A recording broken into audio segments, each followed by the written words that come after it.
I think I finally have a reason to finish Hollow Knight.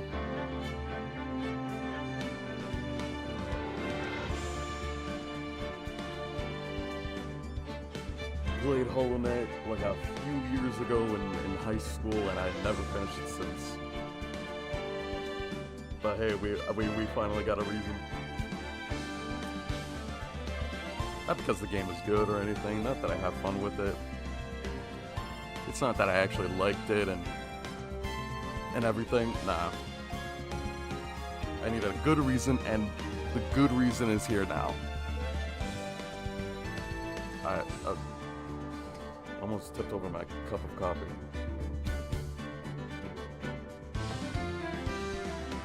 Anyway, welcome back.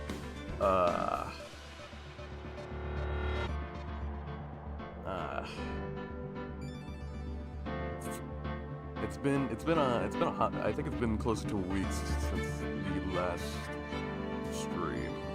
I kind of forgot what happened in Ace Attorney. So I think it's.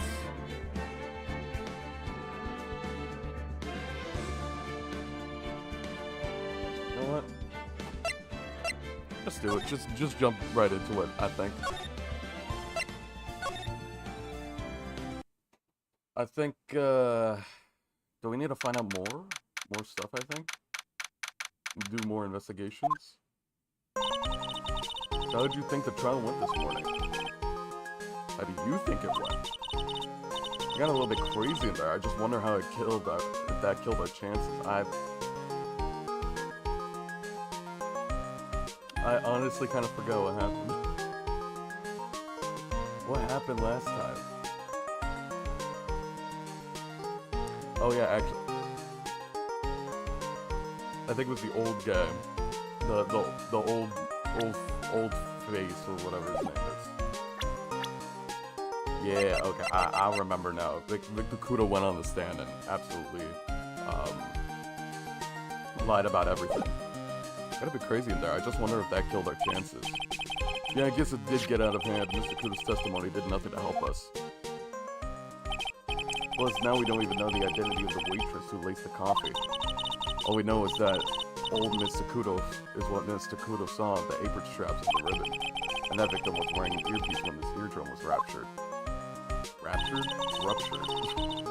Talk about a terrifying case of contradiction. That's all.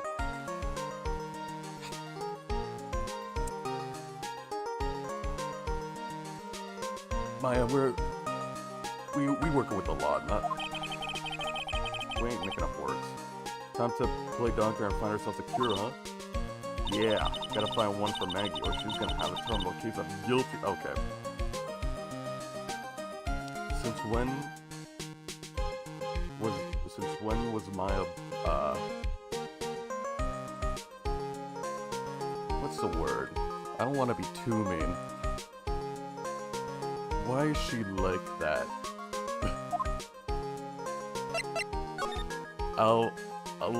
Why is she like? I don't know what to actually. Why is she like that?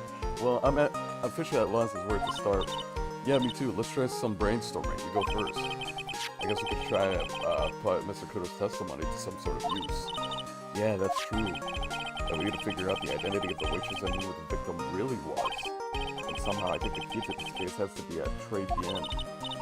Well then, let's go back there and check it out again. Oh, we should drop it in Maggie and see how she's doing too. You're right, Maya. You're right. See, that's why I got you here. I can't think of anything for myself except when we're in court. In court, you're barely useful, but for these investigations, this is why you're useful. Victor's testimony: when the incident occurred, I broke the vase in my seat. I'm sorry, or the vase, or whichever one. I think that's really it. Where should we go first? I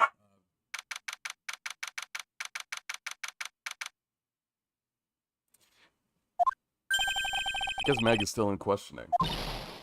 But we got questions to ask her too. Maggie. Keep it down, Mike. This is a playground, you know. Damn. Damn it. She's not here. Fine, guess we'll try and talk to whatever that guy, whoever this guy is. Empty as usual. Kind of sucks because like the inside is actually pretty cool. Look at oh man, okay. Stop. It's lunchtime too. That's it. Come on, come on. Hey, that sounds like. Oh my gosh, hey man. Now just call an 8, pal. Come on, I know you can. He's getting really worked up about something. Is he gambling back there? That sounds like he's gambling. No, that's the wrong number. Oh, is he? Oh, I see. You're trying to be lucky as well, dude. You could have sold the winning ticket, man. Oh, looks like an 8 would have only netted me $5 anyway. What a ripoff. What's the problem, detective? Huh? Oh, it's you. I was just I was just listening to the radio, pal. To the radio? Hey, Detective Gumshoe's having lunch here. He is, and having the twin tea set. Oh. I mean, I wonder if he likes it. I mean,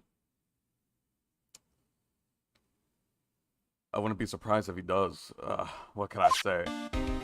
Well, is it good? Can I present it to him? Is it good?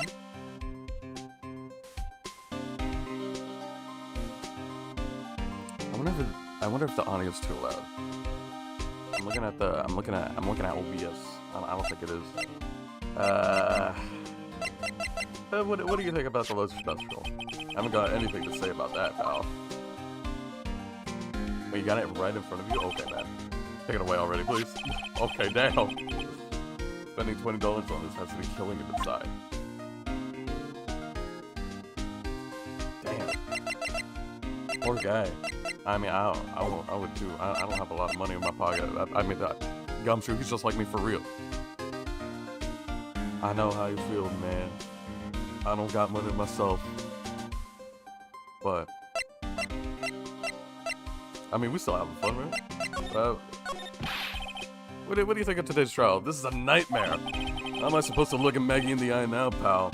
Oh yeah, I forgot about that, yeah. That's stupid. Maggie, come on. I think, yeah, Maggie's like, oh no, why would he, like, lie about that, you know, quote-unquote lie about his testimony and everything. It's like he knows I'm guilty, even though he doesn't. Maggie, come on. Stop this. Maggie, just go. You and Gumshoe need to be, like, you guys were already flirting together, come on. Just, come on, man. How am I supposed to look at Maggie in the eye now? You really drove her into a corner, you know. Yeah, this is all your fault, actually. You shouldn't have you shouldn't have been doing your job. And just told the court that you've been doing your job, because clearly Maggie didn't like that. Of course, you gotta change, you gotta lie, so you can get the girl. You already know this. You always blow apart my testimony. Why of all days didn't you do it today? Sorry, there wasn't any holes in it. For once. I'm surprised. Yeah, what happened? Usually your testimonies are like Swiss cheese.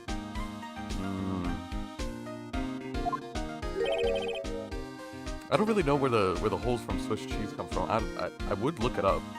I would look it up. But I don't really know where those holes come from anyway.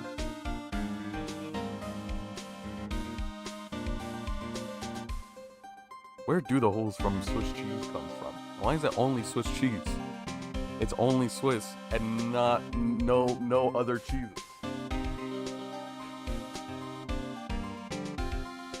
What happened? And where's that come from? I could just look this up. I could just look this up. But it's very cool and funny if I just speculate here right now. And still not do anything about it. At least Swiss cheese is good. Love that. What do you have preferred? Crumbly, like aged Parmesan? Isn't Parmesan crumbly anyway? Or am I stupid? Anyway, this case has already been ruled on. There shouldn't be any holes left to find. So, did Maggie say anything to you? About me, I mean. Well, how should she put it again? I can't believe Detective Gumshoe. I hate him, sir. I mean it. I don't want to ever see him again. Yeah, that, kind of a little harsh. Something like that. Ah, no, Gumshoe, come back. No, man. Detective Gumshoe, I didn't... Why is this happening? He's banging his head against the wall. And he's gonna, like, with that big guy, he's gonna, like, crack the wall or even, like, put a hole in it. Oh, man, poor Gumshoe. I'm surprised that, like, they didn't make a sprite that just came with a bruise. It's like, just do an airbrush on his forehead or something. How's the lunch special? So, did you like the twin seat set? I never paid that much money for lunch before. I was so nervous, my hands were shaking. So, how did it taste? Well, for 20 bucks, I guess. I don't know how to describe it, really. It was delicate. What does that mean? Alright. Delicate it is. Is that good? Seems like you liked it. I mean, I guessed it before. I knew you'd like something like that. Delicate? You mean you liked it? It didn't taste bad to you? Oh, I knew it. I knew it. He liked it. Honestly, I can't judge him too hard. Like, so like one man's trash is another man's garbage. I mean, some people would like voluntarily just eat garbage because it's like it's a guilty pleasure. So it's like honestly that saying works. Looks like he's thinking real hard. Look at him go.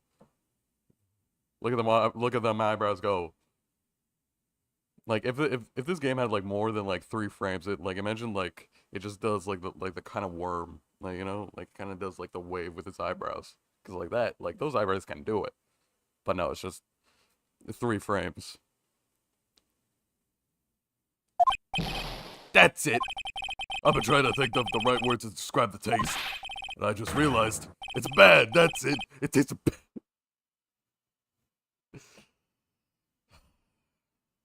Damn. You know what? Nah, never mind. I take back everything I said. Sigh. It's kind of hard to admit it to yourself. We paid 20 bucks for it, you know? Maybe you should have found out the price after you had finished eating. Damn. Poor guy. I mean, his crush didn't like him back, and he paid $20 for some, like, bad food. I get it, man. There's some hard times for us all, actually. Hey, Nick, maybe that's why Glenn L came here. Maybe you heard about the super fierce twins tea set. If by fierce you mean fearsome. Speaking of Glenn L, that reminds me, we still hardly know anything about the guy. Yeah, like where did he work, or why would he do? What's up with that like little like monocle he has? Like that's some cyberpunk stuff there. Did he time travel? I was gonna say something like that's referencing cyberpunk, but I'm honestly drawing a blank. Why don't we ask the Detective Gumshoe what he knows, seeing as he's here? The radio? What's up with the radio? So you were all excited about earlier. Huh? That's right, you said you were listening to the radio or something. Oh, that was nothing. I wasn't excited. Come on, Detective Gumshoe, you can tell a little of me. Who are you listening to? See, that's why you're here, Maya. That's why you're here. We get some cute representatives. People will be more willing to talk.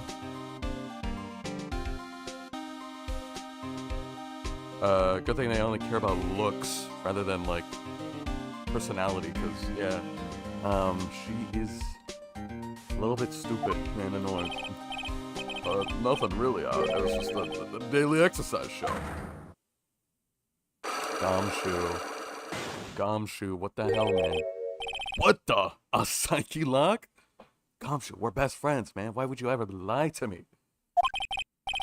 This little special lobster sure is great. You were trying to get your hands on some money. Honestly, I don't blame you though. I think in one of the other cases you were like, you were paid like $3 an hour or something. Wonder why there's a tear in your eyes. Oh great, okay. You know what? I think I have plenty of evidence. Just do it.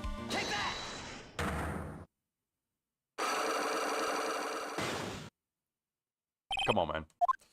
Spit it out. What's going on? Alright, Detective Gumshoe, tell me the truth. What were you listening to?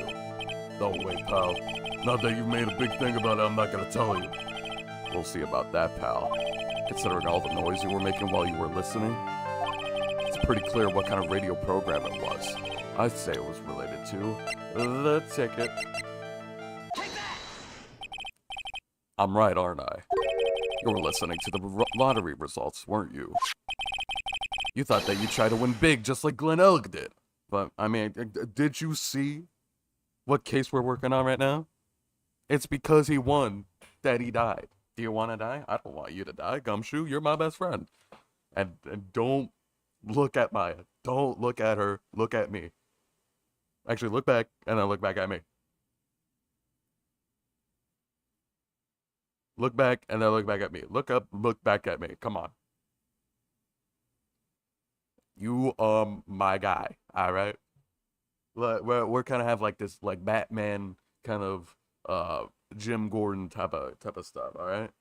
Except I'm lawyer, you're detective, alright? So it's kind of different, but kind of the same, alright?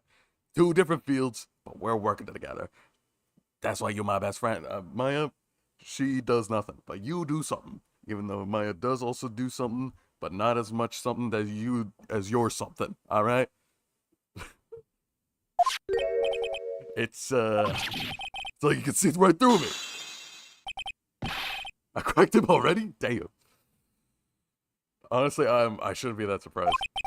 See, pal, that's why I said it was nothing. Yeah, okay. So it was nothing. So easy to crack. I'm usually pretty lucky, so I figured I'd give it a try.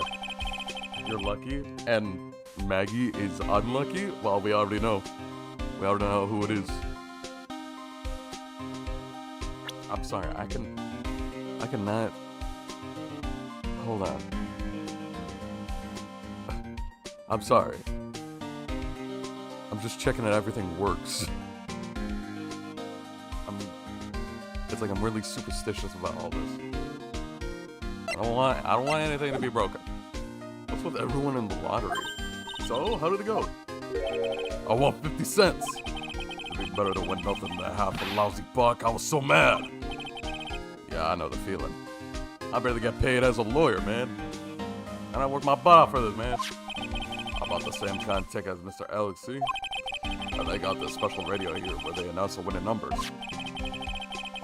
They even do the drawings live on the air. It's intense, pal. I bet that's what Mr. Alex was listening on the day he was killed.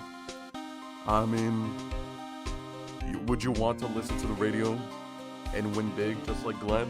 And then die just like Glenn? And then there's gonna be another case where Gumshoe died just like Glenn?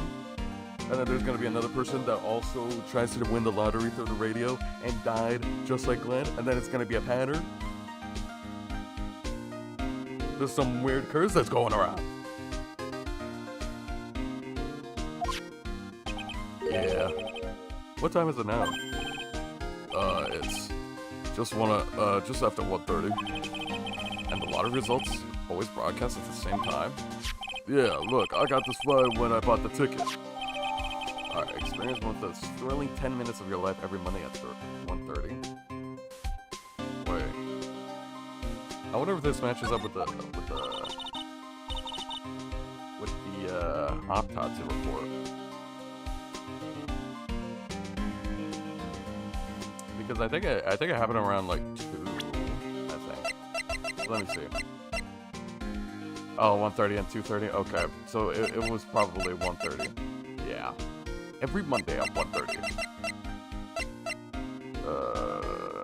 Okay.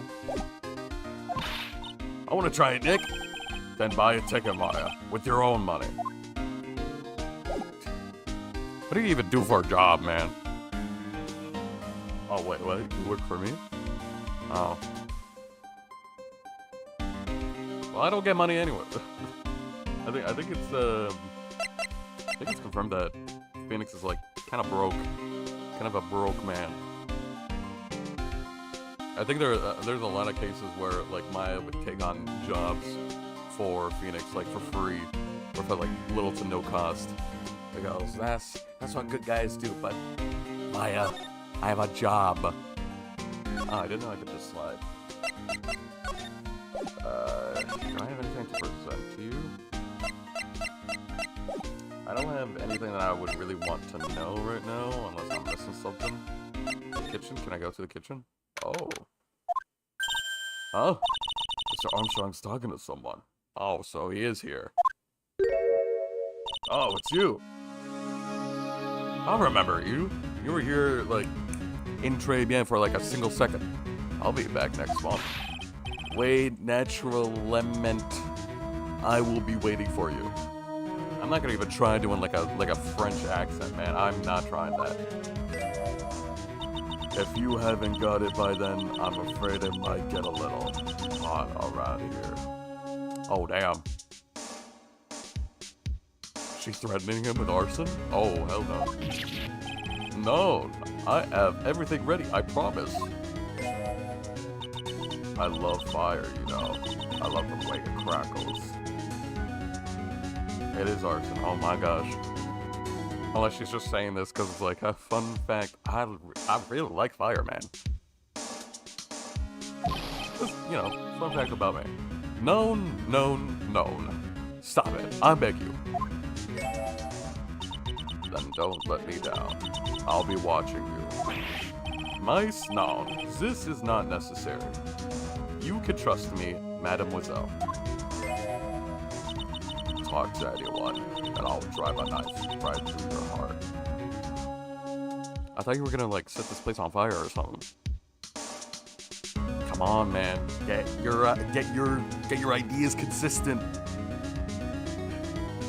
Come on, man. Set your story straight. Are you gonna stab him or are you gonna like set him on fire? Come on. Or both. Oh no, you don't have to worry, you know. You worry far too much. Maybe this will help you relax. It's the oil of sandalwood. I do love raw meat from time to time.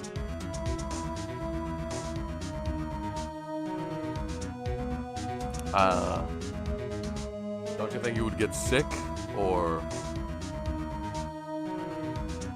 something like that? Not like that, like too chewy, like that, like it's a gummy, or like, or gushers if the meat is fresh enough to get the blood in there. I'll be taking my leave. Goodbye for now. Was it just me, or like her eyes were like pitch black? Ugh, shiver me timbers. I must rub some of my oil all over my. Oh my god. Before I become the nervous wreck. Zir. Oh wee wee. That feels good. Ugh! What am I watching? Oh la la. Excusez-moi, monsieur. My eyes! Leave, man. Storm out of the kitchen. Your eyes. If you have trouble with your eyes, you need this. The oil of sandalwood. This isn't just the leftovers of what you were just using? Can I talk to you? Who was that? So who's that woman you were just talking to? Oh la la. You saw that? Well, yes, sorry. So, who was she? She looked so polite and graceful.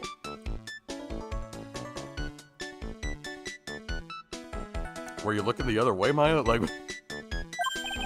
she sounded very polite. It's like, no. Polite? Graceful? And she likes raw meat and fires, right? Oh, okay. She likes to cook her meat. She likes raw meat so she can cook it. I get it now. Dude. It's such a weird way to spell out these characteristics, but you know what? I appreciate that. It's like, yeah, you're in the kitchen. No wonder you like fire and raw meat, so you can cook it. I'm sure she can make a really nice steak. Hell, maybe even chicken if she deals with that. Raw meat, maybe any raw meat, even poultry.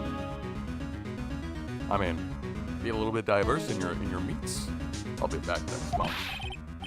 We already see this. We natural lament. I will be waiting for you. If you haven't gotten it by then, I'm afraid it might get a little hot around here. No, I'll have everything ready, I promise. Now that I think about it.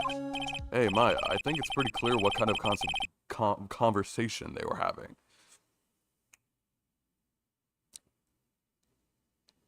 They were about to cook something. They are in the kitchen anyway. I mean, it just makes sense. They are in the kitchen and they are cooking.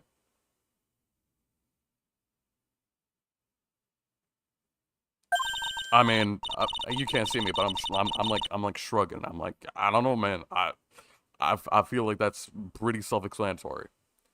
You think so? Well, then let's show him a piece of evidence and see what happens. What evidence? I don't have the woman.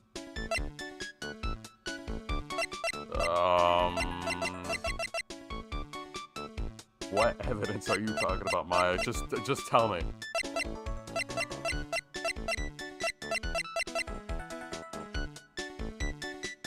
Honestly, I kind of forgot which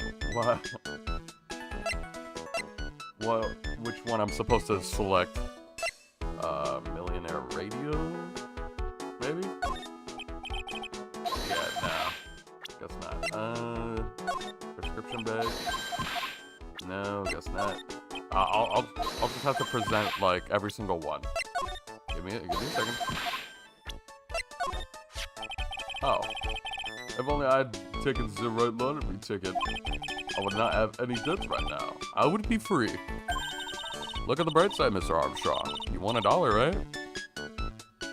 Yeah, but imagine if you could have earned like 900,000, 9,909,000. I forgot how to count. But that $1 is not. But that $1 doesn't have 6 zeros right behind it. So it sucks, actually. A lack of remorse for having stolen something. Priceless. Priceless. Absolute priceless. So, no, nothing in there. How about this? Guess not. How about this? Maybe I'm supposed to talk to him about Trey Bien. Maybe that's what it is. You don't exactly have many customers, do you, Mr. Armstrong? No, you're right, monsieur. But perhaps that is the perfect time for you to visit me, no? That way, I can give you my undivided attention and cook for you la dish supreme. Putting on a brave face, huh? That's what girls do, Nick.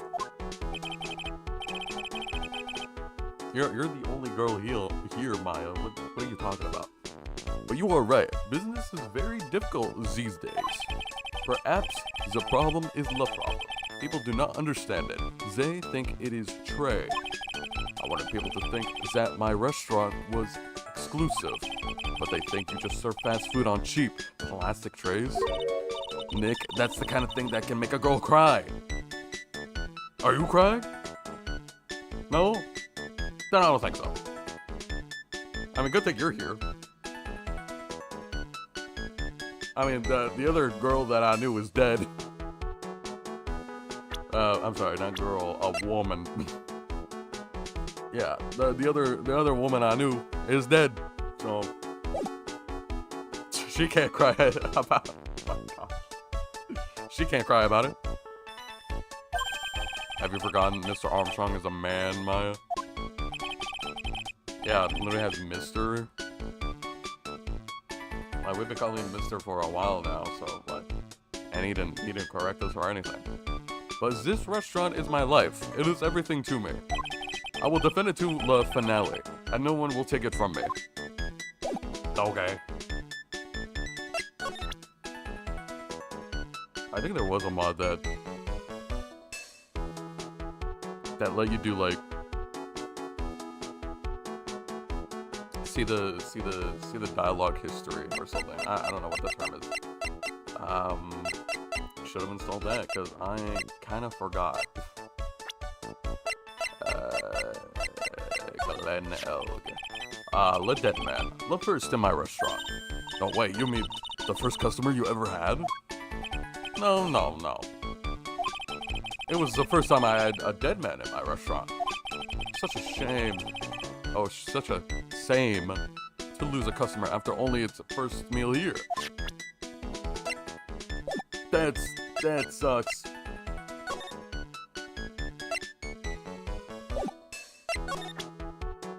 I'm still stuck on that, like, what are you talking about? What are you talking about, Maya? Oh, you mean like the vase? It is true, my vase are broken all the time. I bought a new one the next day after the incident. But they wouldn't let me put on the table because of the investigation. That's it? Okay. Anything else? No, can't do that. Anything to say? So long as that paper exists, I am but a delightful angel with the broken wings. It's always the wings, man. It's like whenever someone talks about angels, it's always the wings. What about like the angel themselves? They always care about appearances. Appearances. Apparent. Am I saying that correctly? Appearances. Yeah, there it is.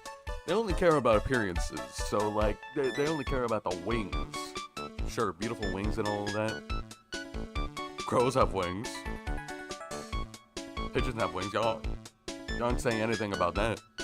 What about the angels themselves? See, you know, how they doing?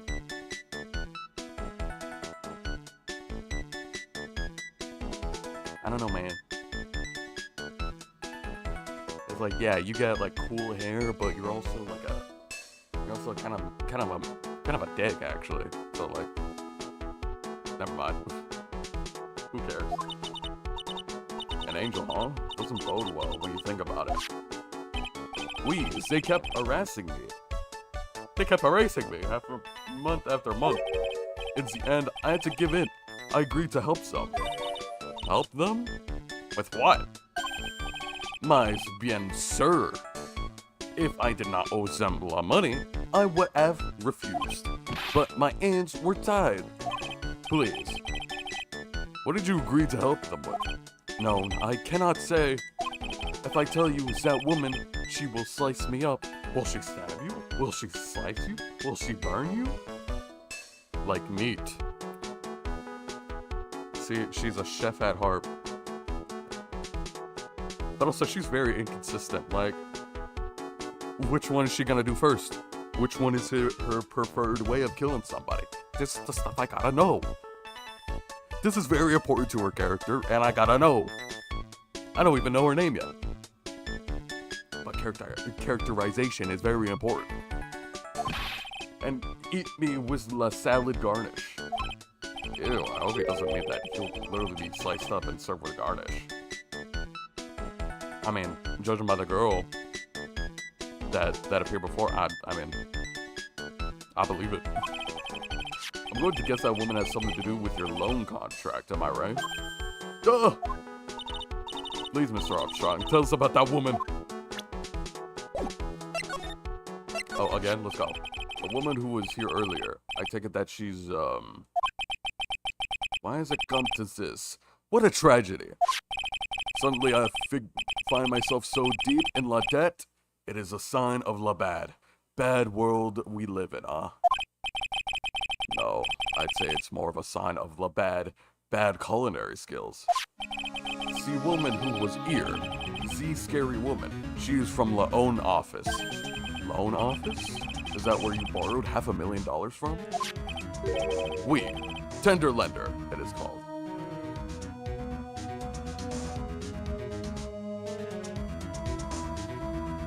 Oh my gosh.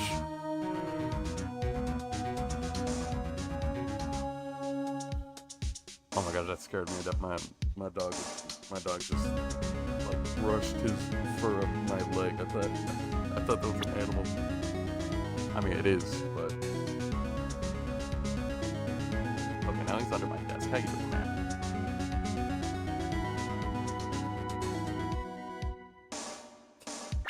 What are we doing? Tender lender, it is called. Catchy name. Just hearing it makes me want to borrow some money.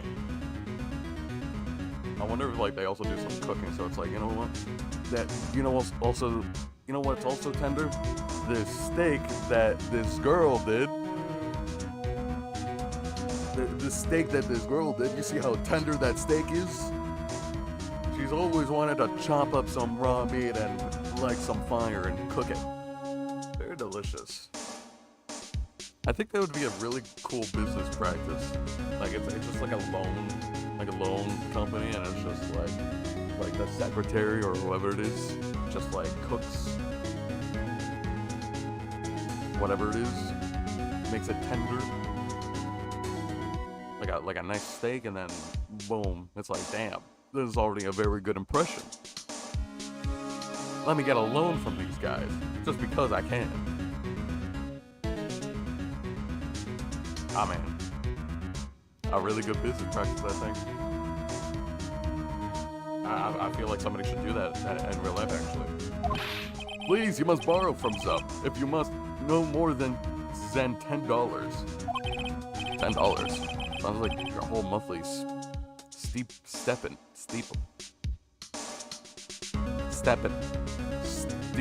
Maya.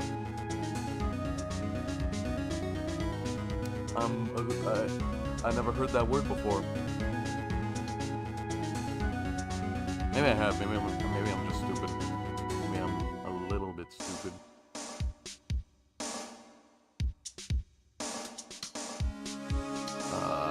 What is it called? Stipend. Meaning. Google, show me what this is. How do you pronounce it? Turn the volume up. Stipend. Okay. A fixed regular sum paid as a salary. You get paid for this, Maya? And also, how do you pronounce it again? Google, pronounce it again. Stipend, okay. We got it. The monthly stipend. Hey, I get a bit more than that. Thank you very much. A bit more. It's like I don't get just $10. I get 11. I get $10.50. Thank you very much. Phoenix. I can imagine if she gets annoyed or like mad, it's just calls him Phoenix instead of Nick, like she always does. Like I get $10.50 a month. Phoenix. Thank you very much. So tender lender is the loan office you borrowed $500,000 from, huh? I wonder if they got anything to do with this case. They probably do. I am a weak woman. When I'm upset, I have to buy something nice to cheer me up. I mean...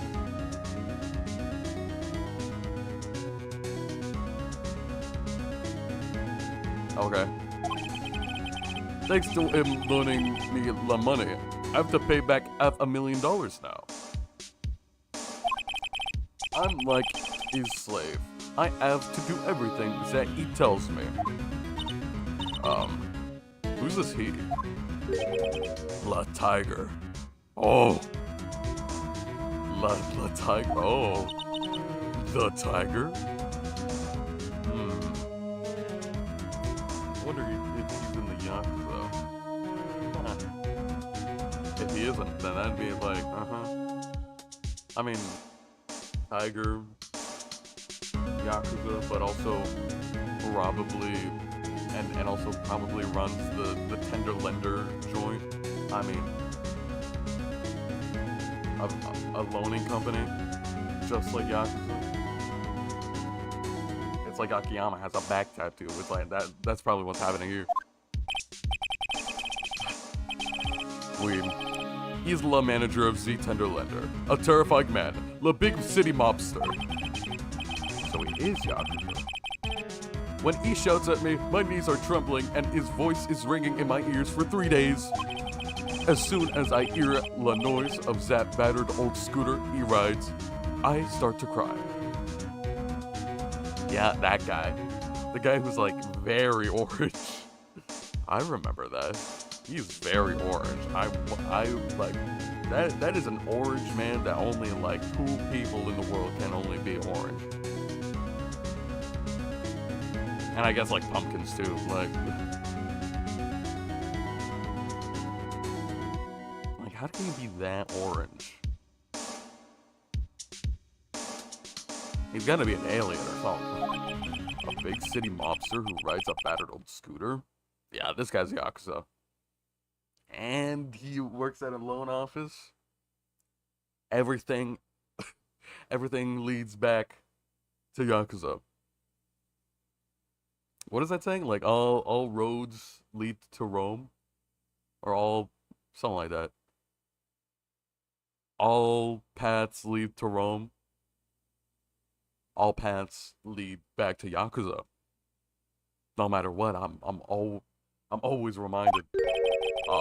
Does this guy resemble me by any chance? Oh, no. This man is a presence. This man as a presence. A most formidable personality. Although, he does have the spiky air, just like you. There is a resemblance there, I suppose. There it is. How could someone that orange just pass as me in court? Honestly, like spray painted his entire body. I wonder if like the reason because he impersonated me is like, oh, this guy, like he has like the exact same hair as me. It's like he saw Phoenix in like a newspaper. Like this guy has the exact same hair as me. I'm gonna go impersonate him in court. Spray paint my whole body, wear the same suit. Don't change my hair, and just like that. So easy. Sounds like this loan office is worth checking out after all. If you want to visit the Tenderlender, it's just beyond Vitamin Square. Damn, and that's like right around the corner. Damn, it's so close. Hey, Nick. If you need money, I can loan you some, as long as it's less than $3. Damn. It's like, if it's less than $3, because I have $4. I need that $1. Thanks for the offer. Just beyond Vitamin Square, huh? Don't worry, Maya. What if I get the loan and then pay back the loan with the loan? Is that allowed?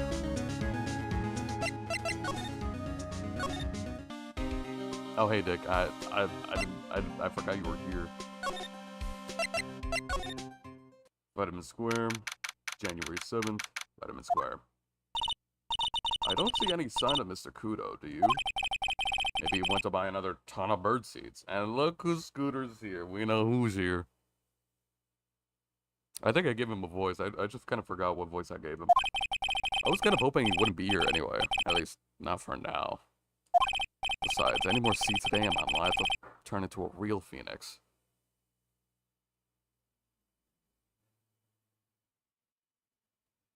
Wait, what's the whole deal with phoenixes again? Don't they like return from the dead or something? Or like just be a little bit more powerful than before? I know what they look like because they look cool. But other than that, yeah, no, I don't know. I don't know anything about it. I just know they are birds and they have a really cool spelling to them. Phoenix? Okay, man. Who came up with this word? This is a pretty cool word, actually. Examine. Here's a bike. We know who's here. Hey, check this out. I wouldn't get too close if I were you, otherwise you might be in for a shock. My opponent must be lurking someplace nearby. Just imagine a tiger loose in the city. Like, actually, like, that guy's orange. That guy's orange like nothing. Like, might as well be a tiger. Like, sure, like, can be a metaphorical tiger. Like, he's wearing a tiger, and he looks like one. So, meanwhile, the real Phoenix is like an abandoned chick lost in a vast urban jungle. Huh? Don't worry, someday you'll grow up and become a ferocious tiger too. Don't lose hope. I'm not gonna turn orange, Maya. You have that low of hope for me? Maya, I can't believe it. Why is she trying to pep talk me to becoming my phony? Oh, is she stupid? Okay, I guess he's not here. Thank God. Just go to Tenderlender right now. Oh. Oh my gosh. What a very interesting office you got here. Win through compromise. Okay.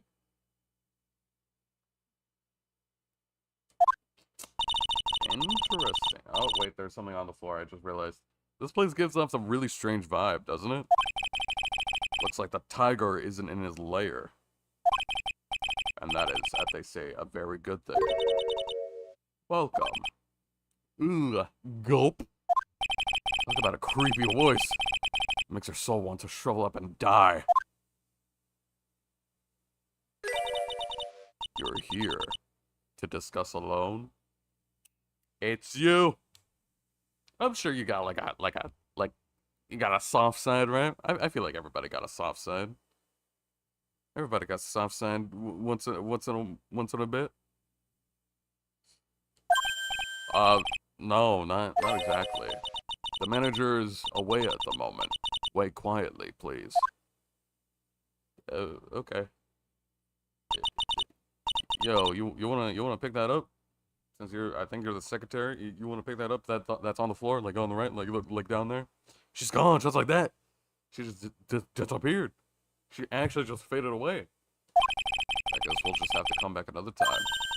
This is the perfect opportunity, Nick. This place reeks of suspicion. Come on, Nick. Let's take a look around, okay? Do you think it'd be okay? Of course! Oh, we'll ever know. Oh. Coffee? Ah! I'll leave it here for you to enjoy. Quietly. Yes, thank you. Thank you very much. Don't burn me down. Do not touch the desk, please. Okay, I'm sorry. I'm sorry, please, man. Nick, let's get out of here. Now she wants to get out of here? Gotta calm down, bro. Oh no, someone dropped the ashtray on the floor. It's gonna be a nightmare to clean up. Yeah, it's all over the rug and everything. On the rug specifically, I think. Ugh. And it's such a nice rug, man. Gotta throw the whole thing away. Gotta burn it, actually. It's useless now. Just like the ashes. The ashes are on the rug and make the rug turn into ash. I accidentally knocked over a really big space heater once. Cleaning up was such a pain. It's one of those super antiques where you have to burn a ton of charcoal. What the hell? Super antiques. Damn. I didn't manage to knock one of those over. Aren't they like supposed to be really heavy? Oh hey, here's a book of matches here too. Matches, huh? Lizards don't give up. Get those much out nowadays. Wait a second. What is it? Look what's printed on its cover. Très bien.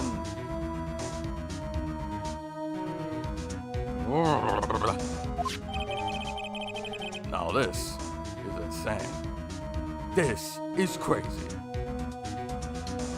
Yeah, of course I have something to do with Très bien, of course. What? Really? There's something to do with Très bien this whole time? That's crazy. I would have never guessed that. It's just used for advertising found lying in Tenderlender. These These matches could come in handy. I might be able to use them. Yeah, the pilot light... The pilot light for the office boiler keeps going out. Swing and a miss, Maya. Swing and a miss. I don't know what that means, Maya. Yeah, what is it? Oh, hey. Is that supposed to be my suit? It's more purple than blue, but I see that. Look at that. I'm using the magnifying glass. It's like a red circle, but like yellow now. That's my lawyer's badge, bro. Hey, look at this Persian style coat. It's so chic. It's more like a pimp coat to me. I guess I haven't gotten an eye from fashion. Maybe it does look like that, actually. Hey, look at this. This is the same color as the one you wear, Nick. It's more purple, man. I'm more blue. Where's my portrait? I don't got that, man. I don't got that anymore. The same color as my suit? What? You realize this could be the office of my phony? Keep your voice down, Maya. Nick, you gotta take a look at this. Oh my gosh. My dog scared me again. Some cake? Duh! I'll just leave it here for you. Yeah, sure. Thanks. Just wait here quietly. Otherwise. Sure. Yeah, sure. Did you hear that, Nick? Wait quietly, she said. Yeah, sure. I have my eye on you. Only I can take care of you. Understand?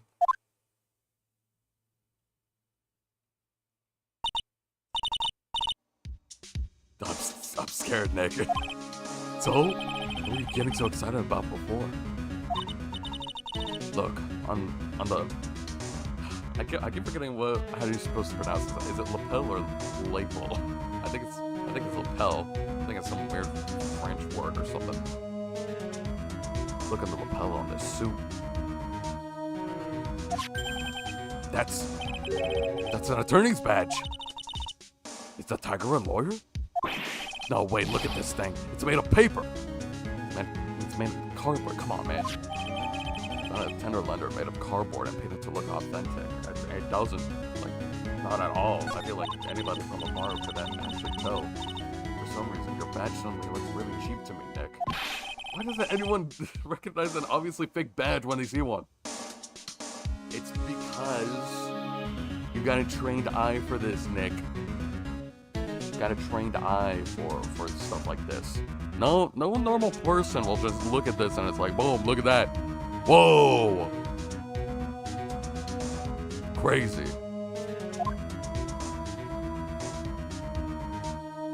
Oh, it actually took off the lawyer's badge. Like the Daruma doll. What's this paper? Let's see. This round doll thing is called a Daruma, I think. It's a big one. It's a big Daruma doll. I figured I'd read a book or two about it to be more cultured, in case you were wondering. You mean you aren't making stuff up for a change? I bet you also didn't know that no matter what, he'll always be right himself. Come on, Nick. Give him a good shove. Only if I feel like dying. Now this yellow thing, it's a Japanese chess piece. I think it's a king. Of course, it's like the only thing that people would display. The only thing that a shogi piece that people would display is a king. Nothing else. I'll be the first person to hang up a pawn piece on my shelf. Everyone wants to be a king. Nobody wants to be a pawn. When everybody's a king, nobody is. It's that one syndrome line. When everybody's a king, nobody is. He said that. I watched the movie.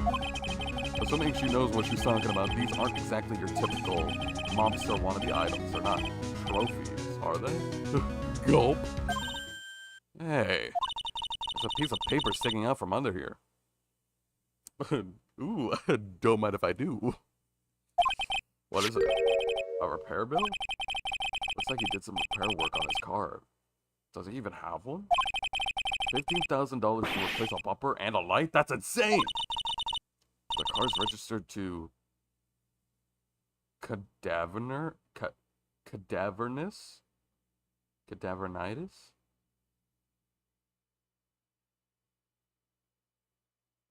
What kind of word is that? Oh, so it's not even the tiger's car? Would someone else's repair bill be in the tiger's office? I mean, assuming that there can be two other people. That there's two people, and one of them's like, oh, the manager isn't here. We can cross out the manager and say that it's the secretary. Phoenix, I thought you're supposed to be better than, like, the detectives. Connect the dots, man. The cadaver...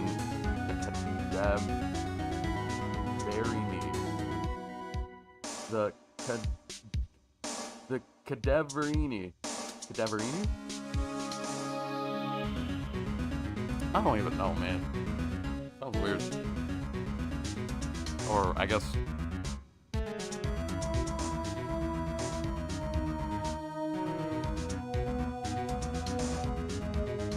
Actually, I don't know. I don't know what I'm thinking. Ooh, a nice radio. Let me touch the table, even though I was said to not do that. There's a CD player on the desk, but the desk is so loud. I wonder if you can hear it. The lid's open. I wonder what kind of music the tiger's into. Hopefully, what's that one Katy Perry song that had like the tiger in the music video? Have you finished the coffee? Ah! Can't not be so close. And also, I have not finished my coffee yet. I got coffee in real life.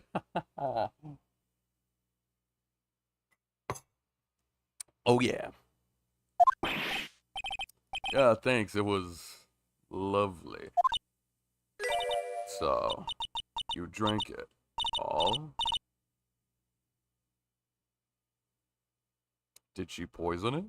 Did she know that it was me all this time? Gulp. Huh?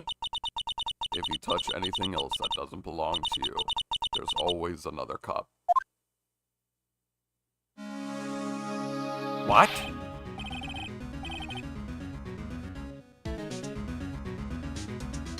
Oh, hell no. It's like she's always finding an excuse to, like, kill somebody. You're not helping your reputation out here, girl. Whatever your name is. I'm gonna call you Cadaverini or whatever. I forgot. Cadaver. I don't know how to pronounce it. Cadaverini. Cadabra. Because you're probably that girl. You're probably a family member of that girl. That coffee. It was laced with something. I'm almost sure of it.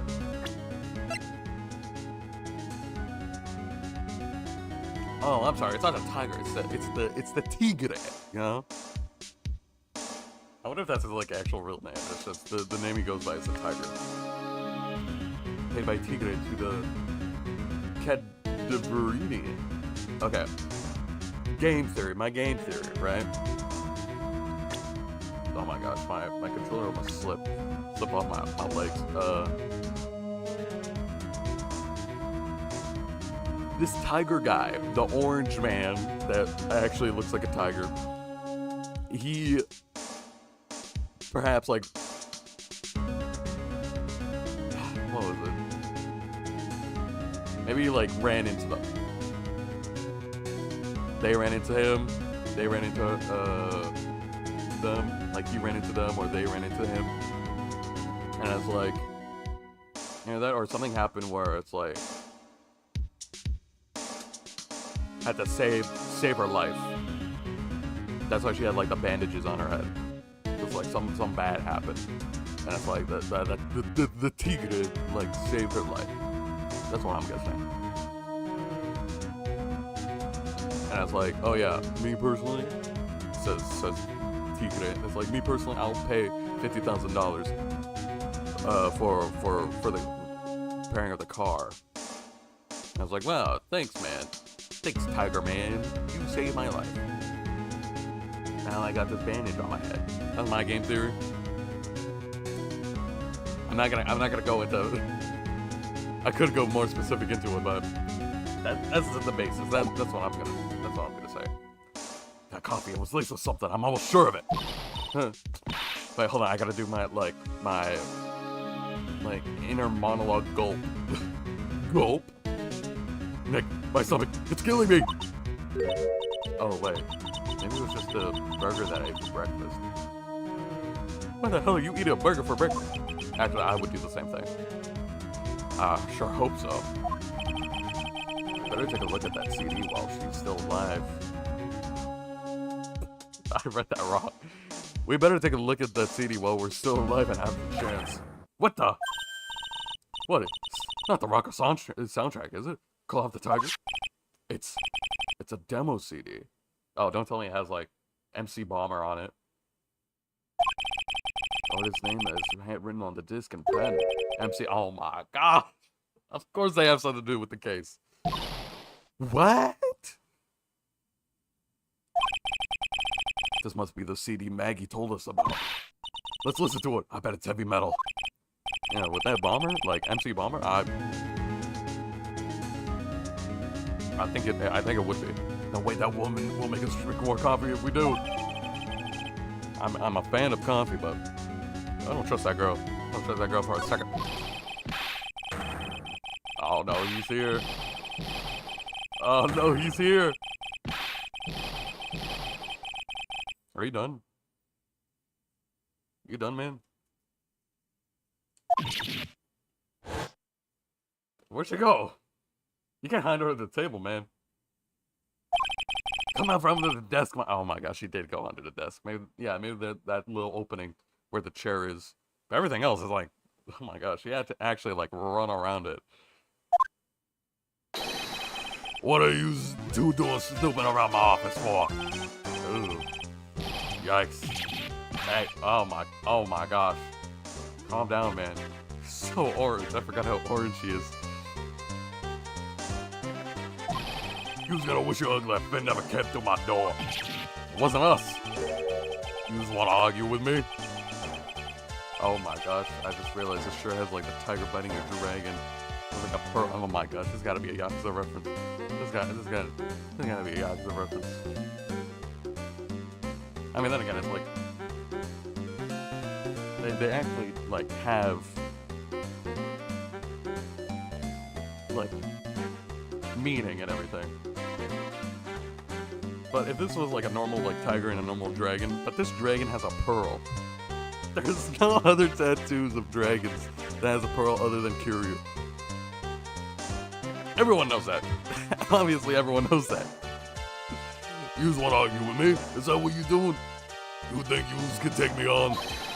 I'm gonna find you into pancakes and turn you into my new rugs. The word gonna look ugly compared to this rug. This rug actually looks really cool. Oh my god. Oh. Don Tigre.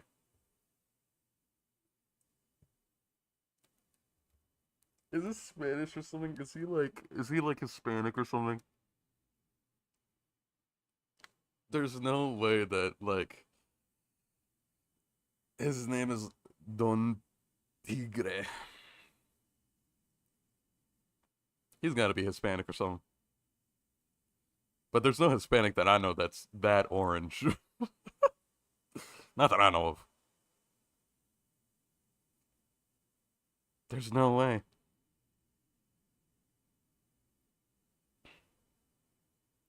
Like there's no way. Like there's gotta be a reason why they use Don. Cause that's like Mr. Or like referring to somebody like of higher authority, like Mr. like saying that to like a professor or a boss. It's like, oh, Mr. Tiger, you're back. It's like, dude, come on. This is come on, man. Come on, man. Oh my gosh. That voice is like evil seeping into your head and through your ears. I'm sorry, Don Tigre. I knocked over that ashtray earlier, and she's got a death wish, or what? I mean, she's here. I'm assuming she works with him. I feel like there's got to be a reason that he didn't kill her. I mean, he got a soft spot, of course he does. Oh, right. Huh? It's like his oh my gosh, his ears are so droopy. It's like an actual dog. Forget about it, Violetta. It's not. What? I ain't gonna get mad at you. You too cute, you hear? That's so unfair. Here, have some cookies I just baked up. And you'll need some strong espresso while you're discussing your loan. Okay. That's adorable, actually. I like that. The contrasting like personalities. That's cool. I'm always a sucker for that. Whoa, Phoenix Wright. Yeah? You was either crazy or you play stupid and chase after me. I worked so hard, but now you just gotta come across and mess up my plan. This guy's a freak. But I like this guy. I like this guy a lot. Also, his name's kind of like Spanish, which is pretty cool. I like that a lot. But he's so orange. I can't believe I got my own personal notification, OMG. That's right. You're welcome, guys. I cherish you guys a lot. That's right. You're welcome. You're welcome, guys. Don't thank me. Don't thank me. I'm doing this out of my own accord. I'm just so nice. I'm just a nice guy, nice clown. You're welcome. His hair looks like penises. Dude, really? No, really? No, really? Oh, is that the point? Dude, it's like he has like the same hair, the same eyebrows, and like, oh whoa! I just realized in the background, like you can see that he has the same blue suit, just like Phoenix. This is crazy. I just noticed this right now. I can't believe, like you pointed that out. Ooh. Like you pointed that out. Now that you pointed it out. I just got here. That's right. Yeah, I'm sorry, man. I'm just pulling your throat. It's fine.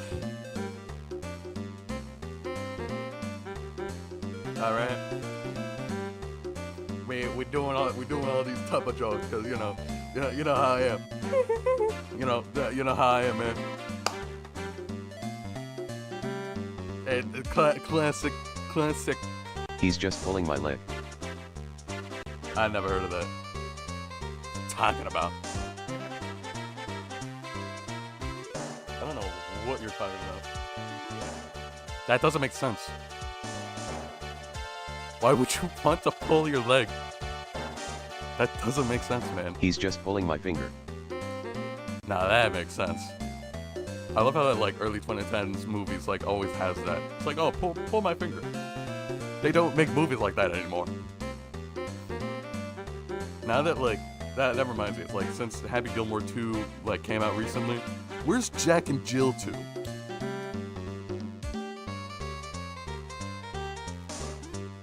Each time I think about Jack and Jill, I'm thinking about that Al Pacino. Phoenix Wright evolution.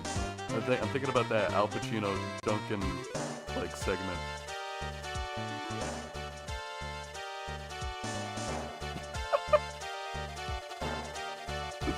Al Pacino? Not anymore. It's not Al anymore. It's Dunk. Dunkachino? Don't mind if I do.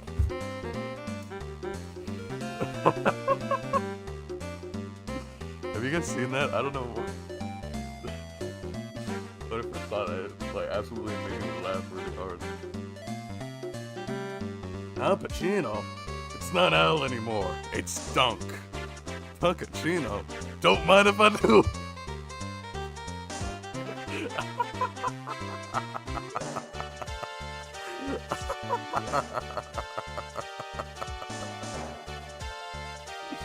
You guys see Match that of Pilates in Bali before a Lavubi rave. Don't say that. Don't say that. Or else you're gonna get banned from my chat for swearing.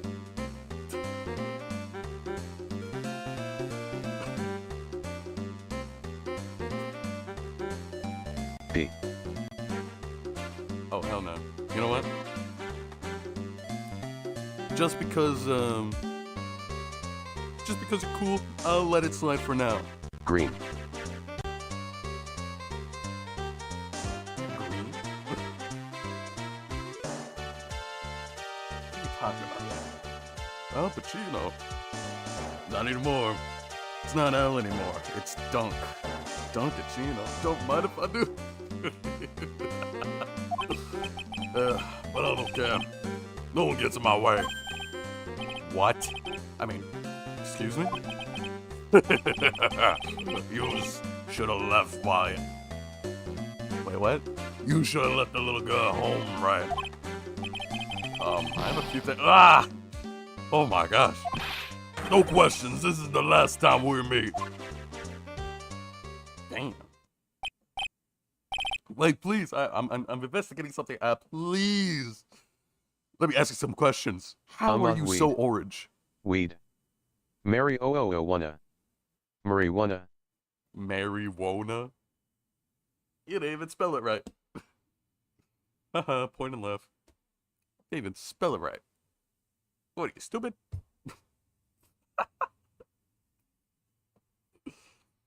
Is he stupid? Marijuana? Who's marrying? What would you want to do? Marijuana. Fuck you. Ayo. Marijuana? Who's marrying? What do you want to do? What do you want to do to marry?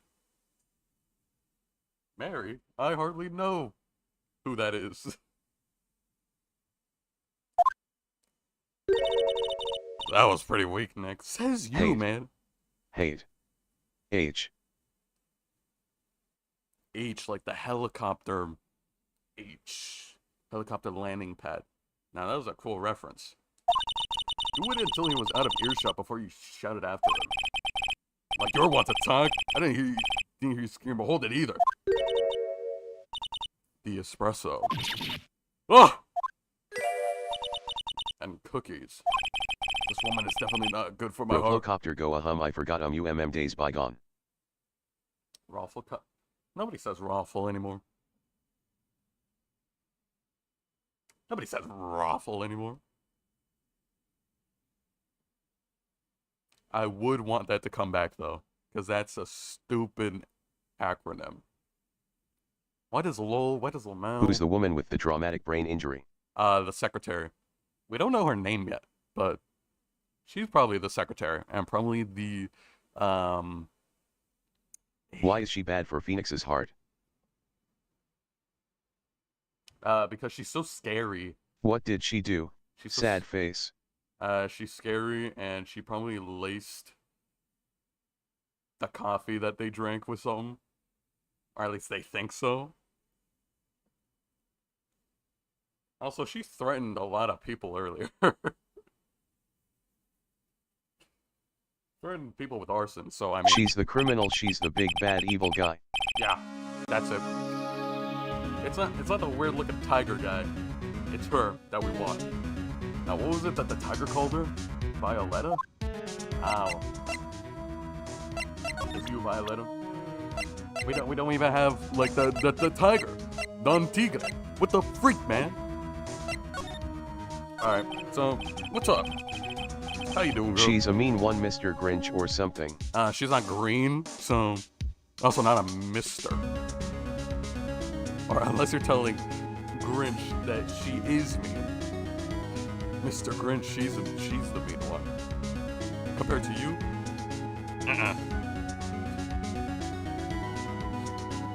And she's not even green. Sorry, Grinch, but your spotlight has been shined. What's the past tense of shine? Onto her. You're a B. R. H. You're an itch. Automat LOL. Then stop saying something that will upset the automat. Goor. I'm kinda curious about your company, Tender Lender. With the warm and friendly atmosphere you expect from a family-sized business. unconsecutive rate of interest, and an attractive repayment policy. Why do I get the feeling that the sentence not gonna end well? You're a B word. Whoa, man, calm down. She's schizophrenic. I don't think so. I think she's just very quirky, that's all. She's not schizophrenic. She's very quirky. Oh, she's crazy. Love her.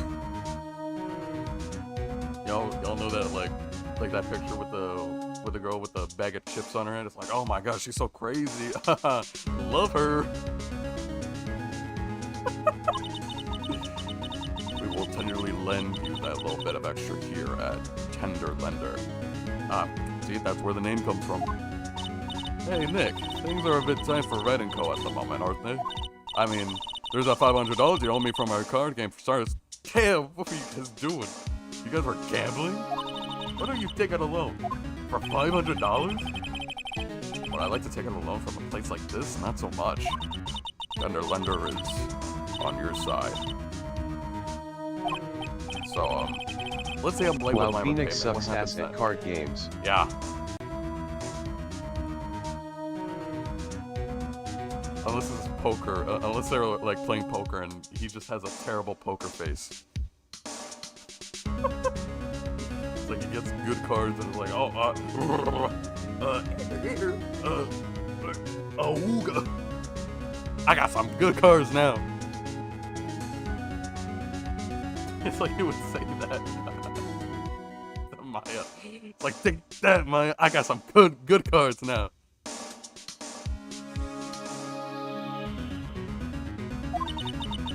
We'd give you more coffee.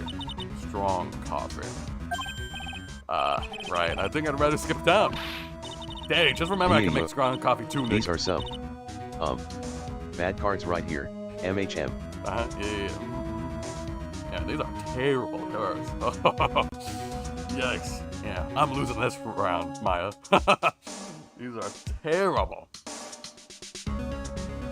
Sorry, Maya, but I'm losing this one. So, and maybe you should like go online because I'm losing this one. I'm losing this round. So go online, and hell, I'll even raise the stakes so I can give you more money. She's holding her breath.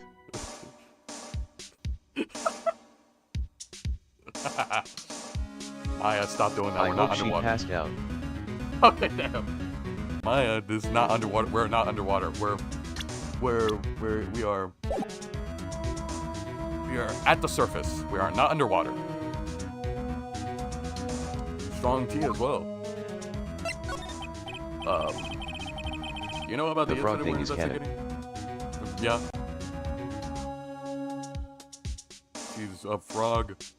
She's a frog right now. I wonder if like somebody kissed her and it's like she turned like into a better person.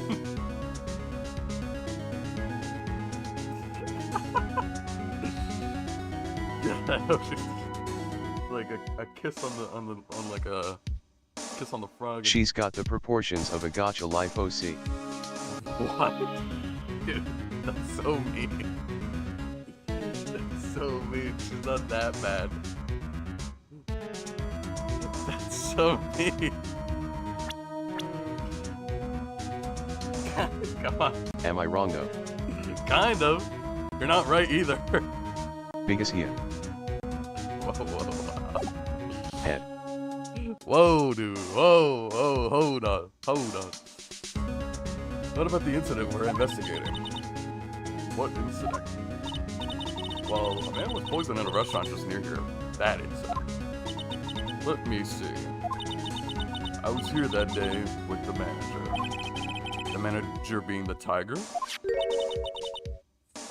Furio Tigre. I'm guessing that's like ferocious or furious Biggest head. Tiger. I said nothing about her rump. Cool. Her rump? What the hell does that mean? Maybe I'm stupid. Quick, look up Furio Is this tiger guy trying to impersonate Phoenix? Yeah, I mean he did, because he did do that, and got our reputation ruined because he did a bad job at it in court.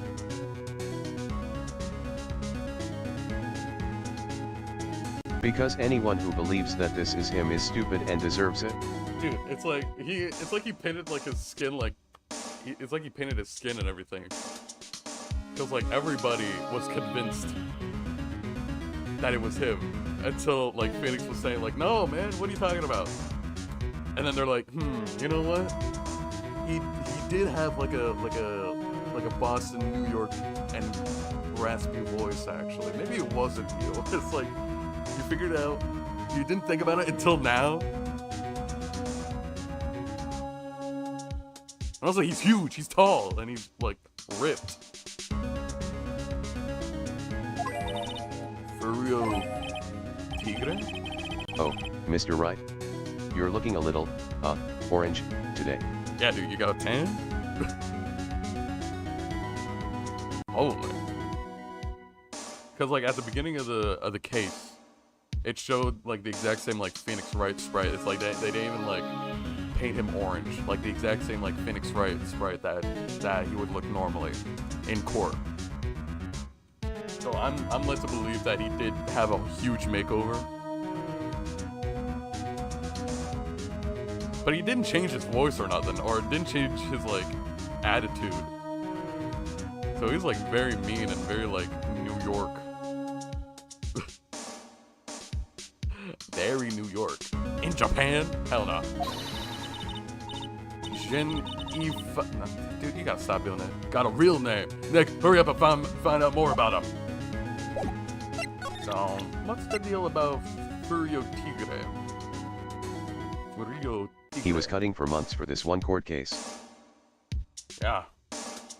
Or just the one. And then he ruined his reputation. Can I ask you about the tiger? I mean, Mr. Tigre? Cookie? Okay, what kind? Honestly, I'm starting to really like oatmeal raisin. I feel like when, like that, like there was a time where people just hated oatmeal raisin cookies.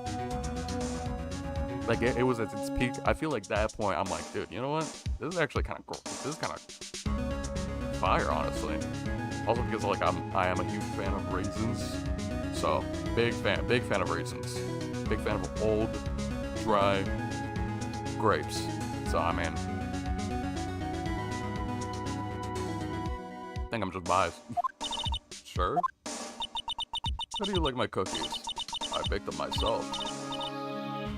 See, this is what I'm talking about. Every loan company should just have like a secretary that bakes or makes food for the clients.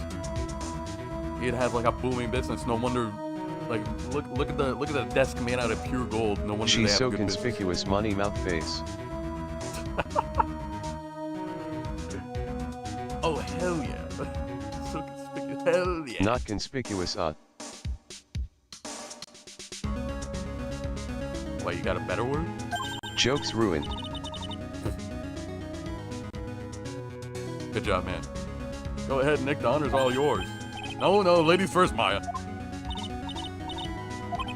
No matter how I look at this, I just don't get it. What are the tiger and the scary girl doing together? Well, maybe look at the thing that you got earlier. She's probably related to the Cadaverini family. Mamma mia, the Cadaverini. She's so malnourished.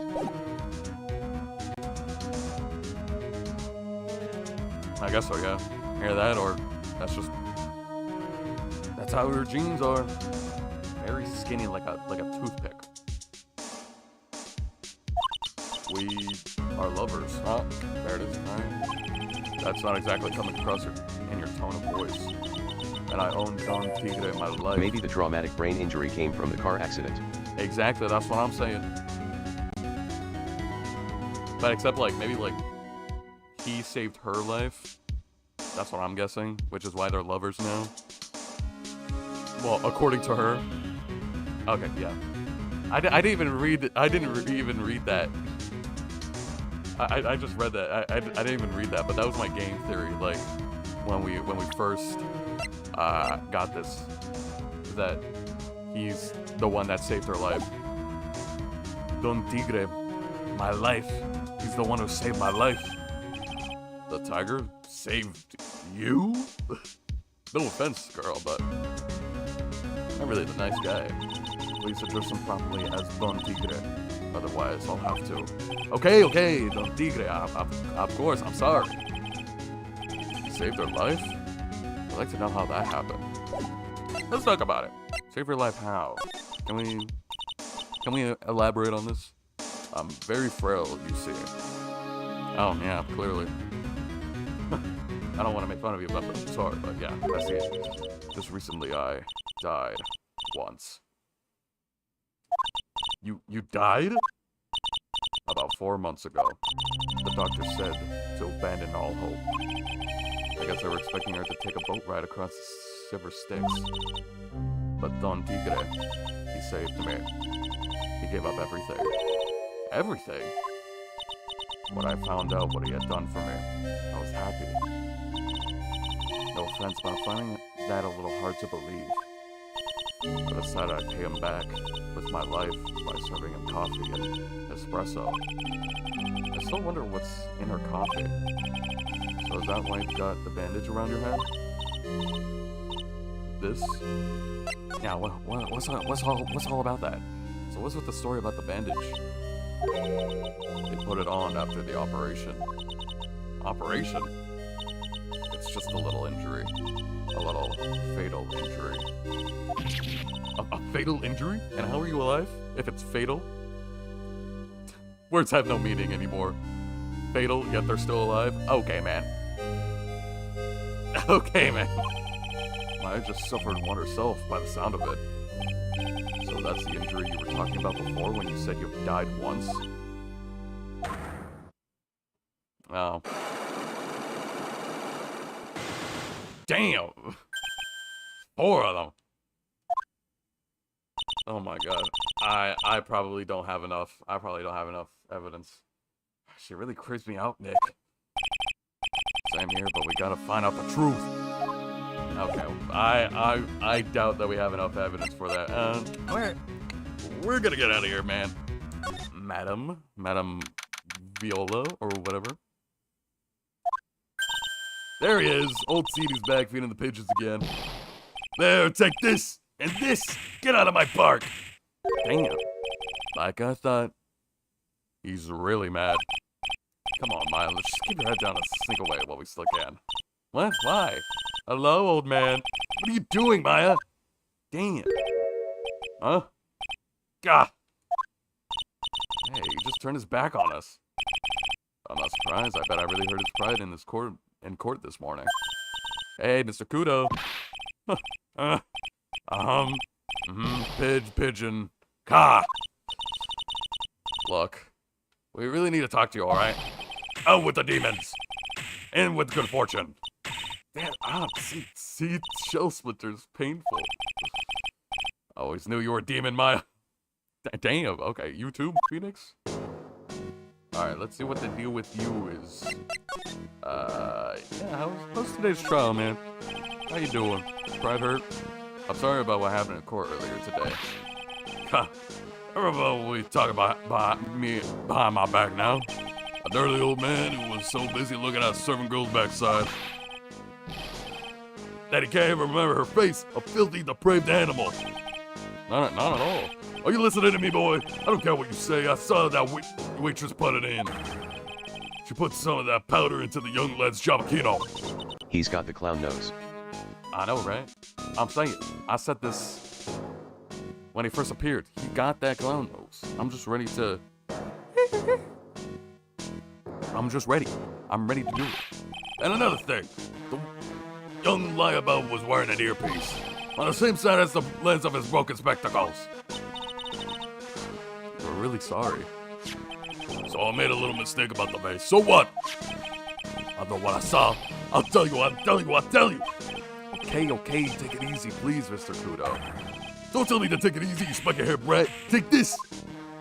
Dang, man, calm down. You said you were a craftsman, right? The About a world's catastrophic craftsmen like me aside in droves. Surely it's not that. I come from a long line of craftsmen, right back to the time of the shoguns. You hear me? I didn't become an embroiderer, I was born one. Actually, I'm kind of in the same situation myself. I wanted to stick my fingers up that dribbling old judge's nose. Okay, can't do that. And scream right down his ear hole. Objection! Oh, so did you want to become a lawyer when you were young? I don't think that's quite it, Maya. I think he's just in a bad mood, that's all. I got a tsunami of frustration inside and it's ready to burst out. If we let him start rambling now, he might never shut up. What do I do? Suck it up. Suck it up, Phoenix. Guess I better let him talk. So, there's not much call for craftsmen these days, man. Of course not, you idiot. All I'm good at nowadays is running errands. Errands? Everyone takes advantage of the elderly. Buy some bread, Gramps. Take the dog for a walk, Granddad. Feed the pigeons, old man. What am I, some sort of too-big community handyman? Well... Buy some bread. Now that I can understand. But what's the point of feeding some seedy pigeons? Why don't people say what they mean? Get lost. That's what they're trying to say. Oh yes, just an inconvenience, you see. At home, at the restaurant, I just get in the way, don't I? I'm sure you don't. Wait a minute. What did you just say? At home and at the restaurant?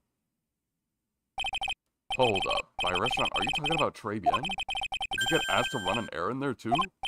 Yes, I did. The very day the young brat was poisoned. What? Oh, thank God I made him suck him up. So on the day of the incident, what were you asked to do? Glad you asked, boy. Because I'll tell you what I was asked to do. All of a sudden, that young lad slumped over the table. The servant girl collapsed. And I broke that vase. It all happened so fast, I was in a bit of a daze, you see. Then the owner shouted over to me. Excuse me, you call the police. Call them yourself, I said. I should have said back, but I didn't think of that at the time. So did you end up calling the police? Like I said, I was in a bit of a daze. Did you call them on your cell phone? God, do I look like I have one of those newfangled thingamajigs? I went out looking for a payphone, of course. Just like the good old days. You went looking for one? I could find one right away, you know. One around 5 minutes or so. 5 minutes? So for 5 minutes after the incident happened? Yes, sirree, the owner was Trabian on his own. Why did you mention this in court this morning? Well, I would have if you'd given me the chance. Well, you bullied me out of the courtroom. Sigh, thank you, Mr. Kudo. You clearly earned your kudos for today. Wait a minute. If that's the case, there's more. I've got more to say. Oh, yes, I remembered something else. Yeah, you were not helping your case there, man. Bailiff, escort the witness out of the courtroom. Get that guy out of there. It's not my fault. You're the ones to blame. You could have at least told us before we got to court. Is it really that important that Mr. Kudo was the one who called the police? Could be. Could be, Maya. What are you talking about? What's important is the unaccounted time before the police arrived.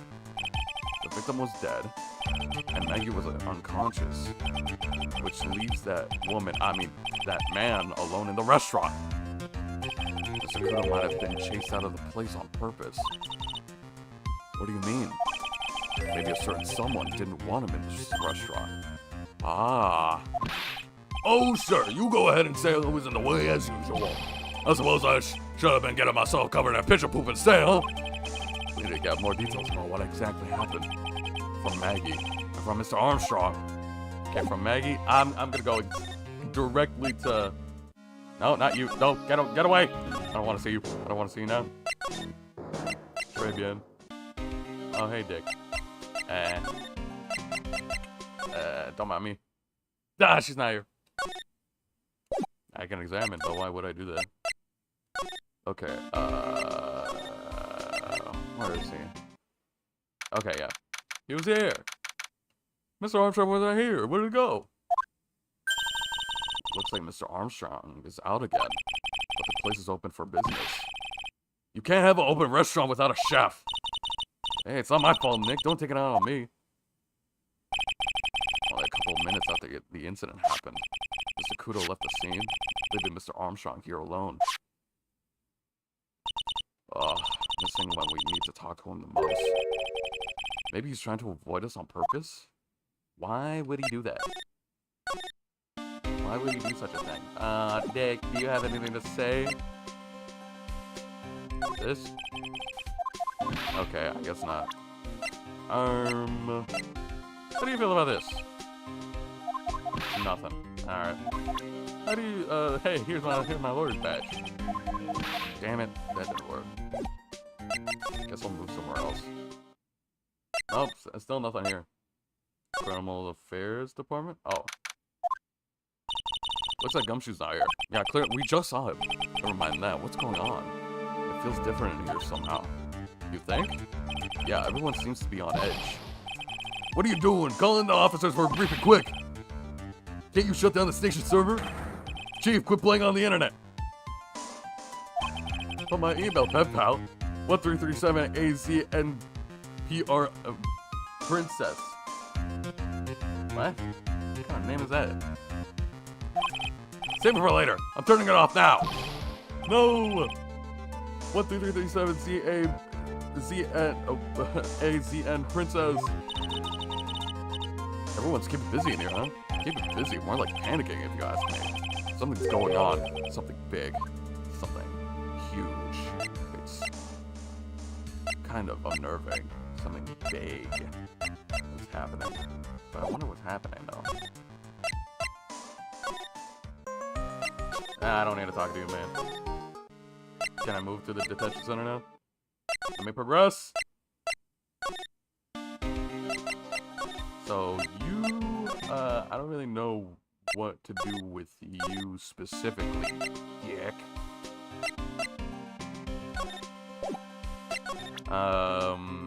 Dude, you were here. Have you seen where Mr. Armstrong went? You know what Chief said to me? Oh la la, your body is full of the toxins. So then he gave me this bottle. What's in it? I don't know. The label says juniper. But I'll tell you what, this stuff works like a charm. Slept like a rock last night. Oh, really? That's nice. Okay, do you know anything about these guys? What do you think of this? What kind of evidence is this?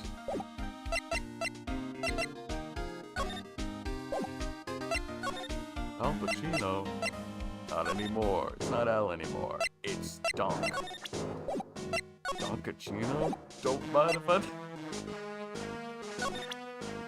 Oh my gosh. Don Pacino? Don't mind if I do.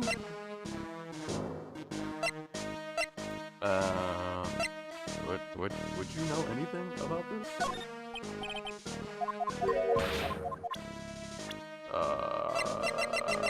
What do you know about Armstrong? No. Let me get a million on my rumbles on my chest and I'll take one quick look. Oh yeah, no, I don't think he's willing to talk at all. Okay, I wonder. Do I have enough? Let me try anyway. Let me try. Let me see how far I can get, because I'm sure that I need to get a little bit more. I'm not really confident about this unless these are really easy. You said that the bandage around your head was from an operation.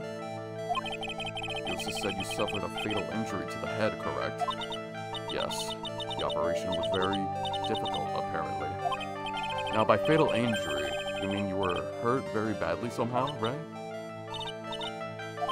Did the injury in question have something to do with this?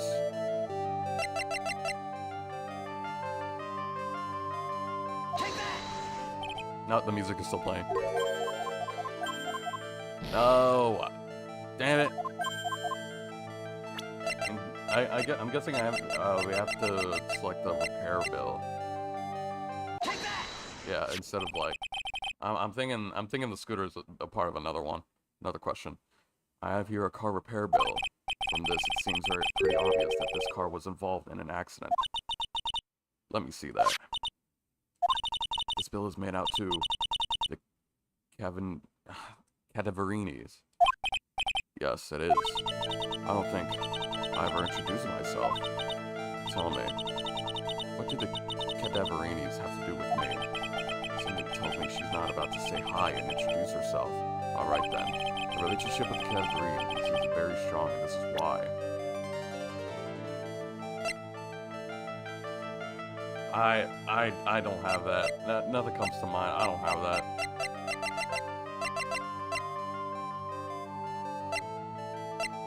No, I don't have it. Damn it! I don't have enough evidence yet. I don't think there's anything I can really, like, look at that give me something new to the court record. Let's look at this desk. Look at that shine. Holy. That's one impressive desk on one impressive rug. It's solid gold, Nick. Gold! Just look at that shine. Only real gold shines like that. Would you really want a shiny desk, though? I don't know, but let's see what it's like to sit at a solid gold desk. Wow, I'm completely dazzled. That's because it's completely dazzling. I can see my nose in the reflection. That's gotta be really distracting. So the desk isn't practical, no surprise there. Yeah, of course it is. This is what? Why is it just here? It's a punching bag. What? No way. You want catch you walking around with a bag like that? What do you mean walking around? The design's gross to start with, and it's way too heavy to be practical. Is that why it's called a punching bag? Don't people know messenger bags are in? I knew it. I was right before. Bag of très bien. Paris Fashion More is my thing. Oh my gosh, is she stupid? I think she's a little bit stupid on this one. Never seen a punching bag before? Never seen boxing gloves before? Come on. I really hope she's pulling my chain on this one. I don't even wear a chain. Tigre wears a chain, but that's it. I don't think I have... Yeah, I really don't have anything. At least not that I know of. Maybe it could be obvious. I don't think you would know anything.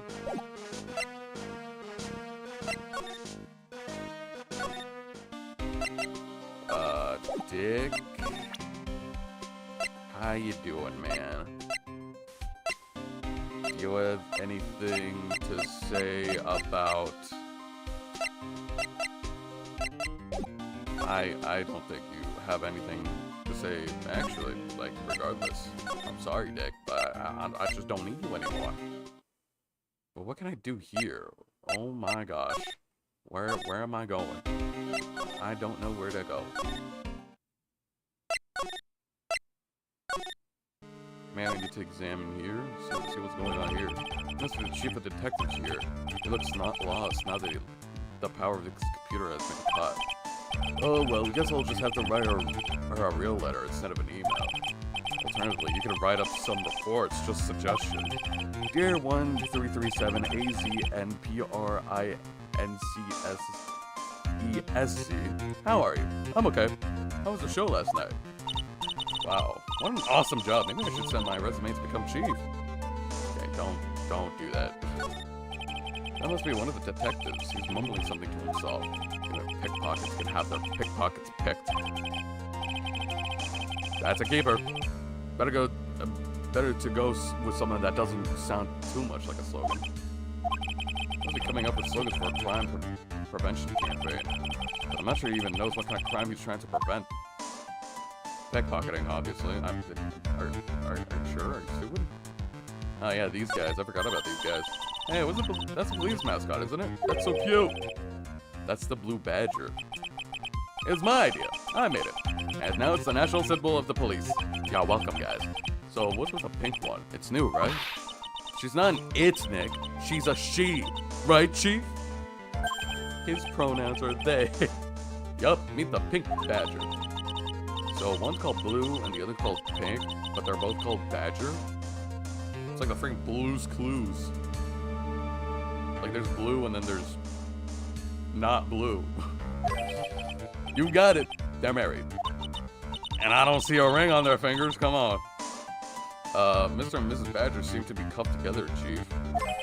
You got it. That's marriage for you. Whoa, a mascot that's deeper than the deepest of deep oceans. It's kind of... Oh my gosh. I would want to handcuff myself to my future wife. But I feel like I would be sick of it, like, 2 seconds in. No, actually, not 2 seconds in. Maybe like 3 seconds in. Maya, help me!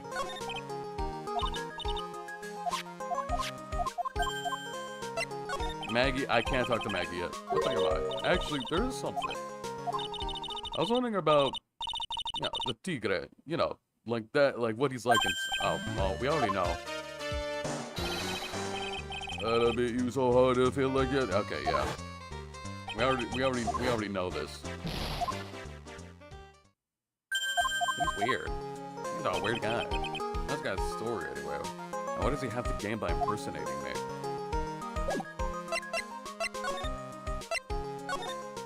Am I missing something? Maybe I do have to. Do I get to inspect the window? Wow, it's a beautiful winter wonderland out there. Really cool. I love snow. Let me see. Huh? It's not white. It's not even snowing. Oh, wow. You're very colorful, Maya. Yeah, why did you become a lawyer, huh? Gotcha. I was just kidding, Maya. Brother got rage baited. Holy. Nick. There are lies that are okay to tell and lies that definitely aren't. All I did was tell an itty-bitty white lie about non-existent white snow. Damn. The table's set nicely, it just needs a customer. Hey Nick, do you think Old City... Oh my gosh. Yeah, I'm yawning. Do you think Old City was talking about a face like this today in court? It does look like it's ready to fall over any second. Looks kind of fragile too. But if Mr. Armstrong charged $10,000 for every face of customer vote, he'd be able to pay off his loans very quickly. And also, he would have no business anymore because who would want to do that? If you hit people with that kind of bill, Maya, they'll hit you back. Like, literally. No wonder you're not an entrepreneur, Maya, because... Oh, yikes. This must be the table where the murder occurred. I guess so, with all this police tape around it. And that same must be from the poisoned coffee. Don't go licking the tablecloth, okay, Maya? How would I lick it? I'm not a cat, you know. Why can't I picture you doing just that? It's crazy, I know. Hey, Dick. Do I have to, like, present you with something? I already did that. Let me just do this one at a time. See if anything new happened. Blah, blah, blah, blah, blah, blah, blah. Have you seen these matches anywhere? They say that the victim, Glenn Ed, was really into gambling. Yup, you can't be gambling. I love it too. I won $500 last night playing cards. Oh my gosh, they were gambling. Phoenix, why do you suck at gambling? Huh? We're playing for money? Of course. You better pay up. Oh my god. That's gotta be illegal somewhere. You're a smart one, waiting for a cop to be present before asking for the cash. Yikes, okay. I never did find the contents of that bag. It was medicine for Mr. Elg's ruptured eardrum, right? Yeah, we found traces of it in his left ear canal. I must have used it while he was a trade. Yeah, we're sure of that much. Nothing. That's the apron Maggie was wearing. Yeah, still smells like her too.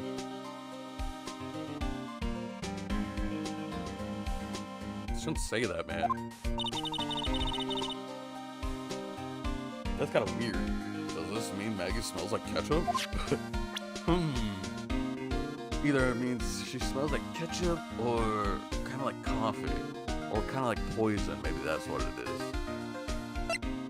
I don't know what's the deal with that like little green like nail polish type of thing. That like odorless thing that Mr. Armstrong had. Well, we don't have it in a court record, unfortunately, so we can't do anything about it. A one-way ticket to happiness, huh? Glenn L died because of this ticket. Yeah, but still a one-way ticket to happiness, pal. Oh, maybe he's happy in hell now. You never know. And Maggie was found guilty of murder because of it, too. Damn, really had to shoot him down. Looks like anything about Maggie's an instant conversation stopper. Yeah, thanks, Phoenix. Yeah, I got a real soft spot for her, and obviously hurts when you hit it. I really don't think you can give us anything. Take this. Damn it.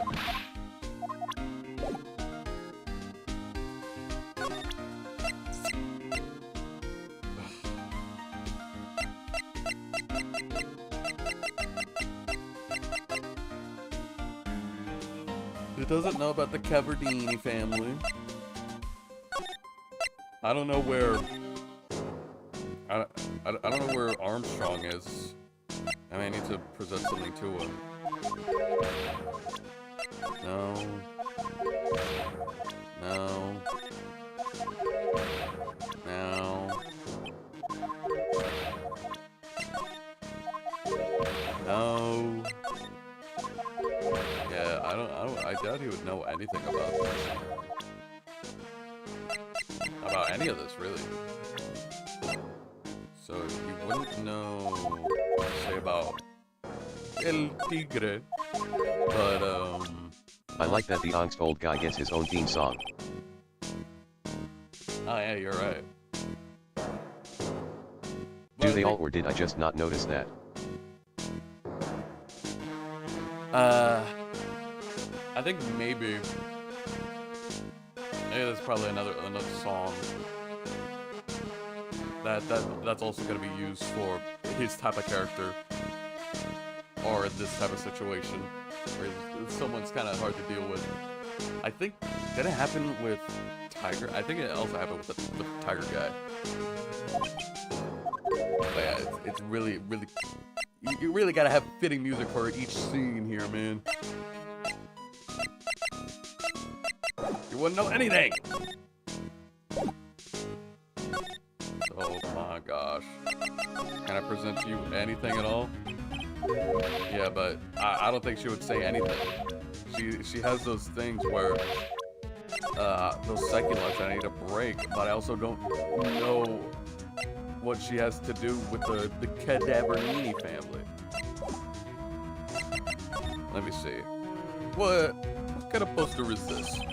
Went through compromise. I wonder what that's supposed to mean. It must mean something that they took the trouble to frame it at. That they took the trouble to frame it like that. No, well, it still doesn't make any sense to me. Oh, hey. That. Ah! Whoa! That's Tenderlender's guiding principle. Oh? Compromise the customer to win. Oh, I see. How about you, Nick? Yeah, well, as long as we don't have to compromise my hair, I say we're okay. I wonder what happens if he gets a haircut. I wonder what it looks like with a buzz cut. I think it will look good in it, actually. Maybe he'll look good in a buzz cut. I love how, like, his hair, his spiky hair, Phoenix's spiky All hair. Phoenix needs to do is say on God, and then none of the games happen ever. Exactly. That's what needs to happen. See, that's why you should write these games. Where's Ace Attorney 7? It's in your hands now, specifically your hands. I sent you that personal notification, and I'm having you be the person to be in charge of Ace Attorney 7. So.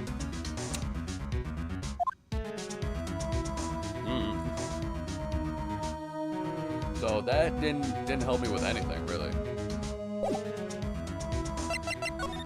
How can I prove that she's with the Cadavernini family? I don't have anything. I don't know where to find it.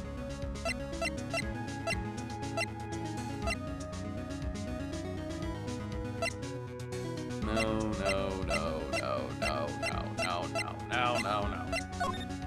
What was this?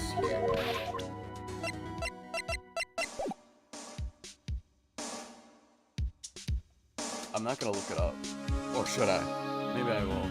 Maybe I won't. Should I? Should I not? Maybe.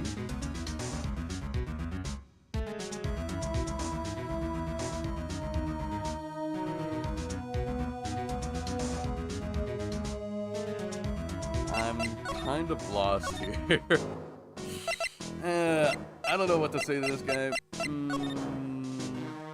I should just look it up. I'm half joking, by the way. There's nothing happening at detention center. I feel like I'm supposed to.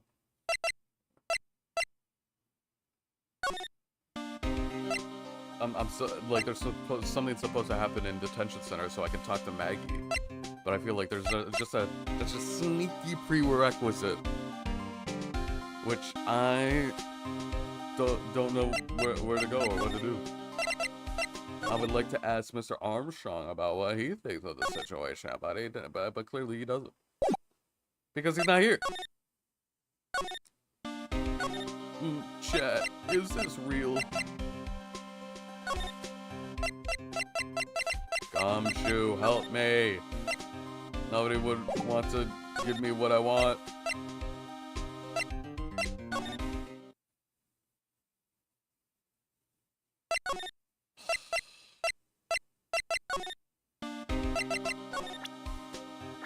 So you don't know anything about these guys.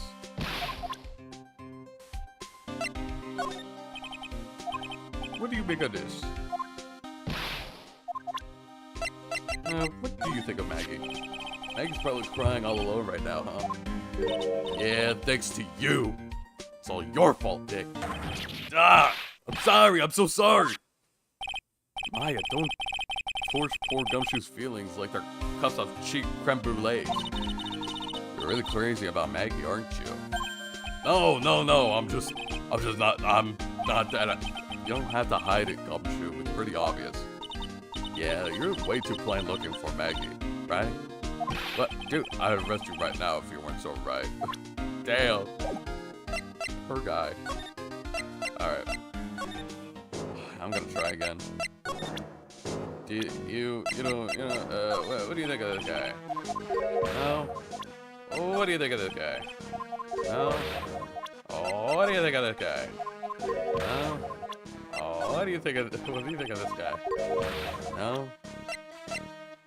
Ah! Ah!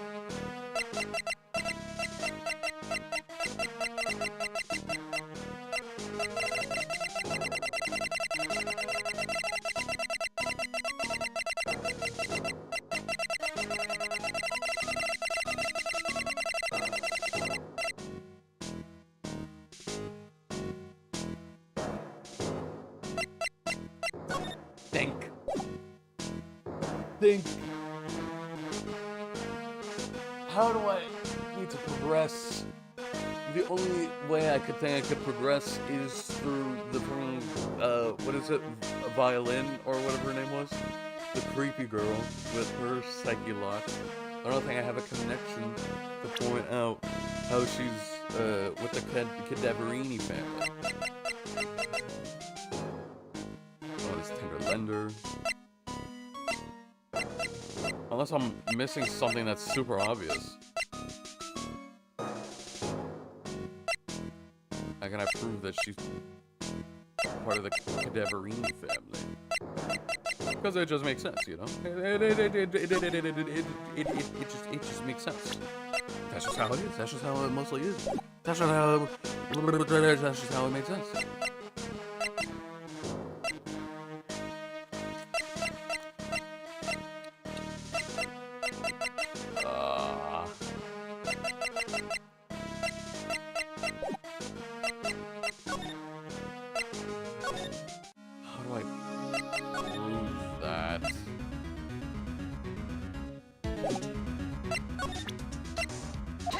I'll just do it. Whatever. Even though I have nothing, I'll try my best. I will not give up. Is the injury a question having to do with the... Where is it? With the bill? Take that!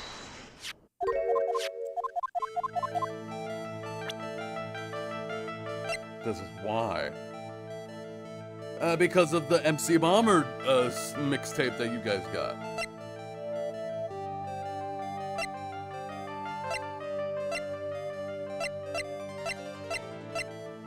Yeah, no, I don't have anything.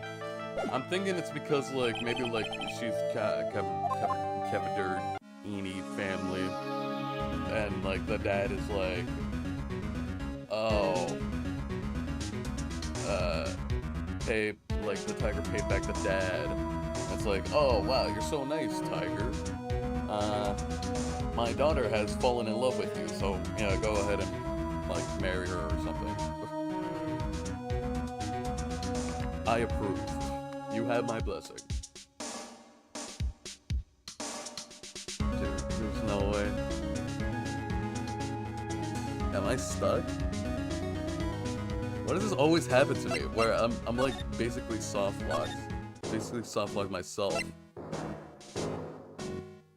Like, oh wow, the motorcycle is here.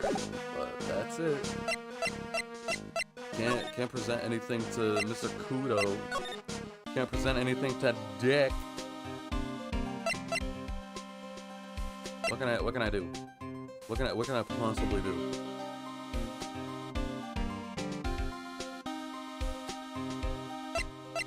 Guys, put it in the comments below what you think I should do.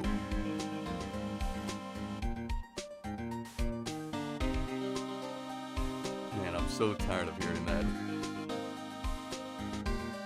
Subscribe, ring that bell, and ring that icon. Ring that bell icon for more uploads. Gross. A lot of people do that. I feel like I do feel like people say that because they have the reason to say like, oh, people will just forget that if they enjoy your stuff that they'll just forget to subscribe. But I doubt that. It's like it's for more interaction. It's like I doubt that. It's like the same thing with like, look how many look at my percentages. Look how many people are subscribed. You should subscribe. Like gross, man. Gross. You sound desperate. Before we get into it, see how many people are unsubscribed to me? Boring.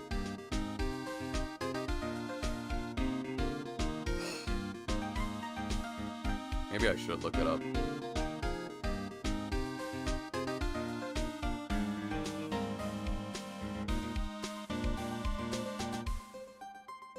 I might cut my losses, guys. You know what? I'm looking it up. I don't care. I don't care! Yeah, no, I just need it. Where are we? Basically for Turnabout Investigation Part 3, I think.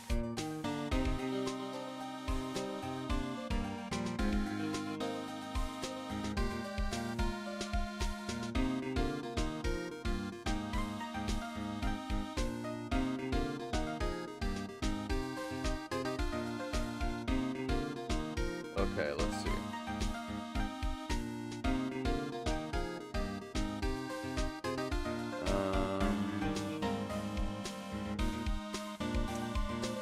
One Psyche Lock broken for Gumshoe, yup. Present Glenn Elg's profile. Did I not do that? Did I not do that already? Present him with Glenn Elg's? I thought I did. I guess I only did Maggie. I'm stupid. Oh my gosh. That guy was a real programming genius. They called him the walking computer at the place where he worked. Yeah, what am I doing? I should have just presented every single piece of evidence that I have. Yeah, I can be stupid. You know what? Yeah. Push that aside. I don't need the guide anymore. I'll try my best to go through it. But only because I actually thought I did present him Glenn Elg. But I guess not. I guess I'm stupid. What happens when he crashes through? Does he just stop moving all of a sudden?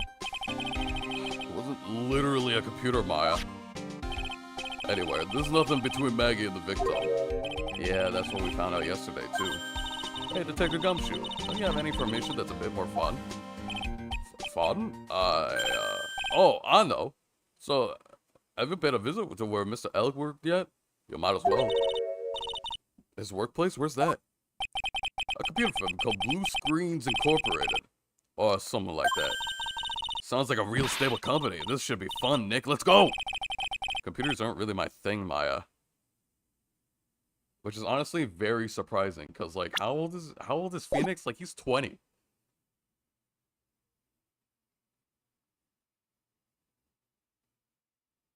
And he's gonna be, like, 30 in, like, he's 20 in, like, when does this game come out? Like, 2004, I think? 2004, 5? That's still very young, bro. How do you not know anything? Young people are supposed to know about this. But then again, I feel like it's going back around where young people still aren't good with technology anymore.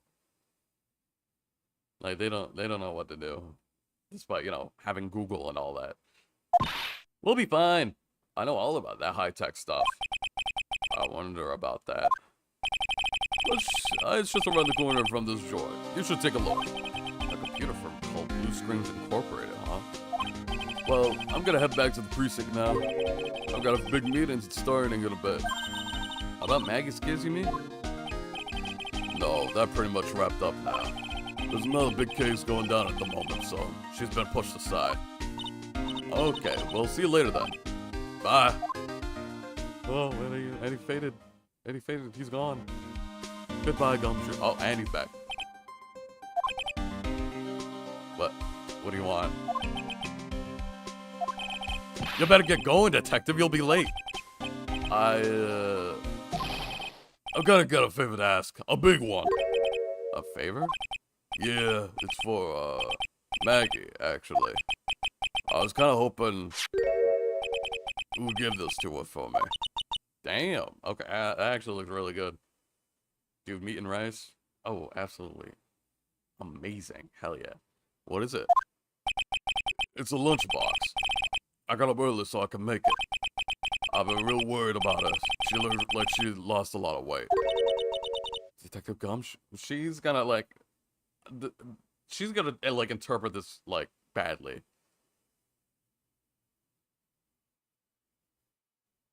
Like, she's thinking, like, oh...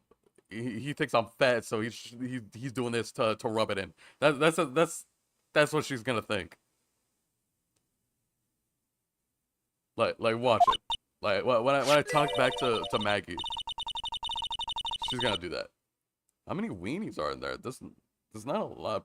There's not a person on earth who can down this much. Wow, I could do it. Give it to me. That looks good, man. That looks good. That looks really good. Give me some like soy sauce, cause like soy sauce with rice is pretty good. I like that. Because give me that.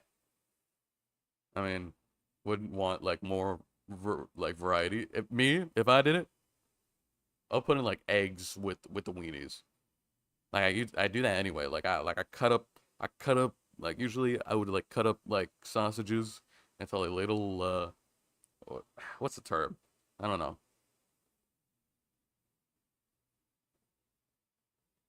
Like slice them up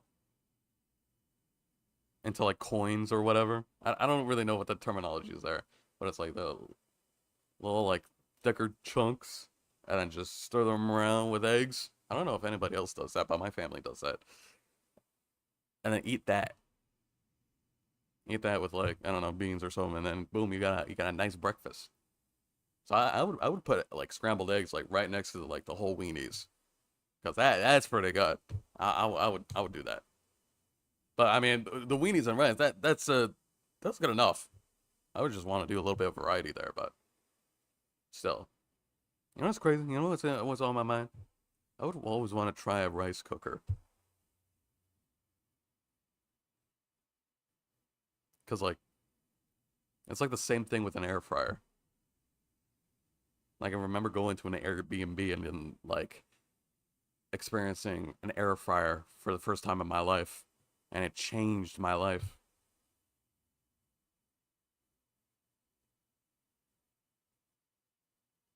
I feel like that's also going to be a thing with rice cookers. And technically, eh, technically, I worked in a kitchen before, so technically, I used one. No, not really. I only washed it. I only washed the bowl that you cook the rice in, and that's it.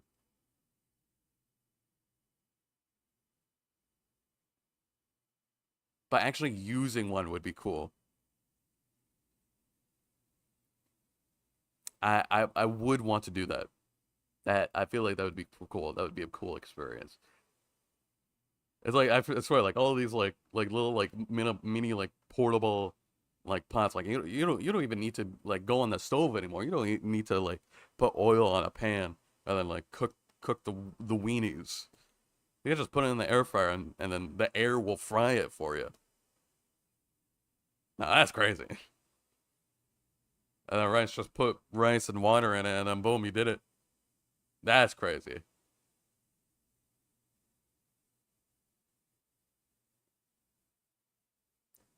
One day when I'm rich, I'm gonna invest in some of those. It's like another thing with like a bidet.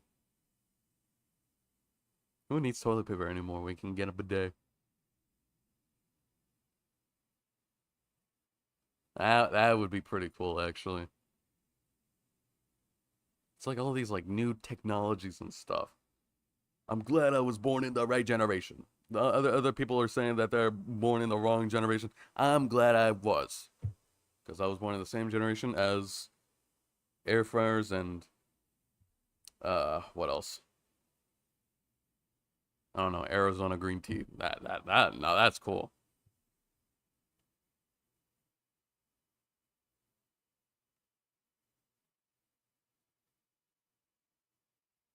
I'll just go on the street and beg people for money. Not homeless. I'm just trying to raise money for an air fryer and a rice cooker. Don't forget about the rice cooker.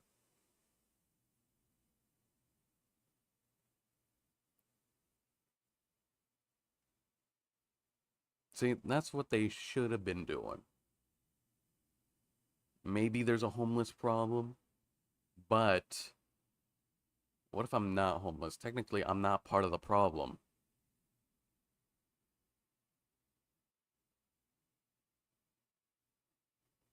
I just need money for the air fryer. That's it. Wait, how much does an air fryer cost anyway? Hold on, let me look this up.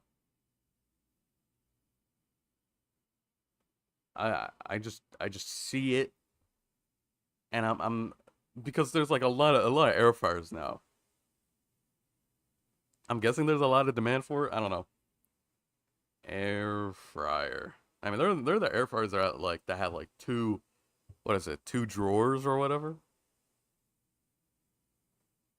And then there's one with a window, with a little window. I think there's one that is what is it? That's kind of like an oven. Like instead of like holding it like a mug, as like you just open like a little door, so it really is like a mini oven, a micro oven. Even though we already have those type of things, but no, we use air for that. You can get an air fryer from Walmart for 40 bucks.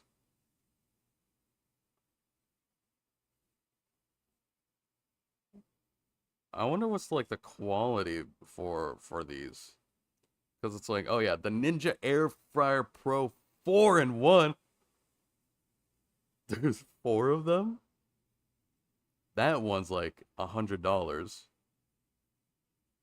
Ninja Air Fryer. That one's like 120. And then there's one that's 100. One that's 40.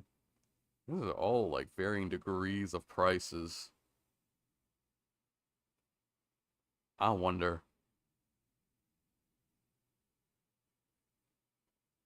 but they're cheaper. Yeah, more expensive than I thought. Oh, they're baskets. Yeah, that's the word I was looking for. Not like huge mugs. Or what like what I say? Like huge mugs. No, that baskets, that's what it is. Yeah, I'm looking at pictures. This is cool. Oh yeah, and then there's like man, why is there so many different types of air fryers? It's like there's one that's like basically a microwave. There's one that it's like, oh, the two baskets are like right next to each other, like horizontally. And now there's one that's right next to each other vertically. And then there's one that's like the oven, like just really just a mini oven. One that's like an oil fryer, like you dip it in there, or like a panini grill type of thing, like with the clamshell type of design. That's cool though. I really do like the basket design. So if I have money, I think I will do that.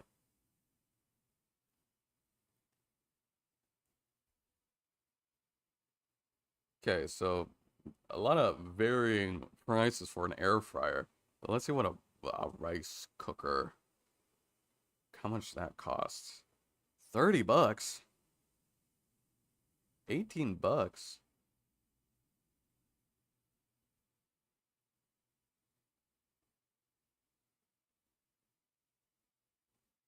20 bucks? $100? Damn. These are.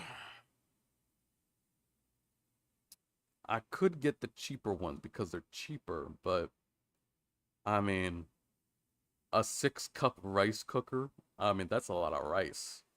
And I would probably want a lot of rice. It'd be a good investment on my life.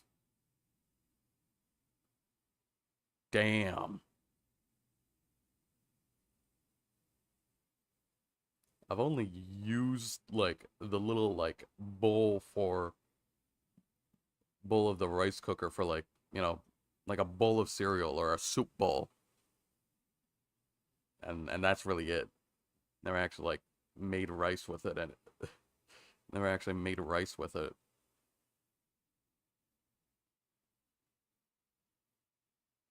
Or maybe I have and I'm just forgetting.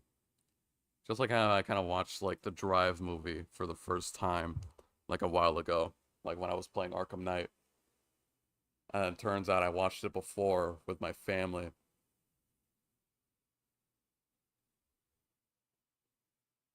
Did not. It's very crazy about having like a poor memory. Because like how does that happen? I do not remember a single second of that. And I watched it recently. It's like pretty much true. I never knew anything about it. Maybe because I was young. That was a few years ago. Maybe I was young, more young. Yeah, whatever. Still really do like Drive. Drive is cool. And then still gotta watch movies. Still I gotta watch like Joker 2. I'm still kind of curious about that. So curious about that movie because yeah, because of everyone that's talking about it. I don't think I've really come across spoilers that much. Because then again, people say that like nothing happens. Nothing ever happens.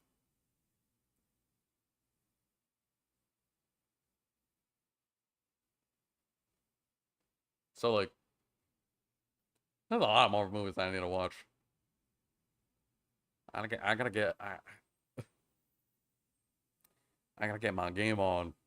Or what's the saying?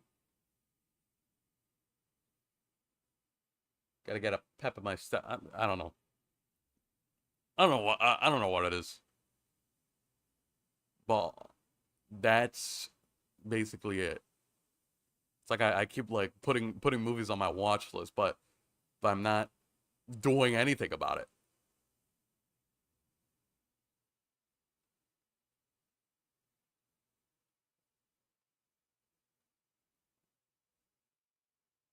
Gotta stop slacking off. Gotta start watching movies.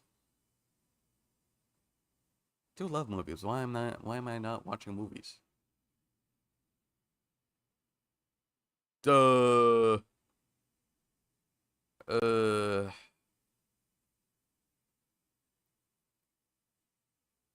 Anyway, play the game, man. What am I doing? You think? I love weenies. I can't get enough of the tender juiciness. You still give it to her? So will you give it to her? It took me ages to make, so please your will, pal. Yeah, I can tell. Like I feel like those weenies could like take a long time just cooking those. Can't exactly say no, can I? Gumshoe's lunchbox given to Maya to carry.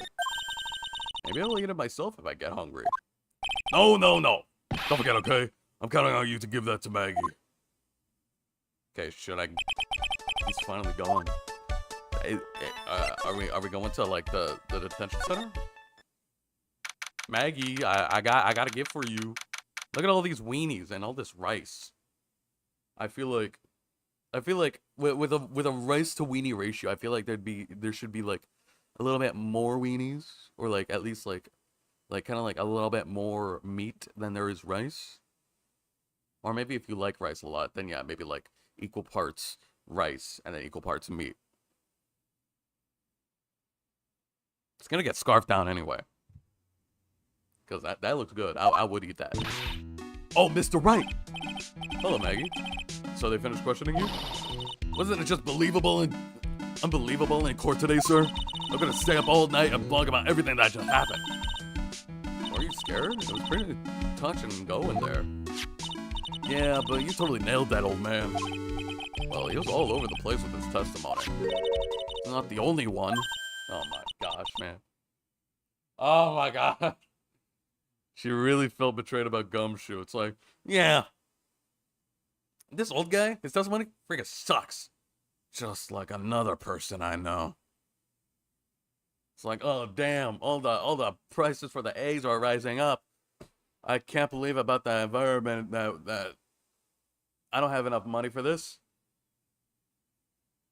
He must be behind this. And it's like, dude, each time it's like you blame Dick instead of like maybe giving him the benefit of the doubt. Look, here, there's an apology gift, Maggie. There's your weenie and rice. Everyone else's testimonies don't match up either. Not what I remember of the incident anyway. That's because you were unconscious, Maggie. Is it possible that she's the one misremembering things? Yeah, you're stupid, Maggie. You're going nuts. You're insane. Going nuts, unless you're allergic, which I'm sorry. It's like, I'll never mention nuts again. It's like, there's just a pure mention of nuts. It's like, actually like closing up her throat. Damn, bro, I'm sorry. I'm sorry, Maggie. I won't mention nuts. I forgot. Oh, wait, no, I just did. Wait, no, disregard that one. Contradiction. What kind of contradictions are you talking about? Maggie, you know how you said that everyone else provided testimony that doesn't match up with what you remember? Yup, there's just so many things that don't seem to add up. I know, right? Kinda crazy. The biggest contradiction is the other guy that I saw at the victim's table. He was the one who slipped something into the victim's coffee. I'm sure it was him. Hold on, let me turn this down. I'm looking at the mixing. Let me turn this down for you guys. Let me turn the very picky about this.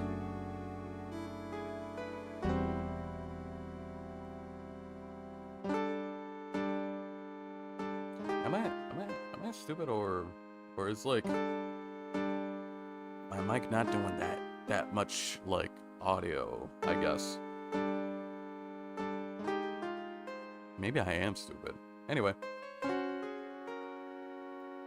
Keep going. But Mr. Koda didn't testify earlier today. That it was the waitress who put the white powder in the coffee cup? So you really think this disappearing man did it? Well, it's not the only thing that disappeared. The CD vanished as well. Well, we know who did it. And I mean, since the CD disappeared and it was found in the tender lender's office, we know that it was him. We know it was him. Connect the dots, Phoenix, because it's your freaking phony that did it. Well, he's not the only thing that disappeared. The CD vanished as well. You know, the CD with the writing on it. Oh yeah, that MC Screwdriver album, right? It was MC Bomber, Maya. The name was scrawled on the sports paper as well. I never did find that CD at the crime scene, sir. That was because it's not at the crime scene. It's at a very dazzling looking desk at a money loaning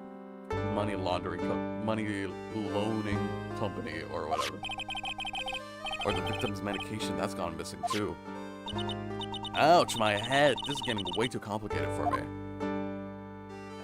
After the incident, what happened?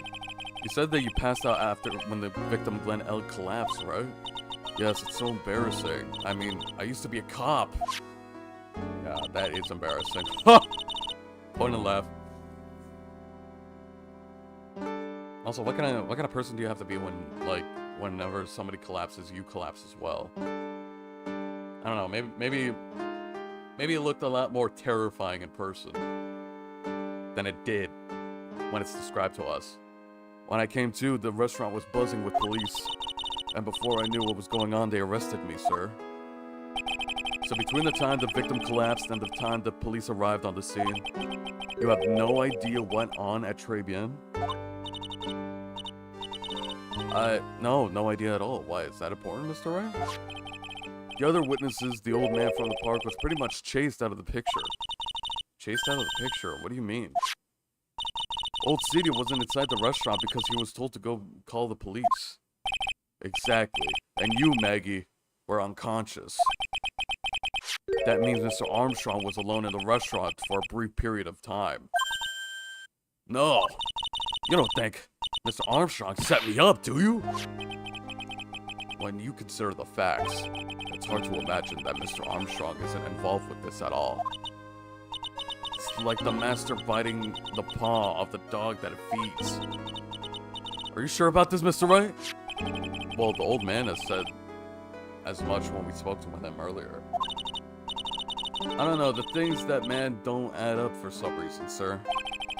Maggie looks like she's trying to figure something out. Maybe we should ask Maggie exactly what she knows about old Sadie. Okay. Yeah, no. Hey, Maggie, look at this. Fill the stomach with love and plenty of weenies.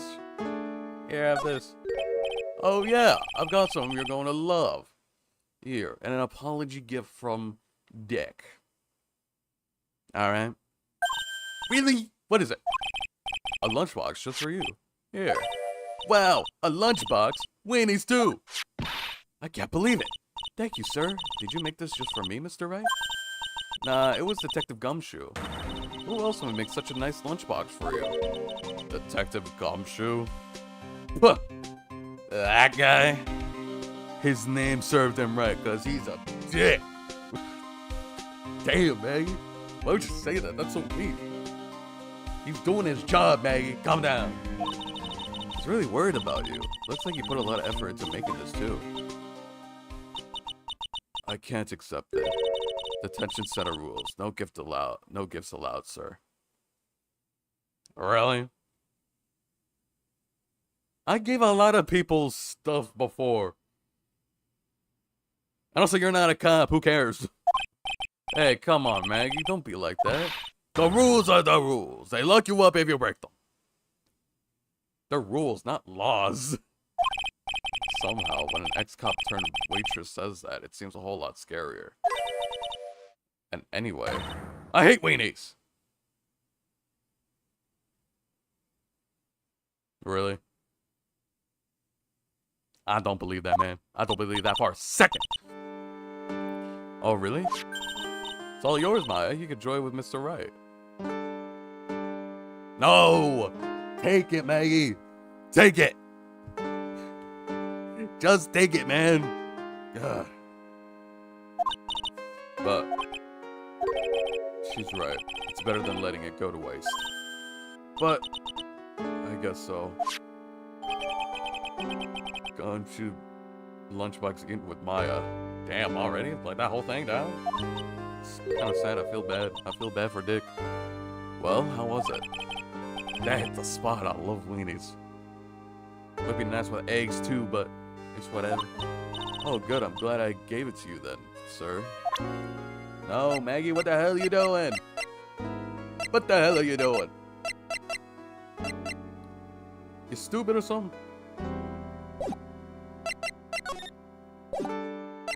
Wait, what are we doing? I think we gotta like present her everything. And tomorrow, this thing. I know I used to be on the police force, but I'm incinerated now. Incarcerated now. My God. I don't pick much information in here. All I can help you out with is the menu at TRIBULATIONS. Hey, come on, Maggie. Don't let your spirits fall. Okay, what about this one? I don't care if she doesn't know. I'm doing it just in case. Ah, is that your attorney's badge? Actually, it's a fake. Holy smokes, that's it! Huh? That's the badge your phony had, Mr. Wright. You got duped by this? But it's a completely different color. And what about the fact that it's made of paper? He said the badge had a tan as well. Oh my gosh, he actually said he got a tan. No, he didn't paint his face. He actually showed up being orange. Oh my God.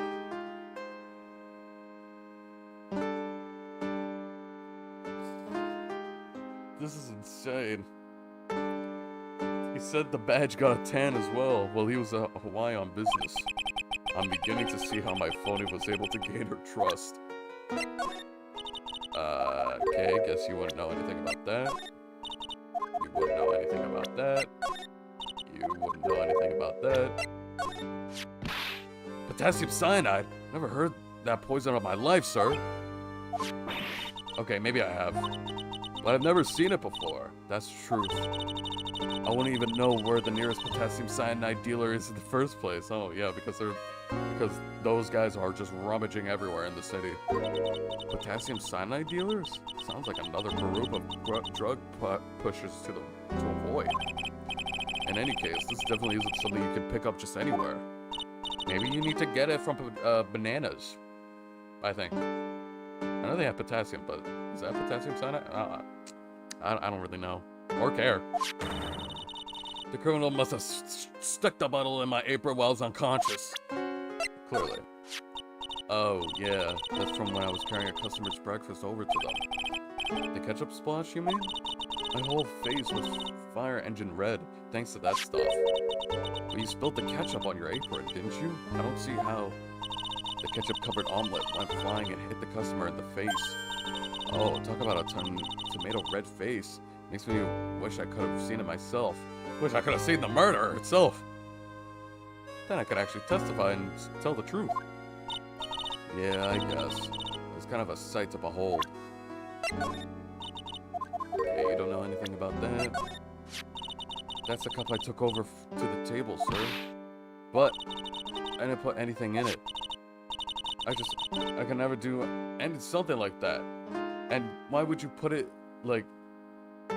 Okay, if someone did actually put something in there, like a waitress, why would they put it like out in the open just for everyone to see? I mean, there'd be no one in the restaurant in TRIBULATIONS, but I feel like they would do it while they were still in the kitchen, rather than just, oh, I'm bringing this out and I'm leaving the kitchen. I'm in the middle of the dining room. Oh, let me sprinkle and I'll feel all touches and then, boom. Here you go, sir. Your beautiful, delicious black coffee. Your favorite. Come on, man. You gotta learn. But of course we know who actually did it, but still.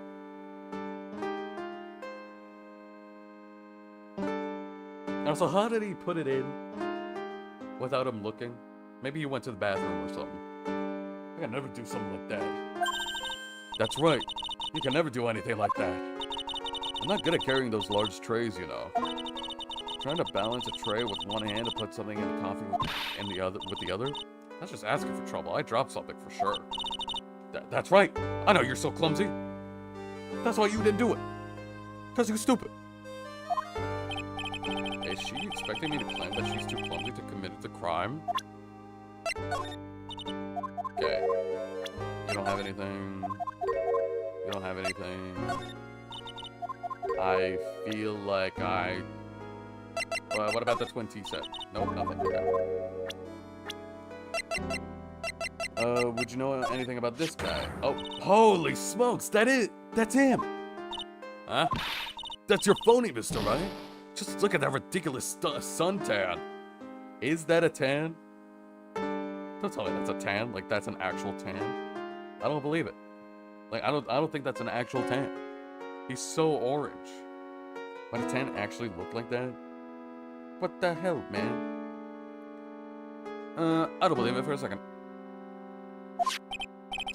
For the record, I'm not sunburned like an over-dried tomato, so I don't know how... He told me he's been on a business trip to Hawaii. That's where he got the tan. I am not hearing this. That's not a tan, man. That's orange. What kind of skin color do you have to be to get a tan like that?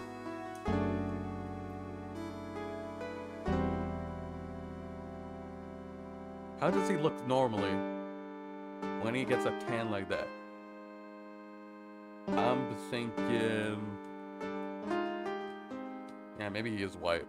And somehow he didn't even get, like, darker. He just got brighter. But, like, in a bad way. Like, neon bright. It's like, it's supposed to be, like, dark, like, kind of like a brownish dark. But no, it's just, since brown is like a darker orange, it just goes the other way and it cranks up the saturation. Went the other way. Yeah, what about her? You don't know anything. Yeah, boss? Mr. Armstrong was very good to me after I was fired from the force. I can't believe someone as nice as him would do anything to do with this. Really? Well, in the time between the victim being poisoned and the police being called, the only person who was on the scene and had the chance to do anything was Mr. Armstrong. There was no one else there. I mean, that we could prove of course. Mr. Armstrong wouldn't set me up, would he? Maybe. I feel like he would. Yeah, what about the older guy? Okay, you don't know anything about it. Oh, wait. Oh, never mind. You do know anything about it. He's not really that bad of an old man, though. Still, I feel a bit uneasy. Huh? I thought you just said you felt much better. Maggie? If there's something on your mind, you've got to tell us. You have got to tell us. Especially if it has to do something with Mr. Kudo or his testimony. Roger, I'll spill it and see what you make of it. Okay, so we can talk to him. Oh, sweet. Is there anything about Mr. Kudo's testimony that stood out as odd to you? Actually, yes. Yes. The fact that he was even testifying to begin with doesn't quite what? Well, I took the coffee over to the victim's table. It's true that there was another customer in the restaurant. Yeah, we know that already. It was Victor Kudo. But I can't really say it was an old man. What, did he look really handsome in your peripheral? With that big eye, with that big ass clown nose too? Oh my gosh. Did that technically count as a voice crack? I'd ignore that. Don't answer that. Okay, how about calling him a really old middle-aged man? No, age isn't the issue. It's like it's a woman. Maybe it was that lady? The other customer was... Oh, what? Yeah, I knew it. It was that one lady. Violin, or whatever her name was. That creepy one. A woman! Phoenix is distraught by the existence of a woman. A woman?! Ooh. That's scary. Are you sure, Maggie? Well, I'm not 100% sure, but I think so. Well, so what did this woman look like? She was sort of creepy. And kind of a cackling laugh. Creepy? Cackling? Why do I get the feeling that I've come across a woman like that recently? Did Violin have a cackling laugh? She had like a weird giggle rather than a cackling laugh. I don't think that counts. Maybe? I'm not sure though. Do you have anything else to say? No. Like this one? I don't think she knows anything about that now. Yeah, how you doing, Dick? Back when I was an officer, Detective Gumshoe always looked out for me. But today I was the one who had to look out for him, trying to incriminate me the whole time. Gotta remember, Maggie, Gumshoe's a detective. He's got a job to do. My old boss. I thought at least he'd be on my side. He is, man. But you know, there's something called perjury. You don't want to do perjury in court. He is on your side. You can't fool me. I saw him in court today. I felt like a poor little baby woodpecker being pecked on the head by its own mother. Do they do that? The only woodpecker I know is Woody Woodpecker. If only they would reboot the guy into a soulless reboot with a very ugly looking art style and make him adult and make him tell sex jokes or anything. That's my dream. That's my dream. Gumshoe's testimony was pretty solid. No wonder it hurt her so much.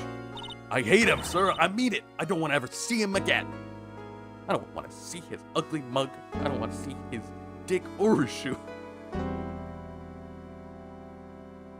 No. Oh my gosh.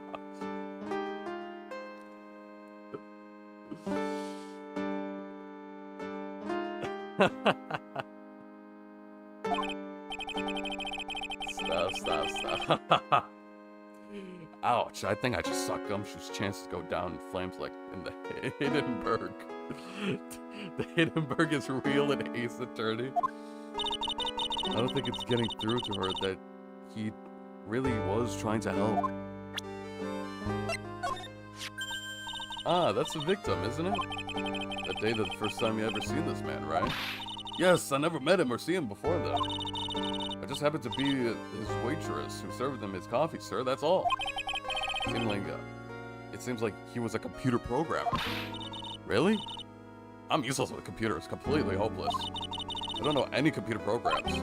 Did she mean program? No, I think she legitimately doesn't know any, like, programs. What about you? No matter what happens, I never let things get me down. You're always so positive, aren't you, Maggie? Macho Maggie bride, they say. The early bride catches the worm. A bride in the hand. What does that mean? That's not a saying, Maggie. Wow, all of those phrases are named after you? And I never turn my back on anything. You're always so strong, aren't you, Maggie? Macho Maggie bride, they say. A tough old bride. How are your family members? Do they also have bad luck like you? That must suck. Tough old bride. Nick, do you get it? Nope. I don't get it. Yeah, I get it. Totally. Okay, you don't know anything about that? What about my sister? You don't know anything about her? Do you even call yourself a true friend? Maya, thanks for your help last year. It was nothing. I'm glad we got you off the hook. I hope you can help me out this year, too.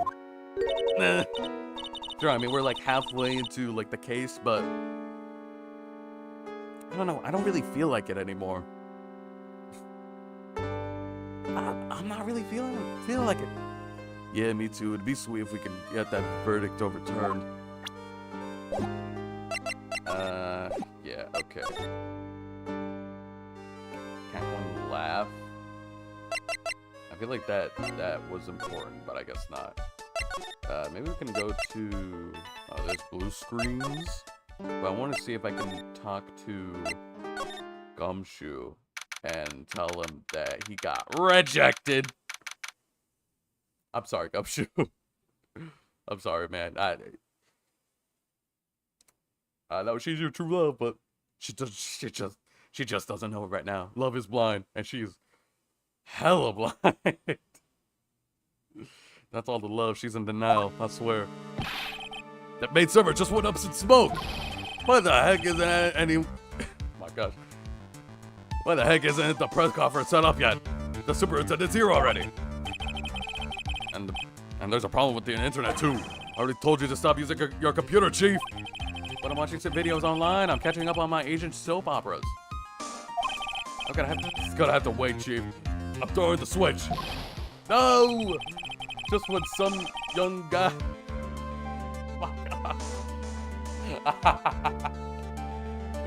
No, just when some young guy was about to confess to his son's hot-to-trot girlfriend. Wow, this place is really buzzing. Really productive here. Something must be going down. Something really big. Huh? What are you doing? What are you doing here, pal?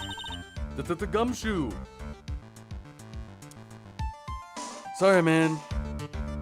If you don't like your weenies, you can't be here right now. You'll be rubbed into the briefing if you stay. Huh? We got big problems here today. Why? What's going on? It's a virus! A virus! Like a computer virus? A virus? There's a virus ripping through the precinct's computer system. Yep, a computer virus, yeah. But I really need to ask you some questions. And... What's up that? Okay, I'm only gonna say this once, so listen up! Yeah? No matter how poor you get, never borrow money from a place like this, you hear? Okay. If you got money to trouble, just go on a diet of instant noodles and hang in there. Is that what you did, Gumshoe? We're not thinking about borrowing money, detective. We want information. Or investigate it. Oh, is that all? Well, let's see. Lieutenant Leonard is considered to be even fishier than the average illegal loan shark. But it seems it ran into trouble just recently. Those guys have been pretty heavy-handed calling in all their debts. Really? Don't go putting around your nose around their business, pal. You'll really regret if you upset that lady. Alright, I get the picture. Hey, wait a minute! The lady? What did you say? That lady? I'm guessing it's Violin, or whatever her name is. Who's this lady he's talking about, Nick? We better find out what the story is with this lady. So what exactly is a computer virus, Detective Gumshoe?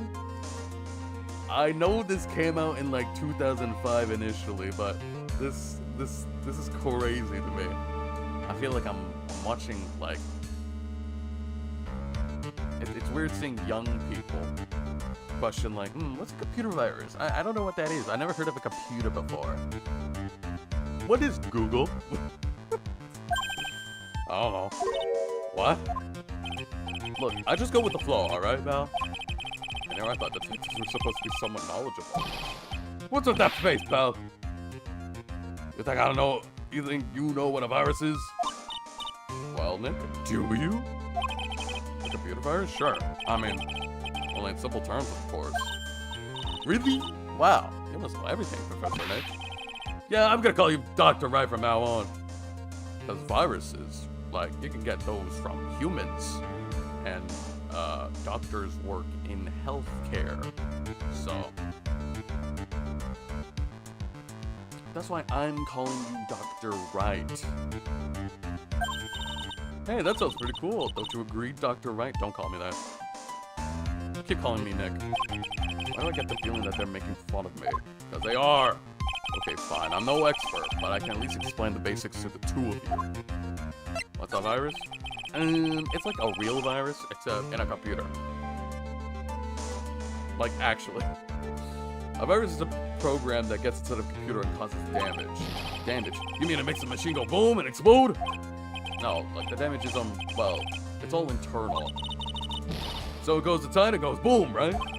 Imagine all the case data that you've got stored on your PCs here at the station. A virus could wipe out all of that. That's the kind of damage I'm talking about. Whoa! That's scary. Yeah, what's even more scary is that viruses are infectious. Infectious? Most computers are connected together on a network, right? A virus can move from one machine to another over the network. So the virus just keeps spreading faster and faster. Just like a real virus, huh?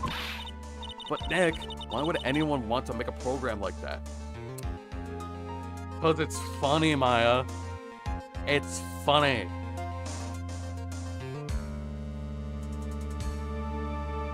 And also, it's probably very easy to make. I don't know. I honestly don't know. It seems conceptually it's very easy to make, but I don't know. I'm not a doctor. Yeah, it takes ages to type in all that data. Why would you want to destroy it, pal? No, people don't infect their own machines. They send the virus to someone else's. What? That's horrible! Oh, I get it. It's like you sneezing on Mr. Godot, so he catches a cold. Mr. Godot. Why would you bring him up? Not even like, oh, you sneeze on a person. You just bring up Godot by name. Right. Then he wouldn't be able to turn up in court because he'd be too sick. Are you guys planning to kill him? You really shouldn't do that stuff, Nick. It's wrong. What are you talking about? What did I do? Who? What? Where? When? Why did that conversation jump to talking about me? What are you talking about? Anyway, that's what a computer virus is. A bad program that causes damage. And all the different viruses have names, right? I kind of feel like I've heard the name of a virus we caught somewhere before. The name of a virus, huh? I feel like I've heard of it before too.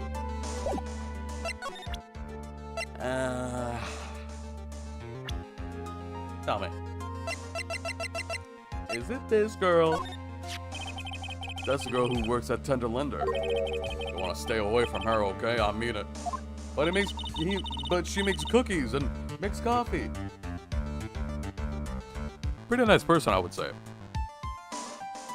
She does look kind of forgiving, doesn't she? That should be the least of your worries, pal. What is that supposed to mean? What could be worse? What are you talking about? Her name's Violin Cadaverini. Viola Cadaverini. I think that's how you pronounce it. I'm not even sure. She's the only granddaughter of Bruto Cadaverini. Yikes! What a huge scar. How did that happen? Bruto Cadaverini? Do you know who that is, Nick? Never heard of him. Bruto Cadaverini's the boss of the Cadaverini family. The Cadaverinis? That's one scary sounding name. That... Maybe I'm pronouncing it wrong, but that kind of doesn't. Sorry, but that kind of doesn't, honestly. But you're thinking of taking them on, aren't you? Maybe. No, I don't remember saying I was going to. But maybe I will. You don't know. Maybe I will. I better get some info about Gumshoe about this family. Alright. What's up with this? The Cadaverinis. I'm not sure if I really want to get involved with this, but who are the Cadaverinis? Who are they? A scary bunch of people, that's who.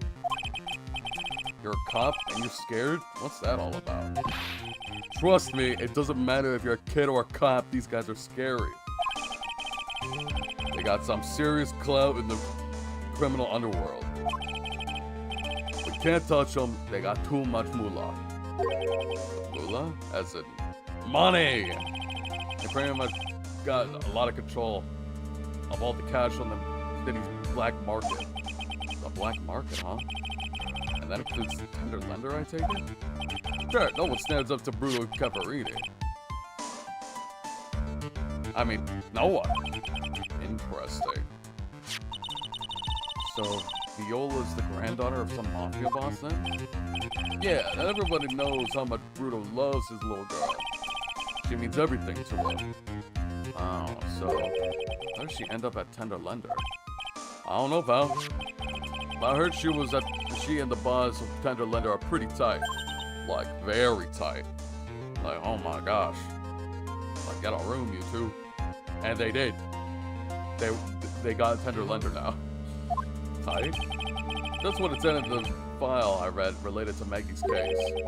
Sounds like it's a pretty important clue. Can I have it?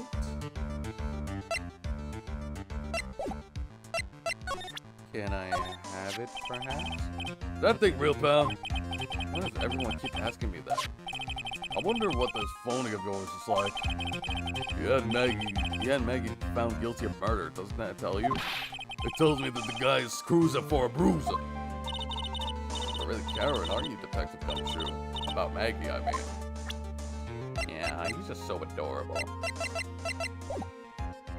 Guess I can just go.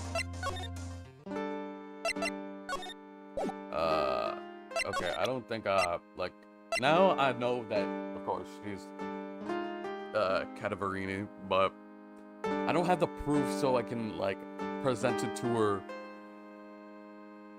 during the, like, whole Psyche Lock thing, so guess I'll try somewhere else.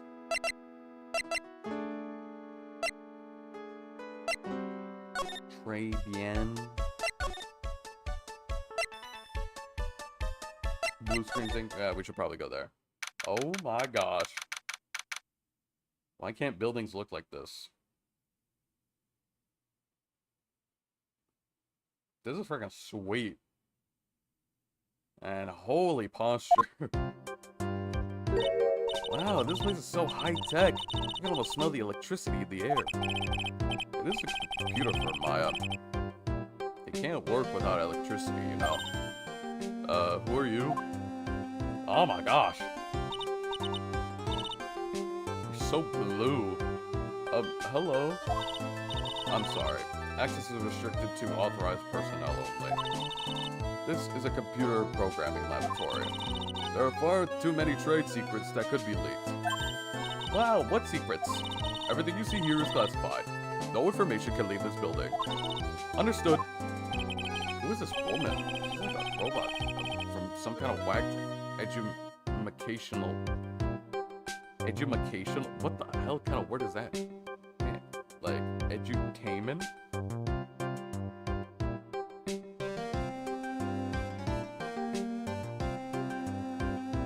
The hell kind of word is that? Phoenix, you're old head.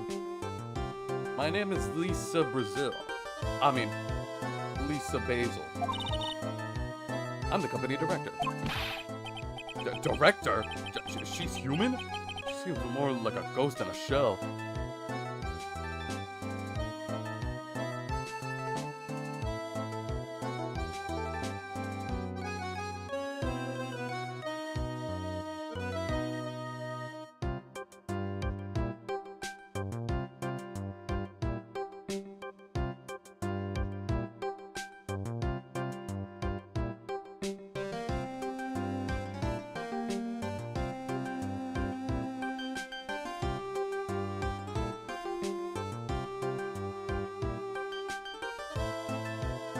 I see what they did there. And that thing over her eye, isn't that the same device as Glenn Elg's? What's a DMH? That's a DMH, right? Nice try, but it's another way around, Maya. It's an HMD. All of the programmers here at Blue Screens Incorporated are supplied with HMDs. And do you write programs too? No. I just enjoy wearing this. They are pretty cool. I wouldn't mind one. Yeah, let me get one. Dude, and is your suit, like, automated? Why is it lighting up? So, what exactly is this firm's business? I will try to simplify it so you can understand. We analyze the data management systems required by certain branches of industry. and then deliver optimum operating systems and source-level components to them. Launching out the corner of analyze and management. It doesn't matter, they analyze stuff, you got that much, right? The software we produce is distributed on CDs. CDs? Yes, compact disc, digital optical storage media. Of course, CDs are used for software as well as music. It is a small firm, but all of my employees are first-class programmers. Let's ask one of them what they're doing. Excuse me, what are you working on right now? I'm researching the impact of the site.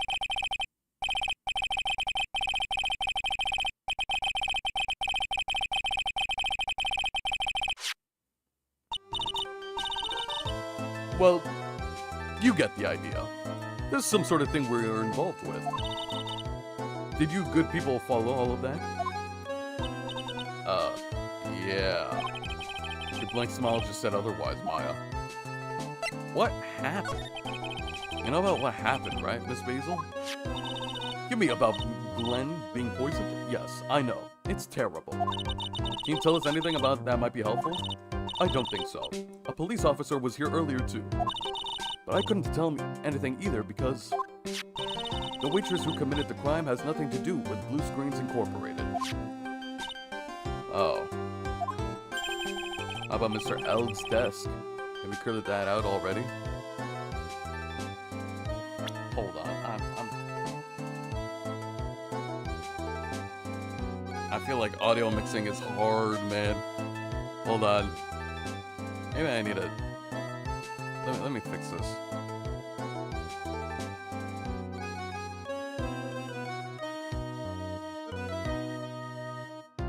Maybe that would work. Hopefully I'm not too loud. Because it is my mic, right? Yeah, it is. Have you cleared that out already? No, not yet. It's this one, right in front of you. If there's anything that might be useful for you, you are welcome to take it. I guess there might be a clue here somewhere. Alright, well, thank you, Basil. Cool name, I guess. Sweet calendar. Whoa, look at this desk, Nick. What a mess. Looks pretty average to me. But you can't get any work done with everything all over the place like this. You think? Real whiz kids can work under any condition, you know? I feel like this is just an excuse for you to justify the mess you have on your desk, Phoenix. Just trying to hint that I should tidy my desk more, yeah. Lay on my desk when Maya stops asking silly questions. No hurry then. Hey, this calendar. What about it? This is another hint about tidying. You can forget it. Someone's marked December 3rd in red pen. December 3rd? That's the day Mr. Elg was murdered! Is there anything else? Yeah, it says, meet with the tiger.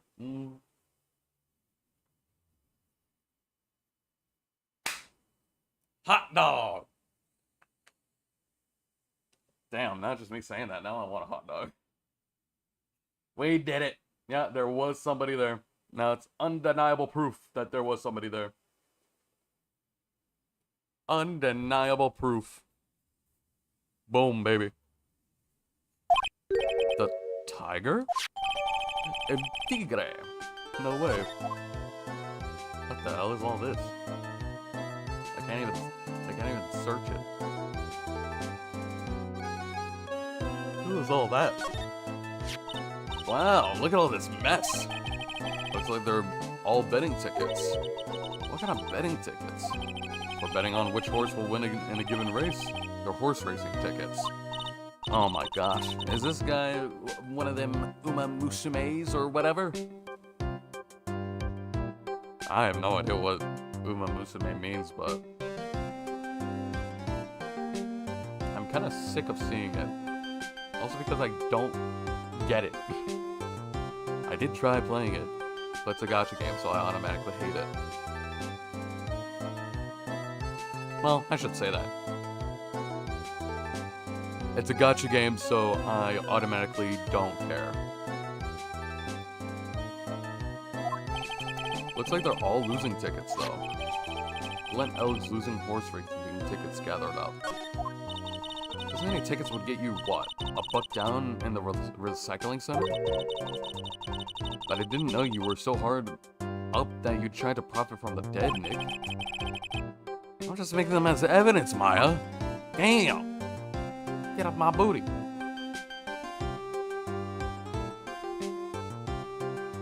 I don't think this, all of this is going to be interesting to me. Do you know anything about this? Would you mind taking a look at this? I'm sorry. That data is super admin restricted desktop access password protected.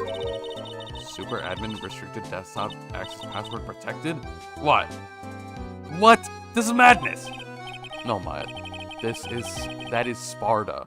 She won't tell us unless we say the right code word.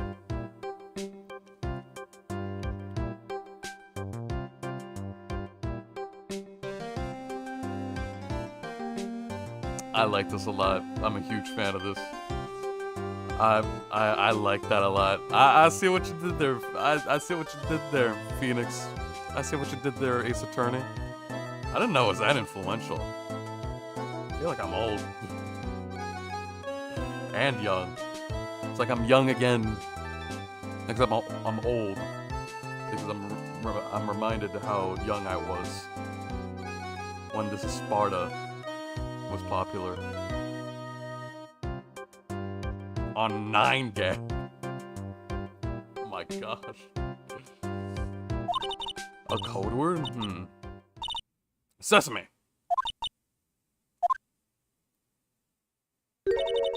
If it's not Sesame, then it must be her mother's maiden name. That's how it always is. Damn.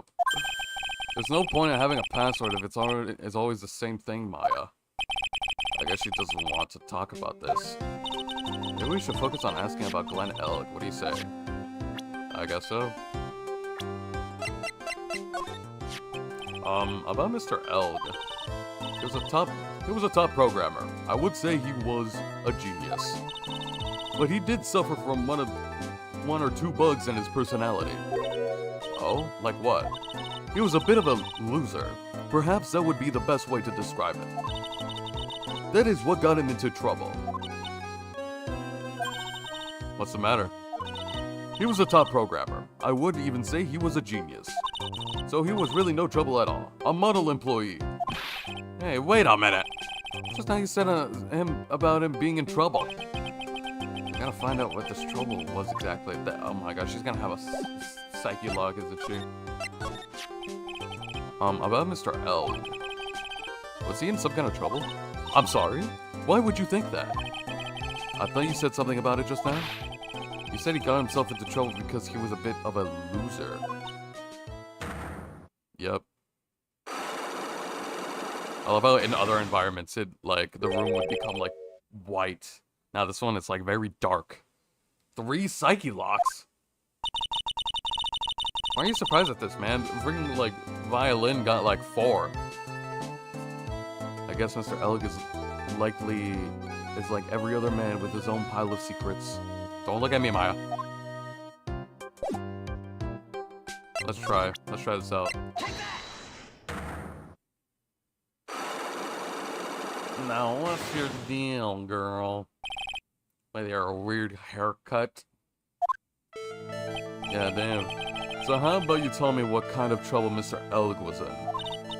I'm sorry, sir, but we don't deal with troubleshooting here.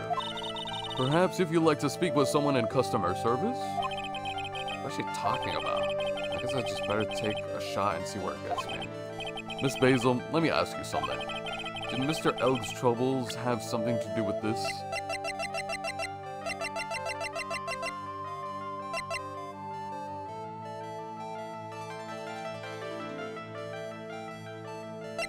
Gambling? What is that? A bunch of horse racing tickets, all losing ones. With that many tickets... Oh wait, this is Basil. With that many tickets, you could get $1 at the recycling center. You good people are very, very bad. Cashing in on others' misfortunes is immoral. Is that a whiff of hypocrisy I smell? But what is the relevance of these tickets? The victim, Mr. Glenn Elg. He had a bad gambling habit, didn't he? I don't think that's a logical conclusion based on the facts. Everyone likes to go to the races from time to time. Yeah, but not everyone buys this many tickets. Anyway, I don't believe that proves anything on its own. You're right, but I'm not through yet. Mr. Elg's gambling wasn't restricted to horse races, was it? It was the scratch-off ticket. The lottery, horse racing, he bought a lot of tickets and lost a lot of times. That's what have got to hurt his wallet pretty bad. Don't you think? Oh my gosh, she's like crying. She's not sweating, she's crying. And she's gonna get all those tears to break her like very high-tech suit. I don't know how that works. It may be bad enough to be the cause of some pretty serious trouble, mayhaps? Oh, yeah. You're right.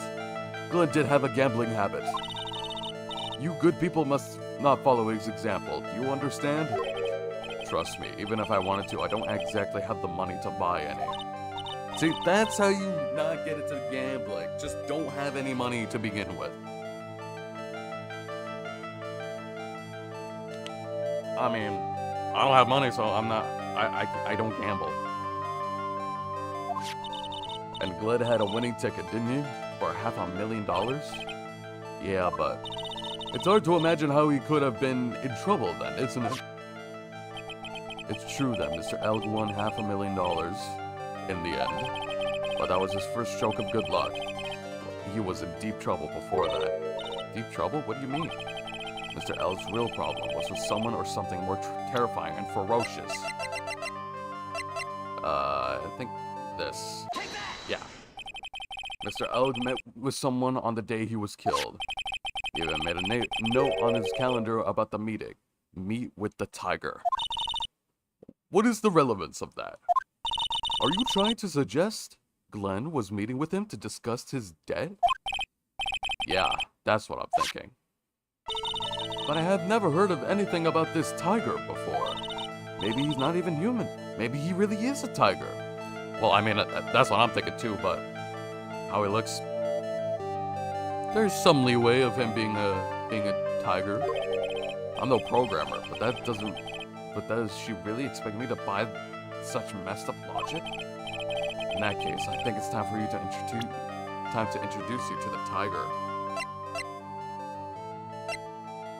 What am I presenting here?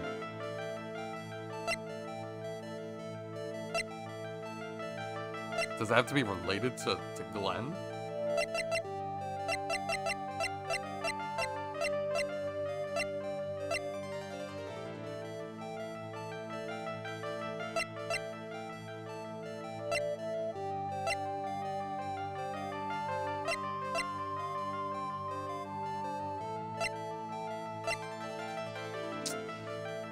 Huh.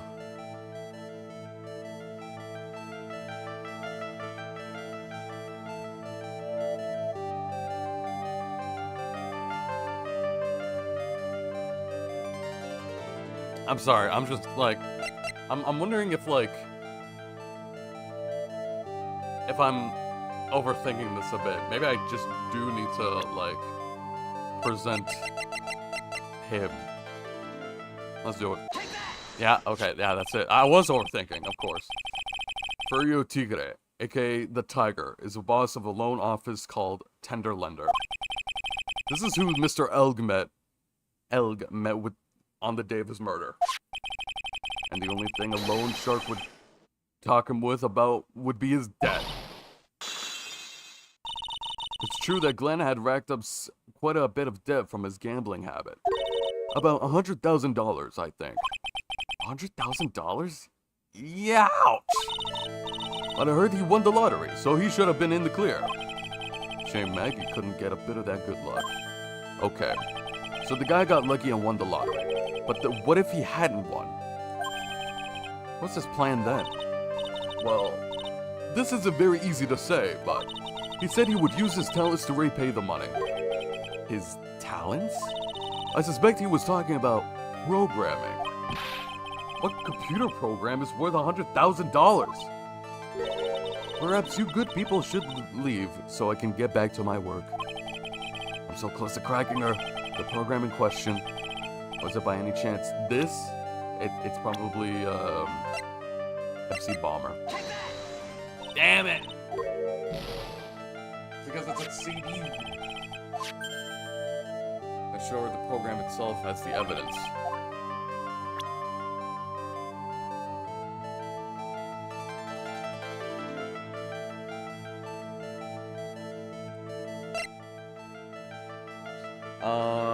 Okay. The program, do I have anything? I don't think I do, actually. Damn.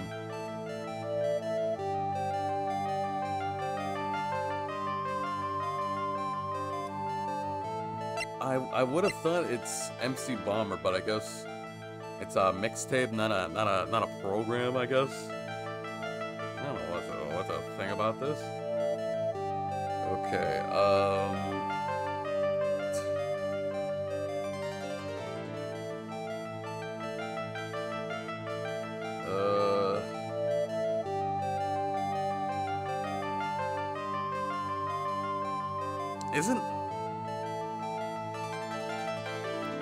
Is it really not MC Bomber? What else could it be? This is like the only thing that could work. Am I stupid?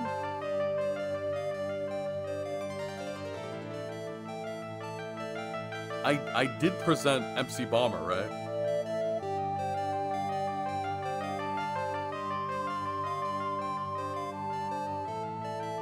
I'm doing it anyway.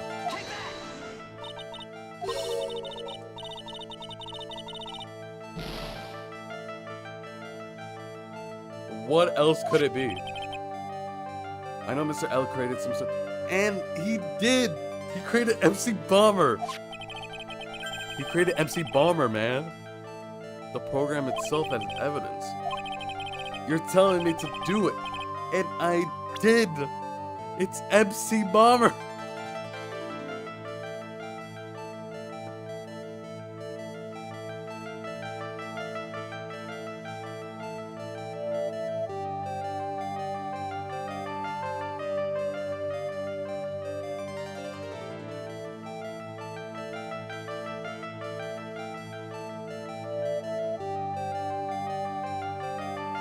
Dude, what? Is the game broken or something? No, I know it's MC Bomber, but there's no way it's anything else. It has to be MC Bomber. Okay, you know what? Let me look at the guide. Let me look it up, because it has to be MC Bomber. Where is it? Where is it? Blue Screen's Ink, Lisa's Psyche Locks. Last one. Lisa says that he would have to pay $100,000 to repay Tigre's debt. He did win the lottery, but what if he hadn't? He would plan to use his programming skills to get the money. When asked what he would make, present MC Bomber. Wait. No, you can only present this after you jog Dick's Shoe's memory and talked it about. Did I not do that? I can only present. What kind of prerequisite is that? I have to make sure make sure that Gumshoe remembers? Oh my gosh, bro. What?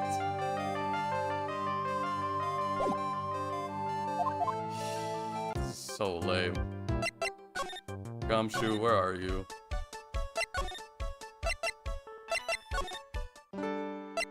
Sorry, Maggie. I'm not here for you. I'm here for your boyfriend. MC Bomber.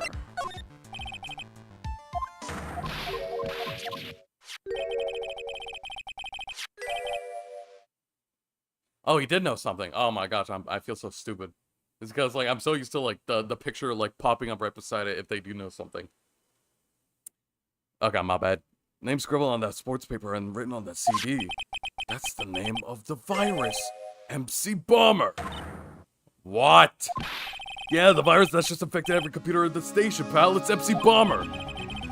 Can you give us any more details, please? Oh my gosh, here it is. We already knew about the MC Bomber virus for a while back.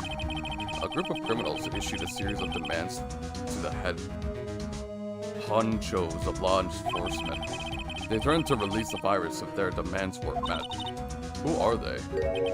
I don't know. Some hotshots from the criminal underworld would be my guess.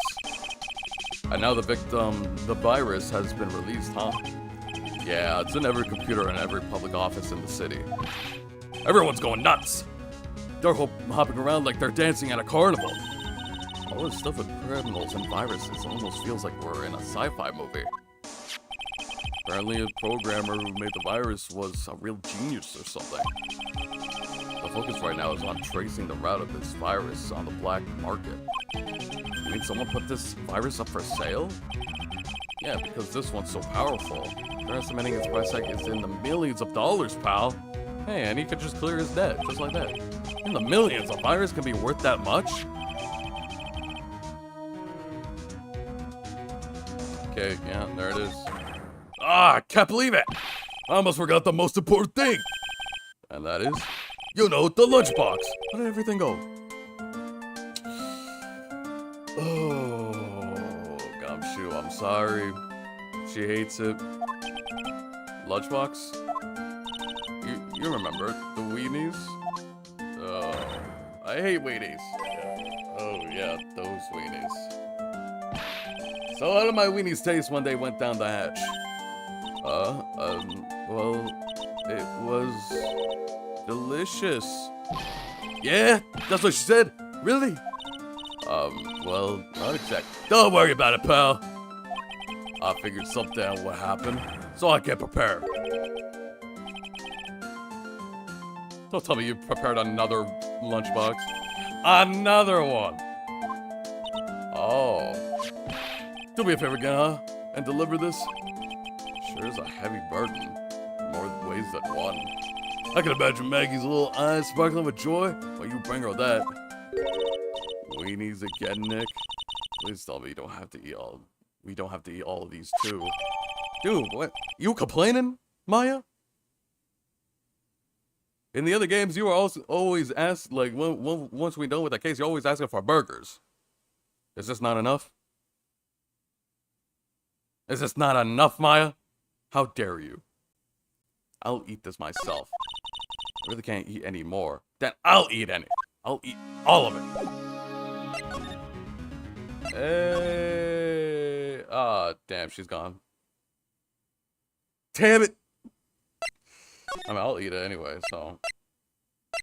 Well, I'll eat it after Maggie refuses again, of course.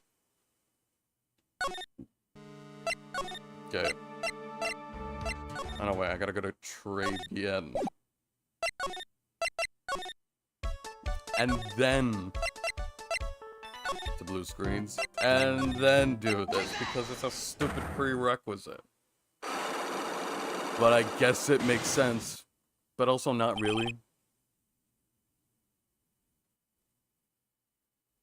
Maybe it's also my fault. I thought I did, like, present, like, Glenn or the MC Bomber evidence to him, and nothing happened. At least I thought I did. I guess I'm stupid. Whatever. We're past that. Alright, so we know the first question. He's gambling. He's a gambler. He loves weenies.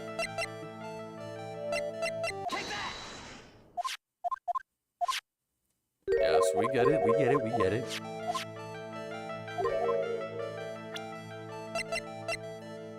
Mr. Elg's gambling was restricted to horse races, was it? Yeah, this one. Take that.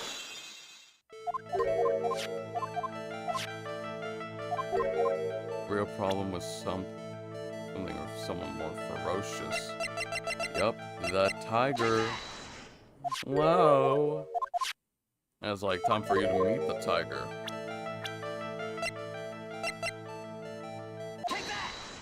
There we go.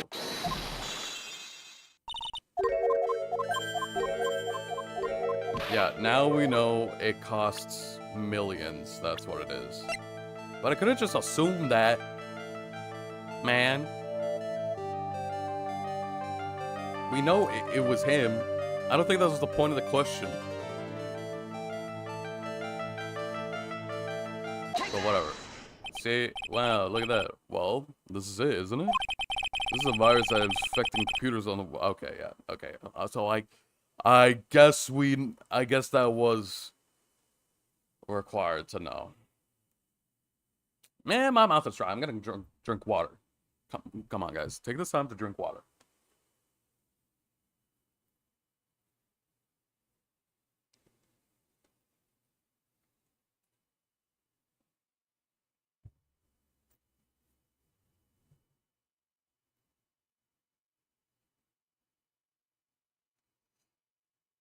Oh.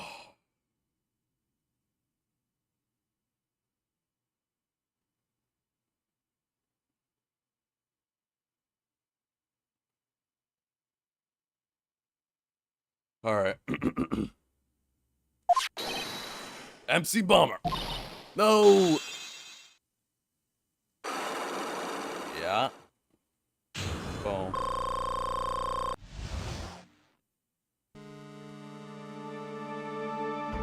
Glenn's troubles. Talk to me. Glenn's had more processing power than any computer. I think that's brains in general. I feel like brains are very advanced. They're very advanced, you know? Like, I'm talking like right now. Dude, that's a lot of processing power. Just me talking, that's a lot of processing power. Oh, this guy also had processing power. Well, so do I. You're not special, Glenn. See, that's why you're dead. You never knew when to quit. Like, actually. But I had been infected with this gambling virus. Glenn was in too deep. You mean he was in debt? Yes, $100,000 in debt. Not an easy amount to repay. So, he said he was taking on some extra work. Something a bit risky. Risky? Dude, a virus. Maybe he was going to become a waitress at TRIBULATIONS? That's also another possibility. Where do you come up with these ideas? Just smack her on, like, on the back of her head. Like, what the hell? I feel like you're actually serious about that, Maya. So it's safe to say that Mr. Elg was the creator of this virus, huh? The MC Bomber virus? Yes. It was a work of genius. In a bad sort of way, of course, but still genius. Something like that would probably fetch several $1 million on the black market. Inconceivable! She was right for a change. This date, December 3rd, is marked on his calendar. That was a deadline for repaying his debts. Mm-hmm. Yeah, of course. I guess we won't be needing these horse racing tickets anymore. And that's like we just burned them. Thrown back onto the floor, damn. Use a trash can, Nick! You don't tell me what to do. Blah, blah, blah, blah.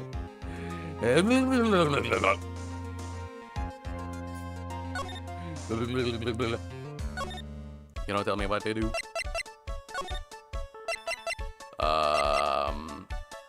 Do I have enough for violin? Let me see. Oh, you're still here, old man. Okay, let's talk, girl. Let's talk business.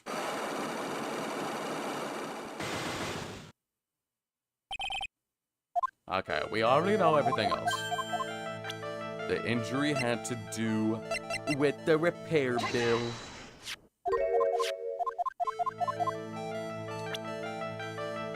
That's because this is your grandpappy. I know exactly who you are. Viola Cadaverini. You sustained injury in a traffic accident, didn't you? Boom. It happened about 4 months ago. I was driving in one of the family cars when someone pulled out in front of me. Oh my gosh. No way. It was a motorbike or something like that. I don't remember it much. Anyway, I sort of tried to avoid it, but it's been 4 months and he still hasn't, like, repaired his little, like, little thing. I took a blow to the head. A bad one. Yeah, I can imagine. So what happened to the person on the bike? I'm guessing they didn't get away with injuring the Viola Cadaverini, right? I don't know what happened to them. They ran away, or so I heard. Ran away? If they stayed, I'd have... Is it possible that the person who committed the hit and run could have been...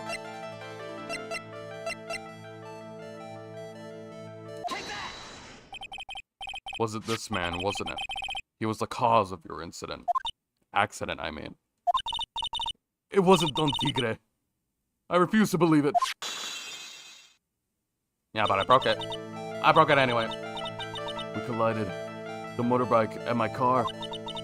But Don Tigre isn't injured at all, is he? It was a tiger who caused Viola to crash. I can feel it. Plus, one of her locks just broke, so she must suspect it was him too. I'm sorry, Miss Cadaverini, but I have proof that the tiger was involved in the traffic accident on his bike. It was the... Yeah, it was the report card. Was it not? Okay, I guess not. I have proof that the tiger was involved... Oh yeah, on his bike. Not like his name on the document, on his bike. Because, like, the wheel guard is all smashed up. Yeah, okay. Should have been a little bit more specific there, Phoenix. For the player, damn. It's not exactly a motorbike, but Mr. Tigre rides around a scooter, doesn't he? And you'll notice that the front wheel guard is badly damaged. Ms. Cadaverini, you know the truth, don't you? This repair bill was paid by Furrier Tigre. The Cadaverinis have known for ages who's caused the accident, haven't they? It's possible, perhaps. Somewhere inside me, I know that may be true. I knew it, but Don Tigre still saved my life. The operation was very complicated. It was very, very expensive. How much are we talking? Very, very, very expensive. She seems kind of hesitant about giving me an actual figure. I should back off. Well, anyway, it was the tiger who paid all of it, right? After I recovered, Don Tigre told me. He said he paid for the operation because he cared about me. I believe him. Really? But do you honestly believe that to be true? I mean, did you see him before? Like, he was blushing and gushing all over her. So, I mean, yeah, I believe it. Do you want to know what I think? I think the reason he paid for the operation was because of you, but someone else.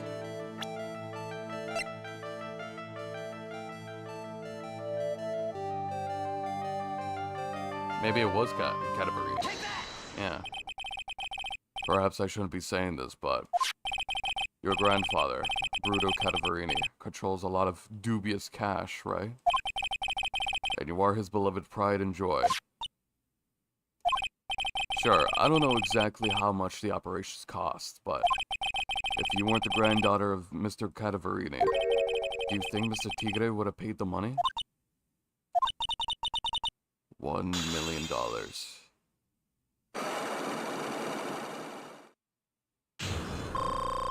Hell yeah, baby! We take those! 4 months ago, I was in a traffic accident. That's why I needed the operation. When I woke up, they told me it was nothing serious, a simple procedure. Oh, really? Well, I guess if she recovered in 4 months, it couldn't have been too big. They said the operation cost $1 million. If it was a simple operation, why did it cost so much? Why did it cost so much for a simple operation? $1 million bucks? my grandfather ordered Don Tigre to pay $1 million in compensation. Compensation, huh? It's underworld lingo for paying money to settle a score. Basically, pay or get into some serious trouble. But $1 million? This has to be related to our poisoning case somehow. I wanted to believe him. I wanted to trust what Don Tigre said.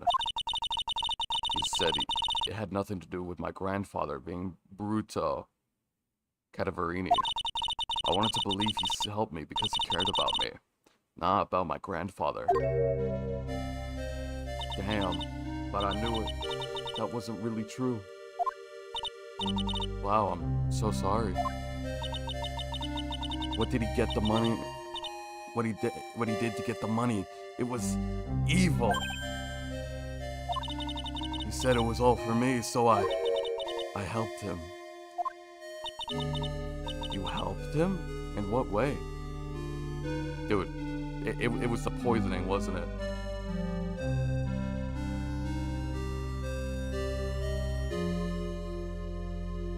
Wait, I'm trying to think. It was the poisoning, wasn't it? 4 months ago? Wait, when did it happen? The court happened on December 5th. But it usually happens like after like a couple of months. So I'm assuming it's the poisoning. Here, take these. What are these? Medical papers? I'm Bruto Cadaverini's granddaughter. He had to pay compensation. He was made an offer he simply couldn't refuse.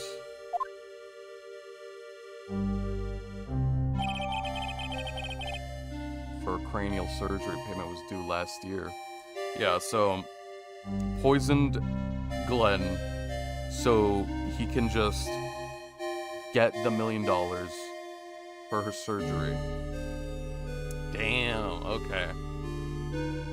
I mean, poisoning is still wrong, but, you know, it's good intention, right? Saving someone you care about. And with this, like, the victim was just like a gambling addict that caused, like, computer viruses, that made computer viruses that could sell for a lot of money in the black market. I mean, it seems like they're the good guys and he's the bad guy. That's crazy. Wow, I feel so bad for Viola. It's inexcusable. Huh? There are two things that I consider inexcusable. Poisoning and betrayal. Yep, but, I mean, yeah, he's still poisoned. He still poisoned somebody. That's still a crime. But, you know, good intentions, right? But still, of course, still gonna give you, like, 30 years. Only coward would hurt people using either of these tactics. Is everything alright, Nick? We should get going. Right after we finish our espresso. Yeah. I won't need to convince Viola of anything else, so I guess I can get rid of this. Repel bill thrown into trash? Damn. Not even like back under the king piece? So mean. Wow. I'm sorry, Viola. I'm sorry. My condolences. You died for like 3 seconds, but my condolences. Nothing. I don't really need to do anything. Oh. Okay, where is he? I need, yep, there he is. I need to ask you a few questions, sir. Hey, bonjour. I have been waiting for you to return. Mr. Armstrong. Good timing. I was hoping... Oh, wait, no, this is Phoenix. Oh, good timing. I was hoping to find you here. We'd like to ask you a few questions. Well, he hasn't got to do anything to use, fellas. There he is. Oh, it's... Oh, you call it Zane. Oh. Ah! Did she hide under the table? Come on around the table already, Amaya. Okay, hand it over. What? You want to play games with me? I don't recommend that. The medical papers, now! Uh-oh, I think she wants all his Cadaverini's papers back. You mean this? The $1 million medical papers? Miss Cadaverini trusted you. That's why she said that she helped you. Forget about it. That girl's dumber than an eggplant. You want to know what she said? I'll tell you what she said. And it ain't only her face. She thinks she got power because she's brutal little girl. No, that's sad. Okay, maybe not. Maybe he doesn't like her. Yeah, probably acting all sweet because, well, granddaughter and everything. Nepo grandbaby. I can't let you have these papers. Tomorrow in court, I'm going to expose what you did to get that $1 million you used to pay this off. Are you crazy or something? I don't care if you want to give it to me or not. There's 2 of us here. You got that? 2. We. Mr. Armstrong, you're against me? How dare you? Forgive me, that's all. I can't argue with him. Who's slapping who? Ah! That really hurt. Oh. Did he slap me? Okay. Is that all you've got? I'll be taking those papers now. Armstrong, get that lighter! Oh my gosh, are they actually like doing arson or something? Don't take it too hard. Phoenix, right? I was so stupid. I shouldn't let my guard down. Those medical papers were vital evidence. Oh nah, man, he's gonna die. Hold it, pal. Gumshoe, my guy, what are you doing here? Detective Gumshoe? Detective? You think you're gonna stop me, copper? Beat it! Whoa! Come on, Gumshoe, keep it together. You guys, get out of here. Leave this guy to me. Oh my gosh, are you gonna do like a full-out fist fight? But, go, pal, and take this. If you get hurt, who's gonna look out for Maggie, huh? Yeah, true. All right, man. All right. Thanks, Gumshoe. Wait, Nick, don't leave me behind. You're still under the table? You just watched all of that happen? And then say a peep? I'll get even with that guy tomorrow in court. Tender Leonard is going down.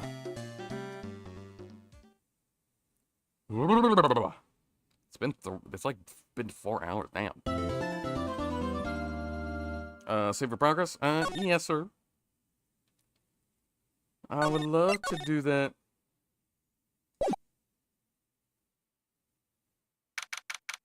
January 8th, 9:46 a.m. District Court, Defendant Lobby, number 1. Good morning, Mr. Wright. Good morning, Maggie. So, what do you think is going to happen today, sir? Yesterday's session didn't go so well and ended up on a giant mystery. That's true. You right? And we still haven't solved a single part of it yet. Are you okay, Nick? Yeah, of course. I saw that little flash of doubt in your eyes.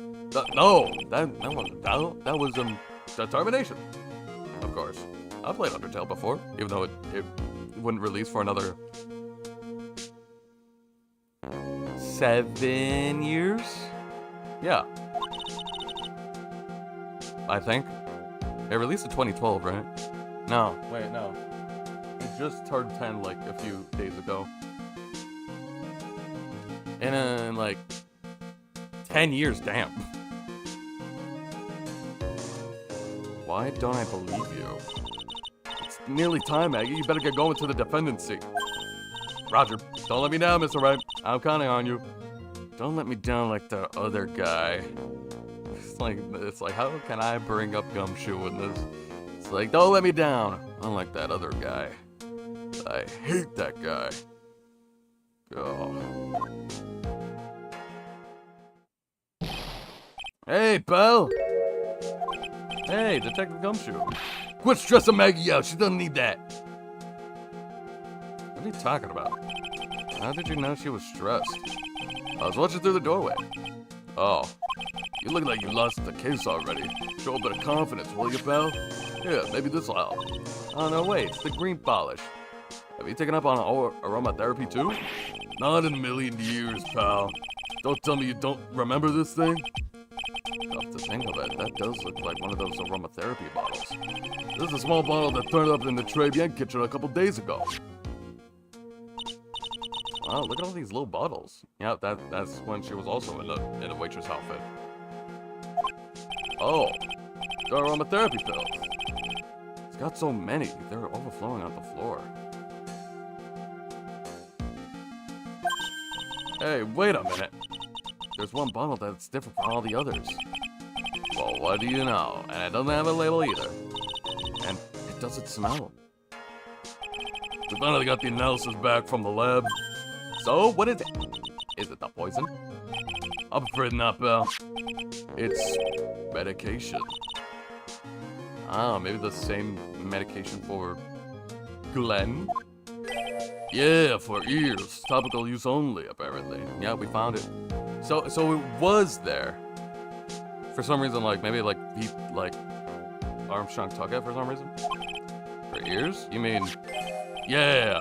It's the same medication Glenn Ellick used for using his ruptured eardrum. That was Glenn Ellick's ear medicine doing in the kitchen.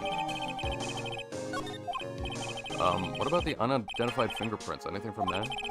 Someone screwed up, so they only had time to analyze the contents of the bottle. Another hour and they might have gotten something on the prints, but that's going to weaken the impact as a piece of evidence. Okay, pal, this is it. Make sure your defense is impregnable today, got it?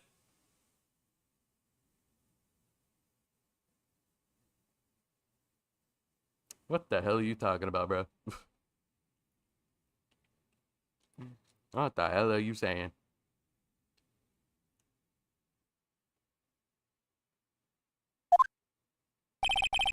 Today's trial.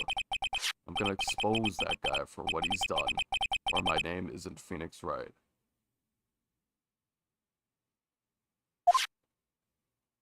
I think I was supposed to sound more determined. I just made him sound so, like, depressed. Real honestly. Oh, Mr. Godot, you ready to lose again? The defense is ready, Your Honor. Ready and waiting as always, Your Honor. Very good. Then we'll get underway at once. Yesterday, we heard the testimony of Mr. Victor Kudo. He claims to have witnessed the defendant putting a powder into the victim's coffee. However, the witness's testimony was plagued with a number of problems. The marks on the rim of the cup shows that the victim drank from his right hand. But according to the old man's testimony, he picked it up with his left hand. Thank you, Godot. Furthermore, according to the witness's account, the victim was listening to a radio and his earpiece in his left ear. Yet the victim's left eardrum was ruptured, which made him effectively deaf in that ear. It's amazing how many contradictions a single case can have, huh, Nick?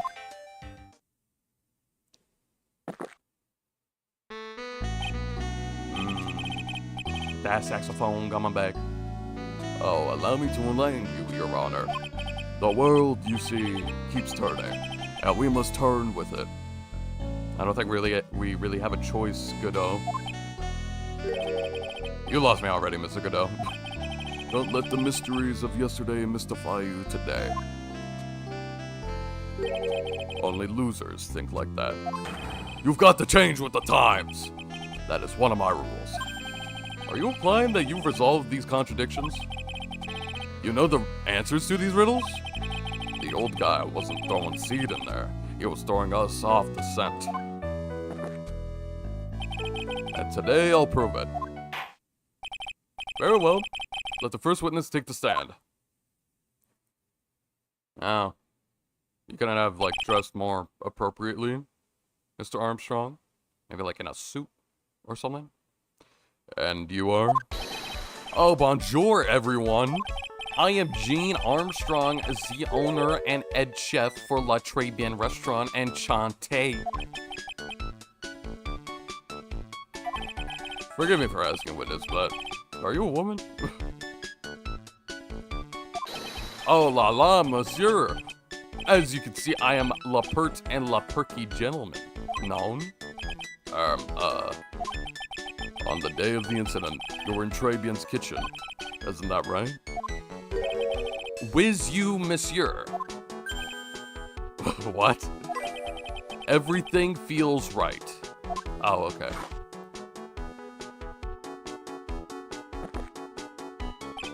Huh!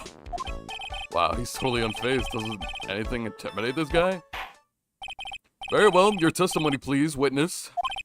Please tell the court what happened that day at Trabian. We volunteers. Hell yeah. Let's hear it. Let's see how wrong you are. With no irises, no nothing. It's just all brown. When it all happened, there were just 2 customers in my restaurant. I remember I was experimenting with some new art deco that day. Like having a large mirror between the tables, for example. Perhaps that is what the old man was looking at. La cup, la earpiece, and la glasses. He would have seen everything in reverse, known? Yeah, I guess so, yeah. That would make sense. Mirror? We on grand mirror. La most enormous mirror. Exactly, yeah. And suddenly the mystery disappears. Like I said, the world keeps turning, so roll with it. That would explain the coffee cup and the earpiece conundrum. The mirror would have made everything appear back to front. What the heck? It's way too early in the morning for this to be happening to me. Now then, Mr. Wright, you may begin with your cross-examination. There's gotta be a contradiction there somewhere. When it all happened, there was just 2 customers in the restaurant. No, there was 3. Oh my gosh, I almost tipped something over. Hold it there, buddy. And who were the 2 customers exactly? Mice, of course, the young man who died, and the other not-so-young man. You are referring to yesterday's witness, I presume? What about the other man Maggie says she saw at the table? Somebody told me Mr. Armstrong isn't planning to disclose his existence. There it is. I mean, because, like, Tiger was there at the restaurant, it seems like they're working together. Like they know what they're doing. We need some hard evidence first before we can bring him up, don't we? Guess we'll just have to try a different approach for the time being. Okay. I remember I was experimenting with some new art deco that day. Okay, what are you talking about? You were experimenting with art deco? How come I never heard about that before today? You are not familiar with the language of interior design, monsieur? Please stay on topic. No, why don't you tell the court about this before? But I did, just a few moments ago. Excuse me, Mr. Armstrong. This deco you mentioned, are you referring to some sort of deduction? Deductor? I'm stupid, I know. No, art deco as in like a style of a design, like decoration, Your Honor.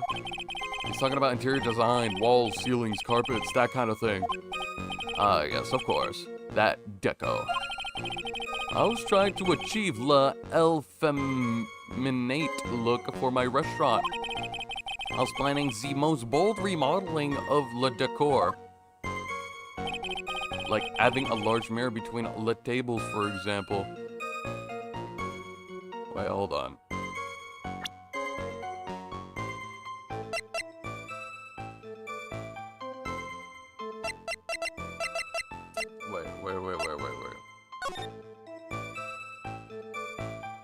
What did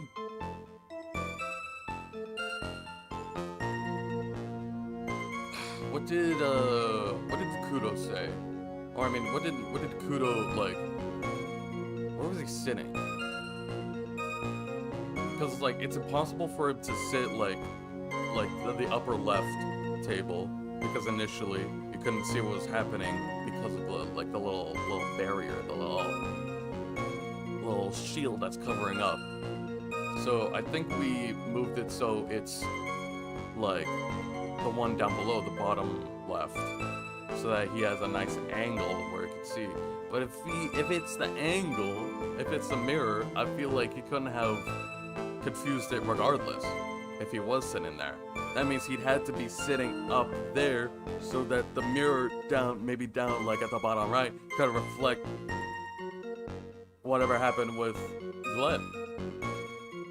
I feel like that's still impossible. I feel like at that point, it just had to be in the upper left corner.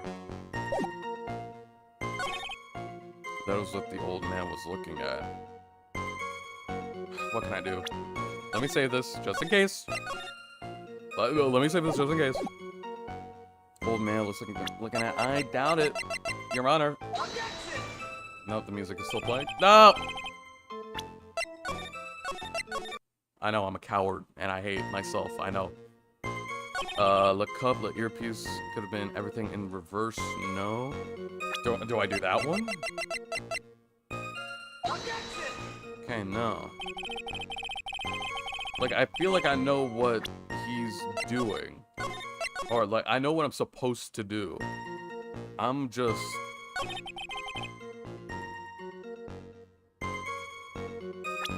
I just don't really know what...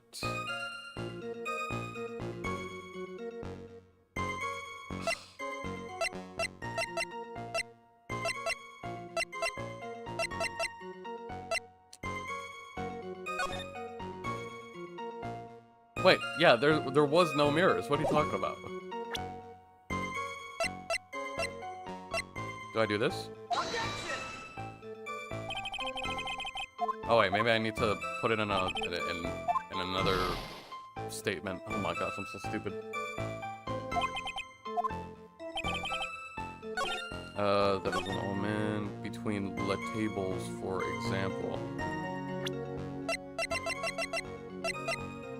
I think it was... Oh my gosh, I wanted to check it. Damn it! What? Not saved, load. I know. This is a little bit annoying for me, I know. Having a large... What?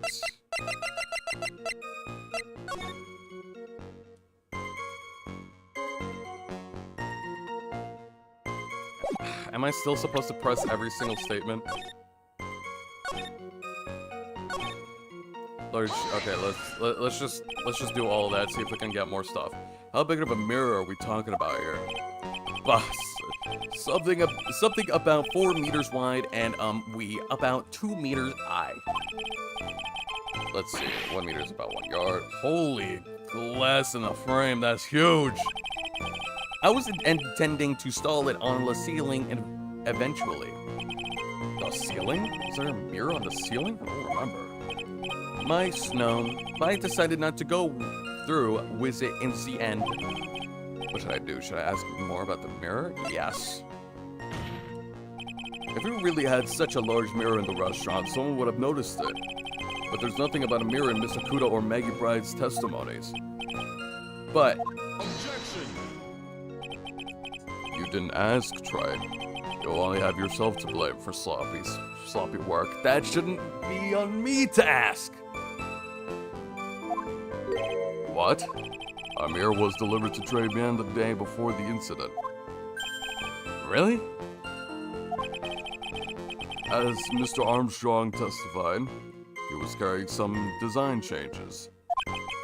As it turned out, he didn't actually use the mirror in the end. This doesn't add up. Even if a mirror was delivered to Trebian, it doesn't prove that it was in the restaurant the day of the crime. That's what I was trying to do! Huh. If you want to doubt someone, Trey, Look in the mirror. Wow, clever. I'm sure the person looking back at you will be dubious enough.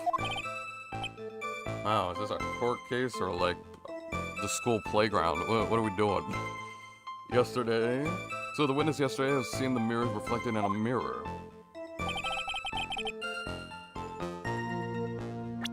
It literally wasn't there, man. Am I like providing the wrong evidence? Because there's no mirrors in sight.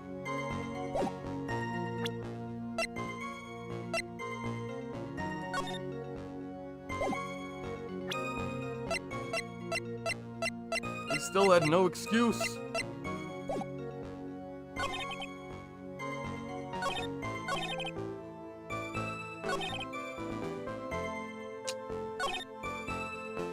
Two customers.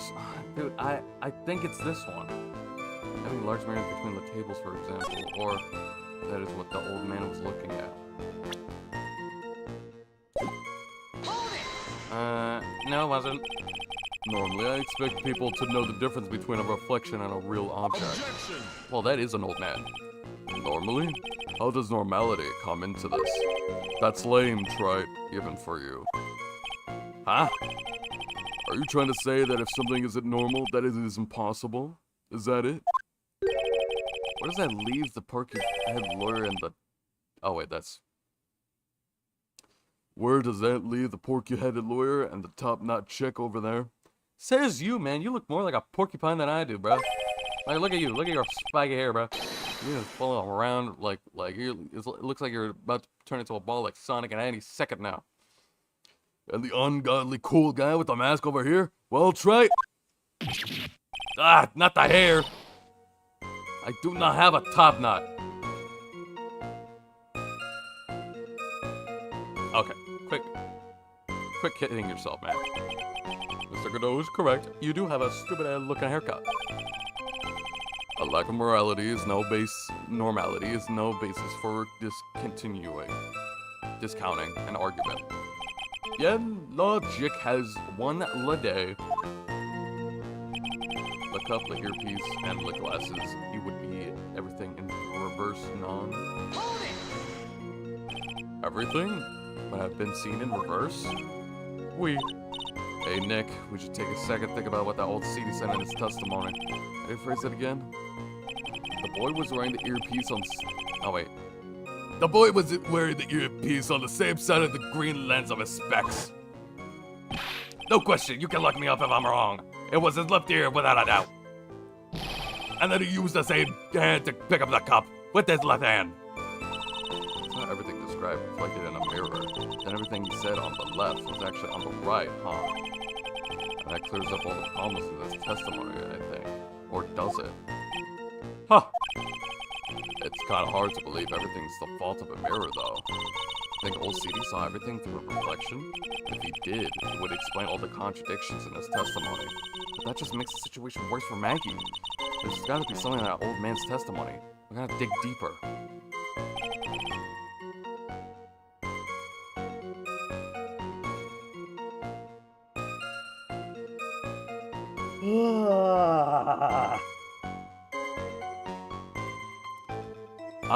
Okay, I know it's one of them. It's one of these statements that I need to provide that specific picture of the crime scene. Because there's no mirrors in sight.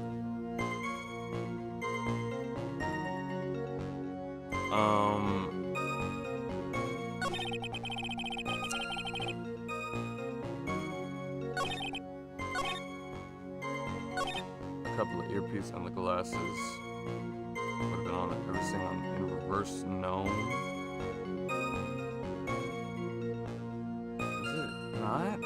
Is it not the photo?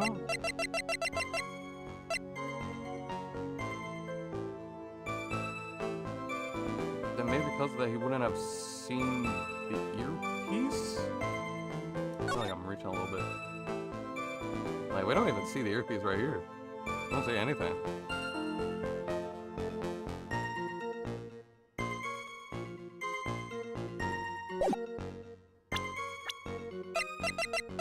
the right side or the left side.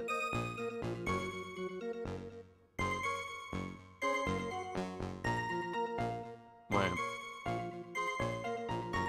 Left eardrum was ruptured. But he... Wait. The cup, the earpiece, and the glasses would have been everything in reverse. No.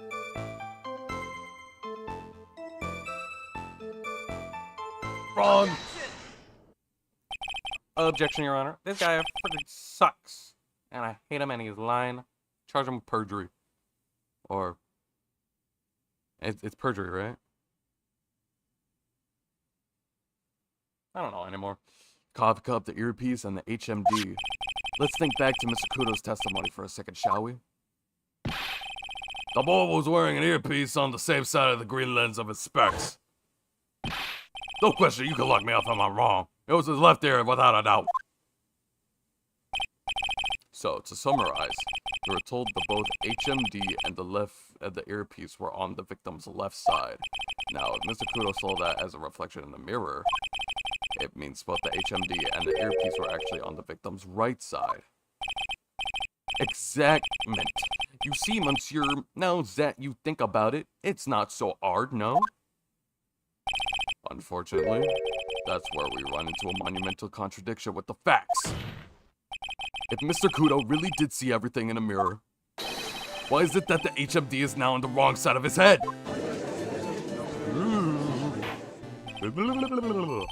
Order, Mr. Wright is correct. If the witness genuinely observed the victim reflected in the mirror, then we would expect the victim's eyepiece to have been over his right eye.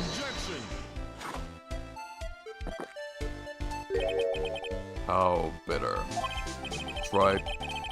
You should have a taste of this bitterness. It'll calm you down in no time. Are we talking about your coffee or something completely different? You don't understand the way the witness thinks. How he thinks? You remember this, I presume? I broke the vase, sorry, apology Mr. Kudo's sworn testimony? Exactly.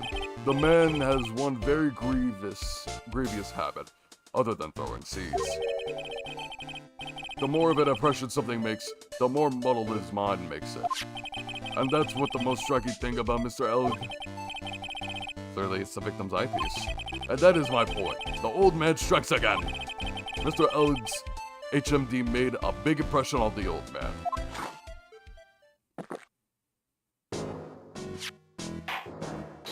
I saw the earpiece and the newfangled spectacles he was wearing. Oh yes, they were both on his left ear, you hear? His left ear! Ha! Well, try.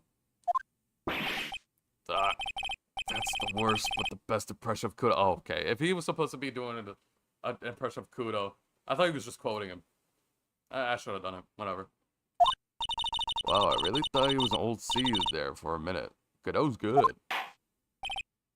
Enough! I must agree that yesterday's witness was irresponsibly rash in much of his testimony. Bad luck, Nick. Looks like the boil of the contradiction you found is just a rash. A mirror can't be beaten by a handful of seeds, nor can it lie. So what exactly was the old man looking at? Fill us in, Mr. Armstrong. Go on, tell the court. We're all ears. I could explain. Please, if you look at the plans of the restaurant. Oh, great. Now we're gonna have to debunk this. Again. Allures, is everyone sitting comfortably? The mirror, it was in the middle of the... Oh my gosh, it was in the middle of the restaurant? Dividing is the two halves. There is only one seat from which you could have seen an image of la victim. That was la seat, that the table was next to la victims.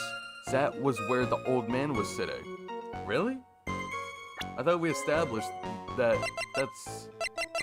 that wasn't actually where he was sitting. Because of the whole, like, breaking the vase and the picture having the vase completely fine.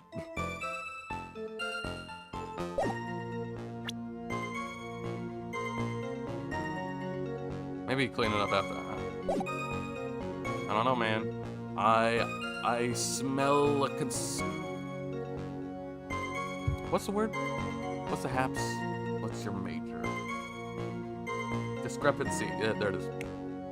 I'm smelling a discrepancy. I was gonna start with a C. That was oh yeah, I already read that. After the terrible incident occurred, I moved the mirror so it was not in the way. But naturally, I did not touch anything else.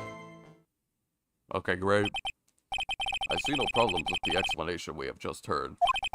From the table next to the victims, Mr. Kudo could have seen the victim in the mirror. What a naughty little coquette I am, confusing all Z-men like Z's. Don't worry about it. We can keep up, except for the guy breaking out in a cold sweat over there again. Ah, I hate that guy. You said you didn't touch anything else apart from the mirror. Are you quite sure about that? Volunteers, of course. Well, very well, Mr. Wright. Your cross-examination, if you please. I will do it. I will do it, Mr. Judge, Mr. Honor. The mirror, it was in the middle of the restaurant dividing two halves.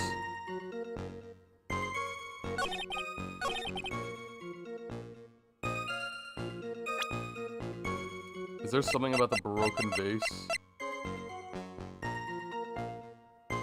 Do it! Yes! I didn't even need to press. I didn't even need to press anything. I just know. Because I'm such a good lawyer. I'm such a good lawyer, baby. I'm spitting everywhere, man. Oh, it's also getting hot in here. Man, is it getting hot in here or is it just me? Ugh. Love that. That's like pull the collar of your shirt. Like whenever people do that, for some reason I love that. It's like ooh. Whenever I do that sound, just imagine me doing that. Pulling my collar out. It's like ooh.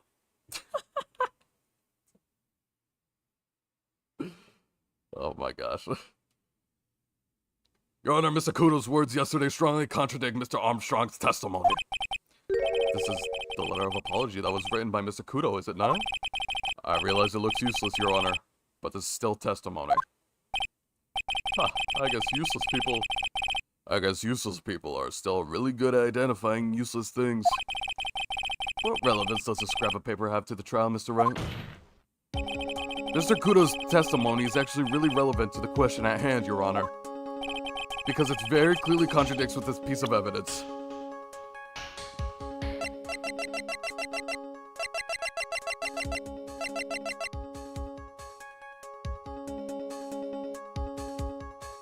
Oh yeah, the picture of the crime. I thought I need to like contradict his testimony, but I do have it.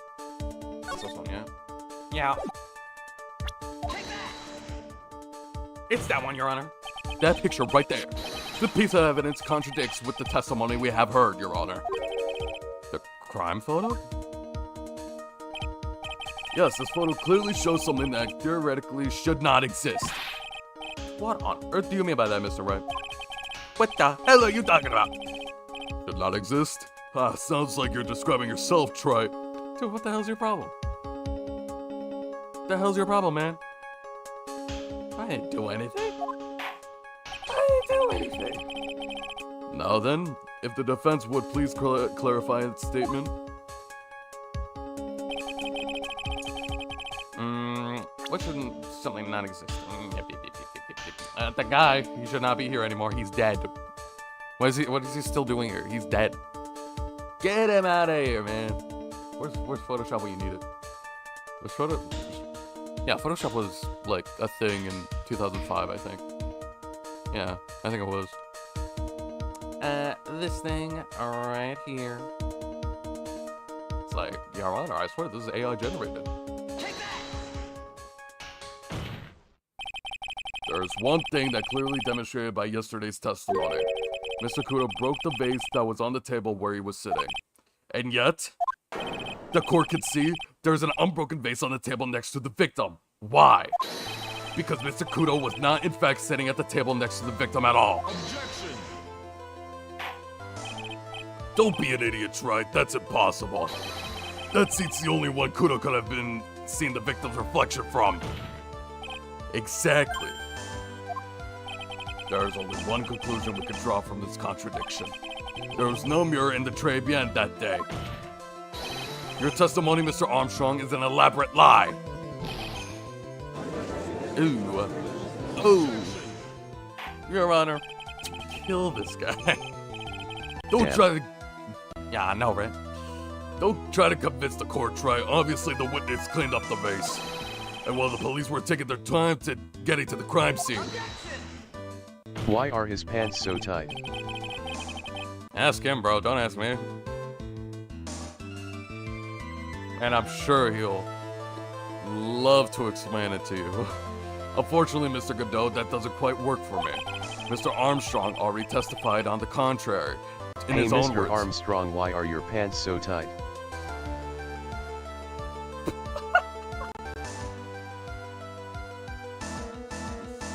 What are you doing here in my chat, man? Go to Japan and go to TRIBULATIONS and go ask him yourself. I did not touch anything else except the mirror. Oh. Ooh. Well, witness, what do you have to say for yourself?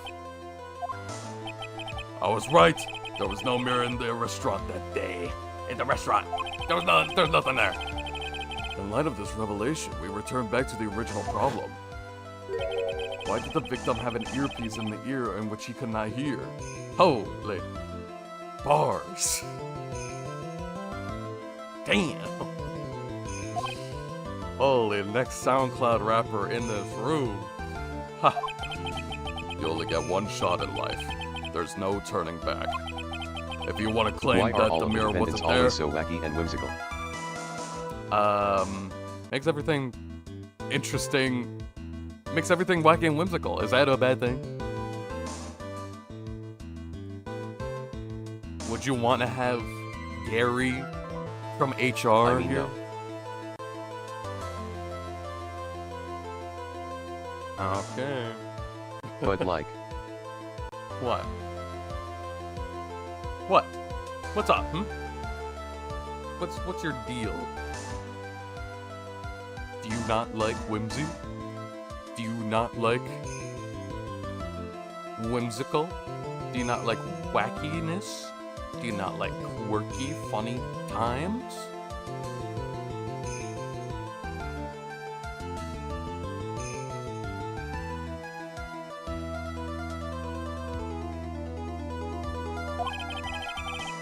Then this problem is all yours.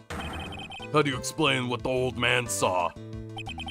If I can answer this, then I'll be that much closer to the truth. I can feel it. You're going to be okay? You really saw this contradiction, Nick? There's more than just one contradiction, Maya. What do you mean? Remember what Maggie told us? There was another man at the victim's table. it'd be really funny if some guy named Dave who works in accounting was in court for some minor affairs case. Did that happen already, I wonder? I guess not. I feel like that'd be something that, like, could happen in an Ace Attorney case. Just a character that's just, like, very bare bones. And just, like, very normal looking. Just a basic looking guy.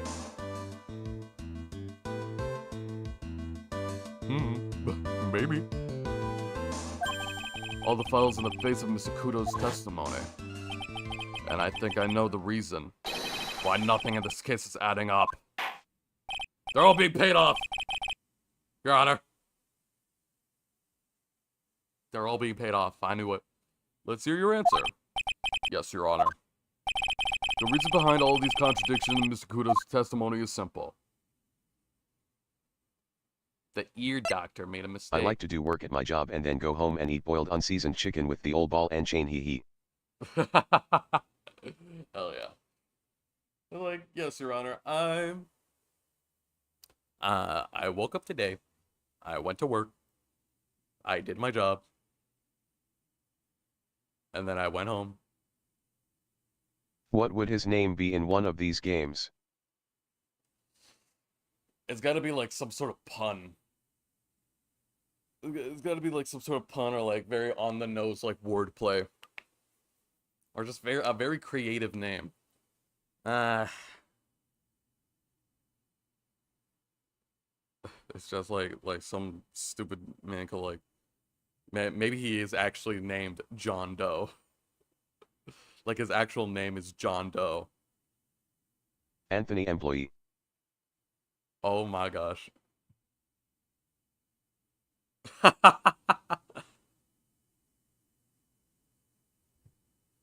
It's like his name is like employee month or something. It's like employee the month.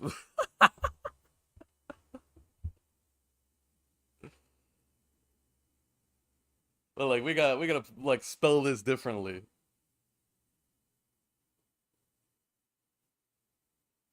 Like how like Master Matt's like Ron Delight is like oh like his last name's like the month or something.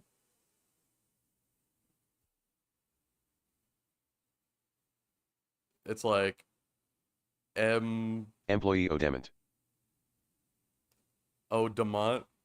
Employee O Demont. Yeah, dude. Oh my gosh. Hell yeah.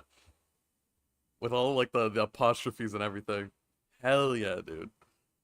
Yes, exactly like that. I like that. I like that. Employee O Demont. Yes, yes, yes. I like that name a lot. uh anyway, what was I doing? Yeah, the contradiction. The victim was a phony? No. The ear doctor made a mistake? Kudo made a mistake. Oh, I actually don't know. The victim is boss manager. Boss manager. Oh my gosh. Yo. What name is that? Is that Italian? It's like is that Swedish, I wonder? Yeah, of course, yeah. I think it's the same thing in Japanese. I think like the names in Japanese Ace Attorney is also like wordplay. I think Phoenix's Japanese name is something like comeback lawyer or something because he comes back in the when he's in the deepest.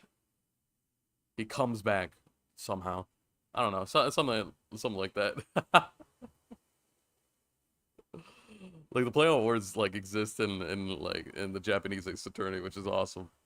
I'm glad it's not only that they decided to do these play on words on in here. That they probably grabbed it from Japanese. Hell yeah.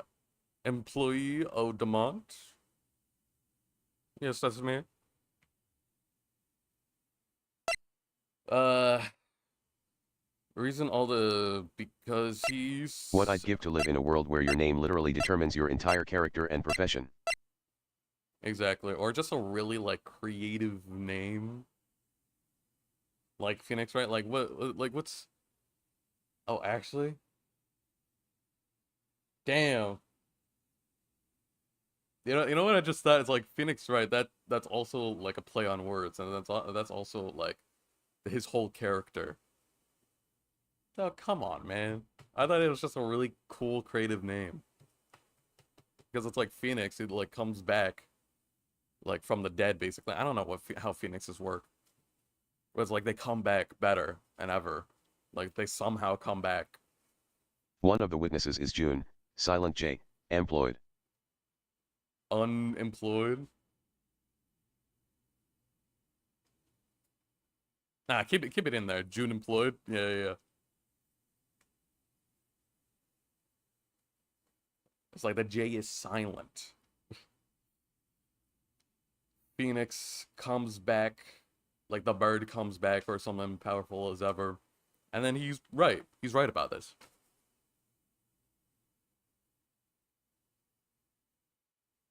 So you either gotta have like play on words, your name as play on words. How about it's Jan then so it's pronounced Han? Oh, Han employed. Yeah, that's better.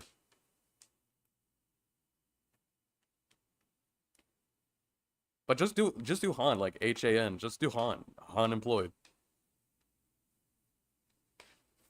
Hey Smee, Mr. Employed is like, no. It's fine. You can just call me by my full name. It's like, okay. Han employed. It's like, no, just calling me by my surname just, it feels wrong. Han employed. Yeah, Han employed. Yeah. See? We're so awesome. Hell yeah.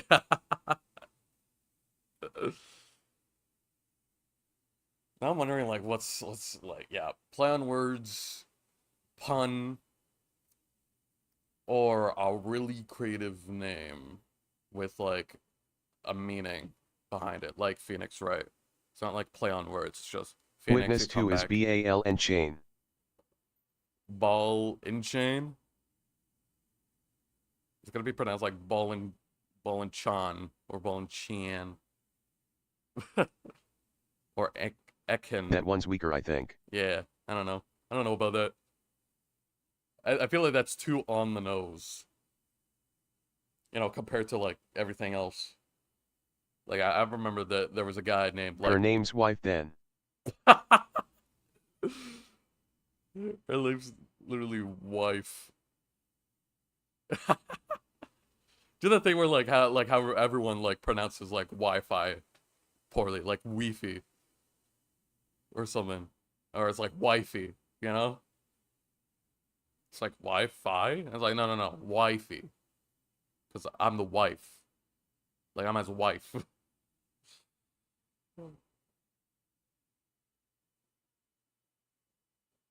Wi-Fi Odement. Wi-Fi Odemont.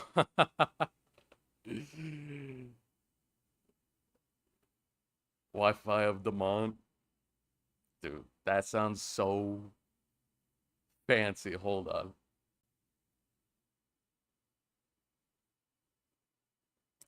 Now I feel like I gotta draw these out. Draw the most basic characters. I'm not gonna just turn this into a drawing stream. Still gotta play Ace Attorney, man. But that'd be cool.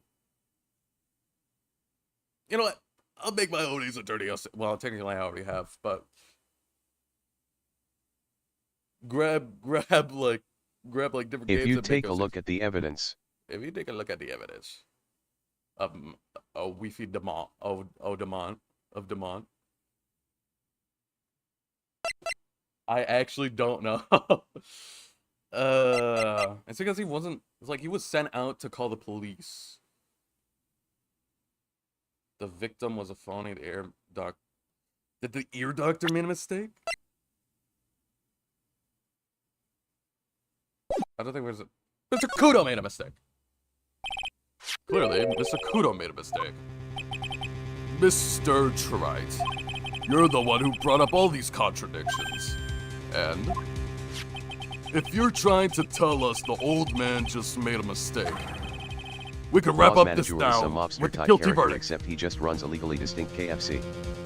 Boss manager is just some mobster type of character, except he just runs a legally distinct KFC. Hell yeah.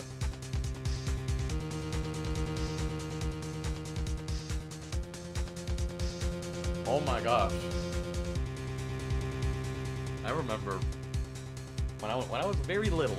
Of course, when I was very little, I had to be a loser in school, so I had to, like, I drew comics and all of that. I think I created a character that's just like that, where it's just a very incompetent mobster boss that works at a McDonald's or something. I think I gave him a very, very weird name that I can't place my finger on.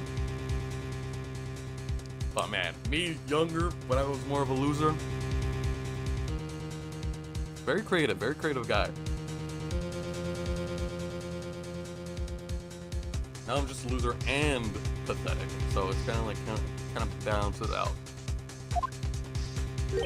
How about it, Mr. Wright? Should I just declare your client guilty? Is that the best you could come up with? Oh, okay. Yeah, I thought he was gonna like do something clever, but no. Give me one more chance, Mr. Wright. Think carefully about what you answer next time. Mr. Kudo made a mistake. Can I save?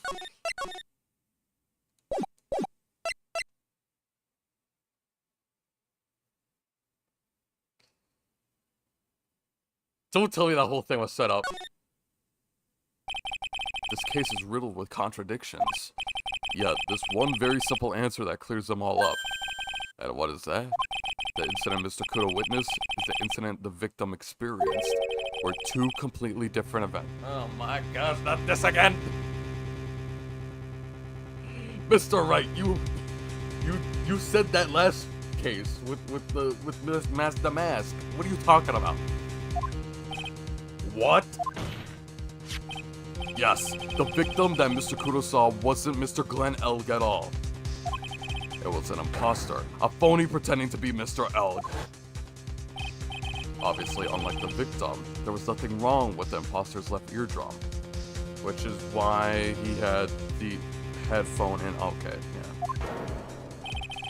That's how he ended up wearing the earpiece in his left ear by mistake. Wait, so does that mean the freaking waitress was also fake too? You mean Maggie was also not there? What the freak? Do I have proof? I don't even know.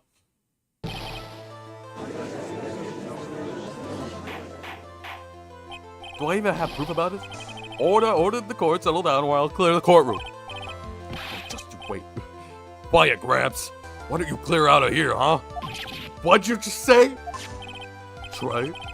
Are you trying to say that what Mr. Kudo saw was a setup? Yes. Somebody pretended to be Glenn Elg and acted out the whole coffee poisoning. All for the express purpose of creating a witness out of one Mr. Victor Kudo. Objection. Oh, hell no. Get real, Trey. Why would anyone want to do that? Isn't it obvious? The thing Mr. Kudo was most insistent about was testimony was. The serving girl brought him a Javakino, but she put something in it. That's a serving girl right there in the defense's chair. I remember her well. So hard to believe, but there was one and only one reason to show Mr. Kudo this fake poisoning. To show Maggie Bride in the act of poisoning the coffee. Are you insinuating that the waitress in the old man's story was a fake as well? Is it true that there was no other customers in the restaurant at the time, so it's true that there weren't any at the time. It's also true that the chef was there. He would have noticed what was happening. That's right. Well, witness, if your restaurant really was a scene of such theatrics, would you have known about it, correct? Oh la la, this is the most difficult for me. No. It's quite simple. All you have to do is testify. You are under oath after all. Was there in fact a phony at Très Bien that day? Don't lie, that's perjury, don't do it. We're gonna gun you down if you do. The defense demands that Mr. Armstrong tell the whole truth about what happened.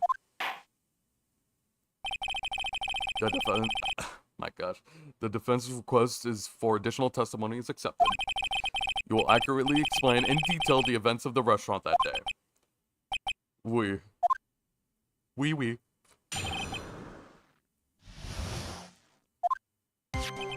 Le victim, Monsieur Elg, he eat game to my restaurant alone.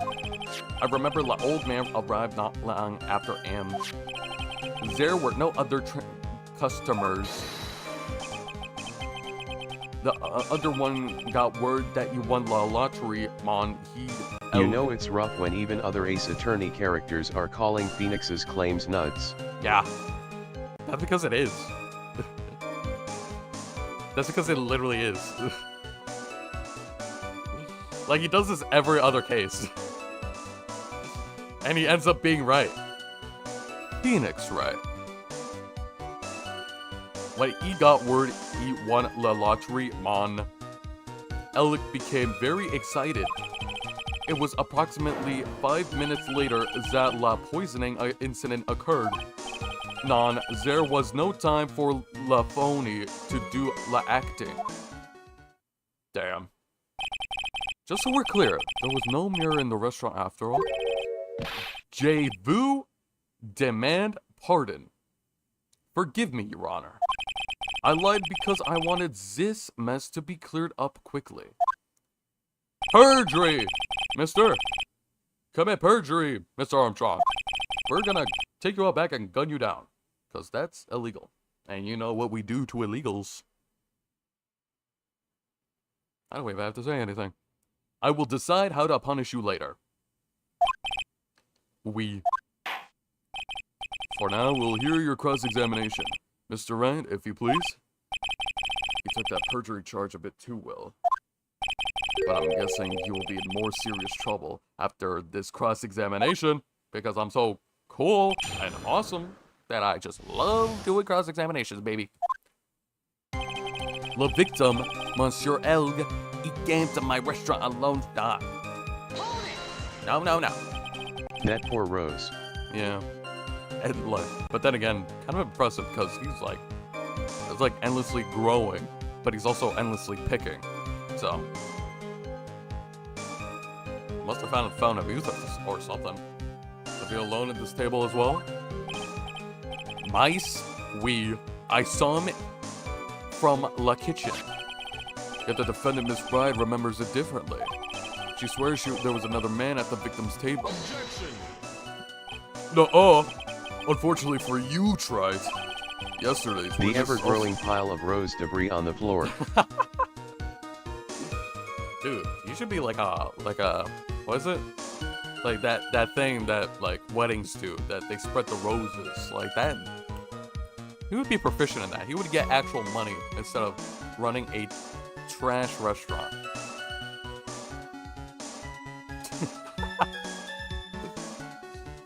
Yeah, endlessly... Flower guy. Yeah, that's right. I guess you could say he's like a flower boy. But like... Just gotta be like a... How? Flower adult exclamation mark question mark. I wonder if... I wonder...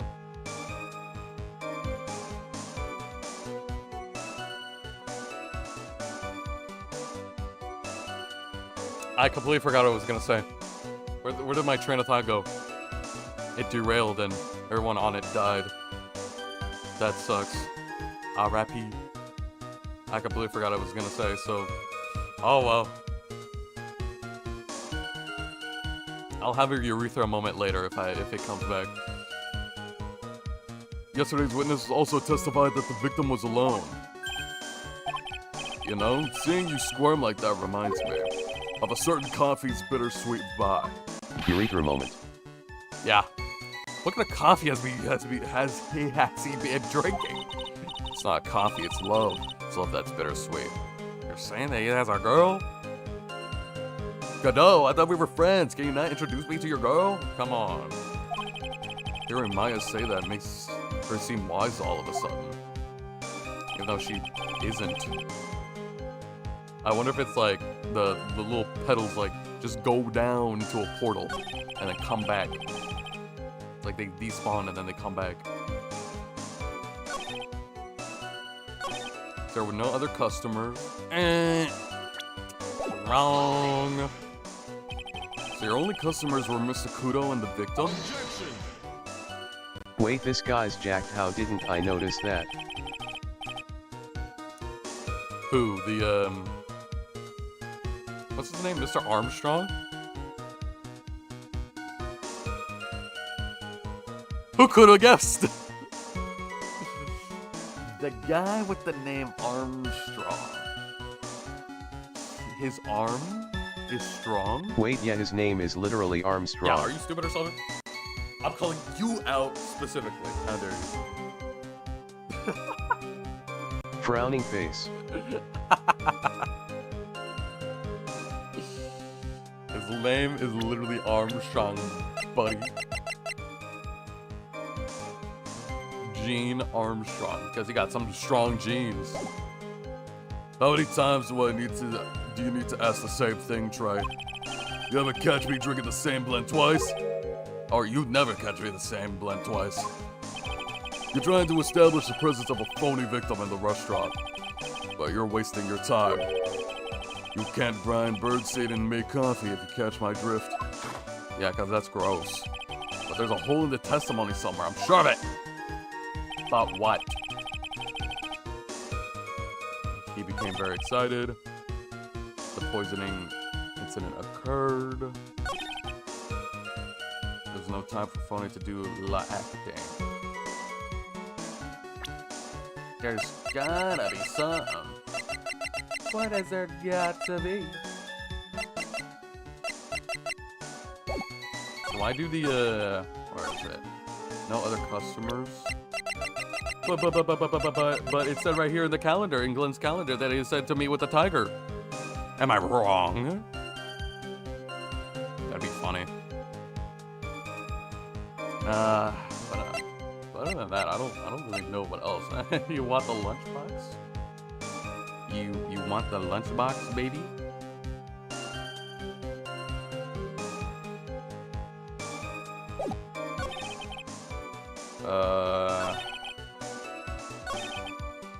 I'll press every statement again. By old man, you mean Victor Kudo, correct? We eat gums often for my special coffee. I drank your coffee once, Mr. Armstrong. It's special, I'll give you that. It's worth a sip just for the experience. Other than that, it's trash. Oh, you make me so happy, monsieur. You are the most welcome. Gumshoe is canonically filled with lots of weenies. Yeah. Yeah, dude. He loves this. He loves this stuff. So I'm surprised. I'm surprised that's like the only thing he knows how to cook. I said it's worth one sip and nothing more. Yeah, because it's trash. So old Mr. Kudo arrived at the restaurant around the same time as the victim. Maybe I should ask about his arrival in more detail. How many minutes after? So you're saying that not much time elapsed between when the victim and Mr. Kudo arrived? That is correct. But that still leaves the possibility of something happened in that gap of time. In your recollection, how much would you say elapsed? Let me see. Approximately 2 minutes, I would say. 2 minutes? That's all? Seems unlikely that anything untoward could have happened in such a short time. Rats! I knew I shouldn't have pursued this line of questioning. Oh.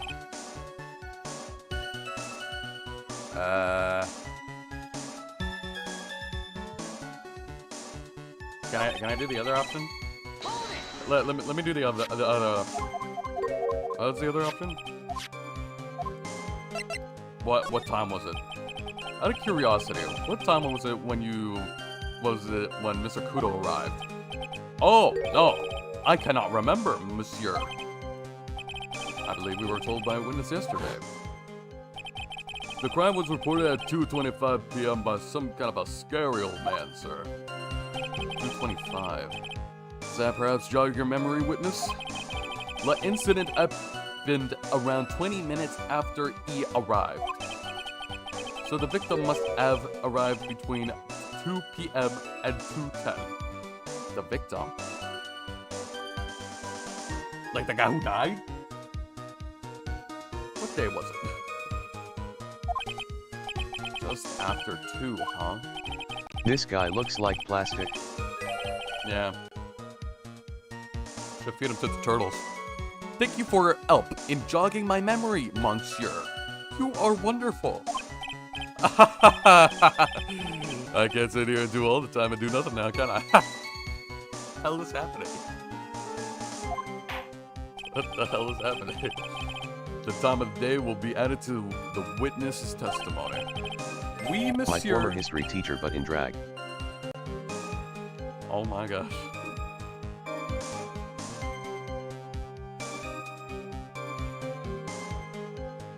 Sure, somebody's history teacher, like yours. Oui, Monsieur Judge. Everything I do it for you. Merci bien. That's French, isn't it? I'm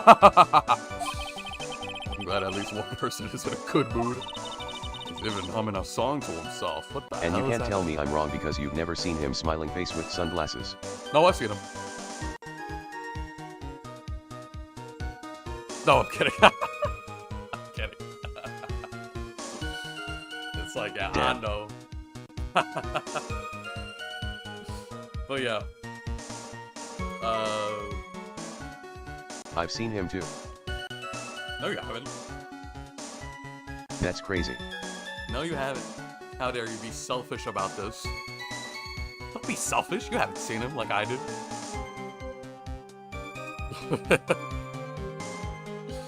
How selfish you sound. Oh, I've seen him too. Okay, and so have other people. What makes you so special, huh? Exactly. Nothing. I think he was my history teacher, but I don't know because I've never met him. Really? Damn. I was gonna say, like, you haven't met a teacher in your school, but no, that happened to me too. I barely met all the teachers in my school. Oh well. Yeah, like I don't really have a reason to meet with the Spanish teacher because I already know Spanish. I remember old man not long I just after. looked at him at some point and thought, oh wow, this guy might be my history teacher. He looks the type to be my history teacher. Is that what you were thinking? He has a history teacher kind of vibe.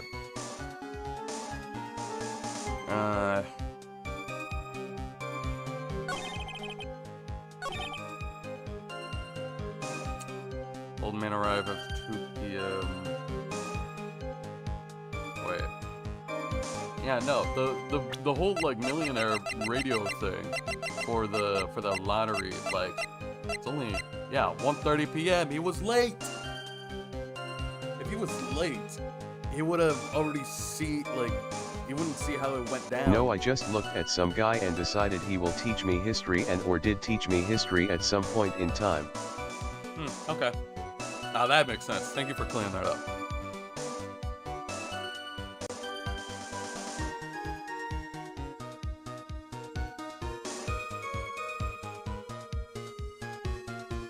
Thanks, man. That was really cool. I like that info a lot. I like that info. Yeah. Yeah. Money mouth face. I also see, like, sometimes I do see a teacher, and I'm like, I wonder if it's his classroom that I'm in right now. I've seen him before, and he seems like he'd be the one to teach me English. Yeah. Pew pew pew. It's like I'd go into his classroom, sit down, and be ready to learn, and I'd look at that guy, and it's like, maybe he's the type of guy to teach me English. I am taking English at this period right now. That would be a huge coincidence if that guy in that classroom I was in was like teaching me English. That would be crazy.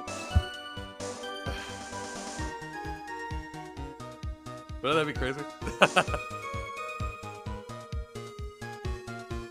Anyway, objection, Your Honor. This guy is really weird. I would like to be done with this. I'm afraid I finally got you, Mr. Armstrong. Qua? What do you mean? At the time in question, the victim was listening to the radio in his earpiece. The show he was listening to was Millionaire I go into Radio. his classroom and sit down and he just looks at me and says, WTF are you doing here? You're clearly 50, and I cry because I'm being discriminated against. Yeah. Can a 50-year-old not learn? I can't believe this. I can't believe the guy. What's his deal? Kind of a negative Nancy. I don't appreciate his tone. It's like, what are you doing here? You're still clearly 30? Not with that attitude. Hurry up and teach me, old man.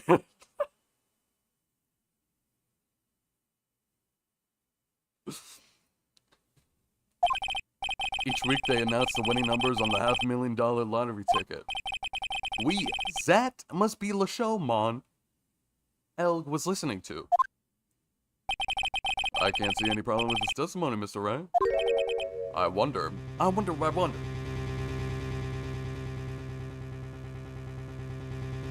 thunder is Hunter. My Hunter x Hunter. You say the victim arrived at your restaurant after 2 p.m., correct? I am sure of it. This music is a good sign. Yep. We're gonna absolutely kill this guy. Your Honor, can I metaphorically beat him with hammers?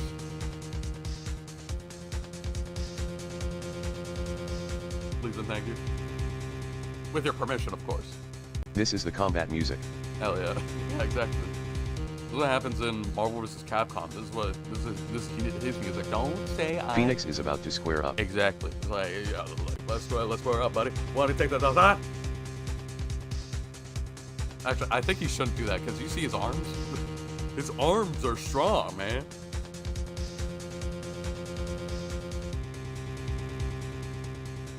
Phoenix, you might want to like lay off a little bit for this one specifically. And then when he's done, he's gonna go beat the shit out of Yagamot.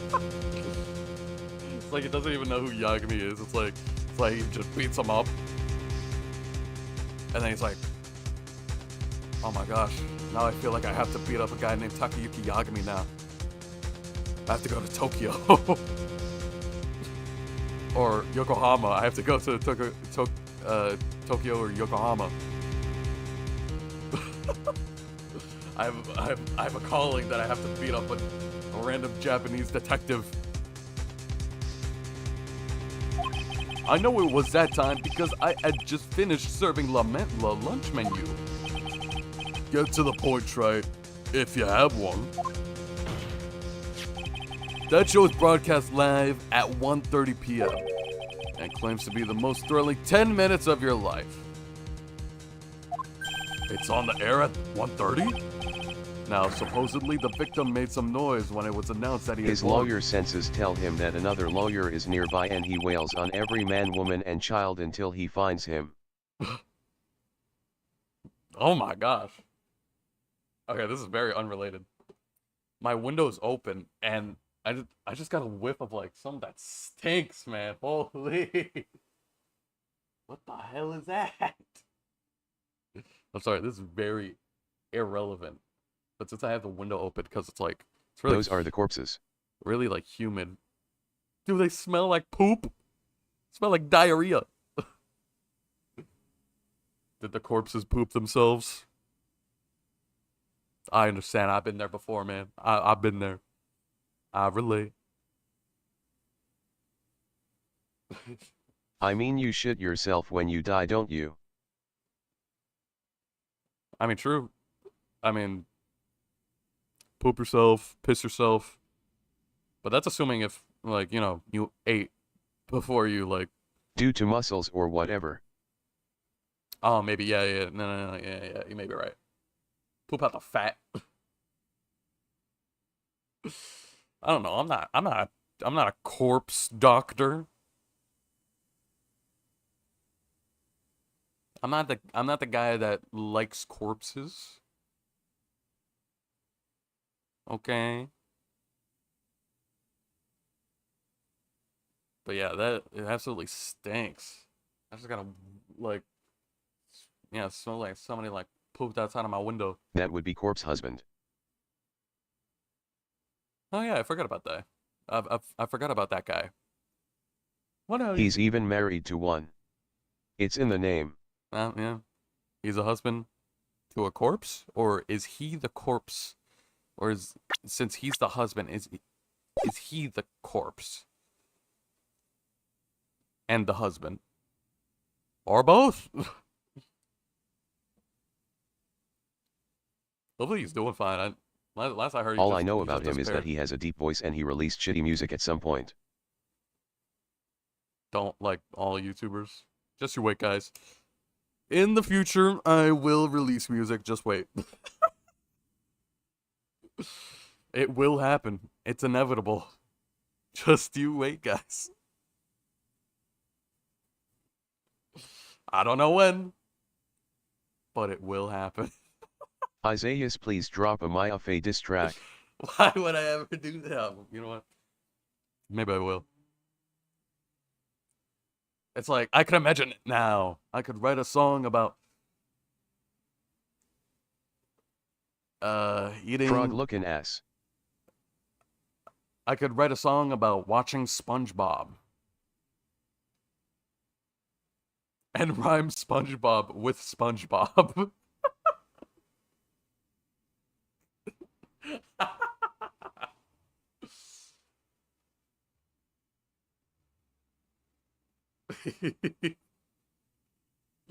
Just imagine that. It'd be like, oh, I'm here watching SpongeBob. My bowl of cereal with Fruit Loops, I'm watching SpongeBob. Way to go, Squidward.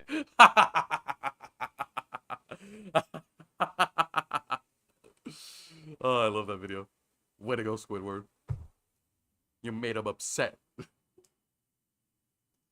I swear, if you like copy pasta the whole thing in, don't do it.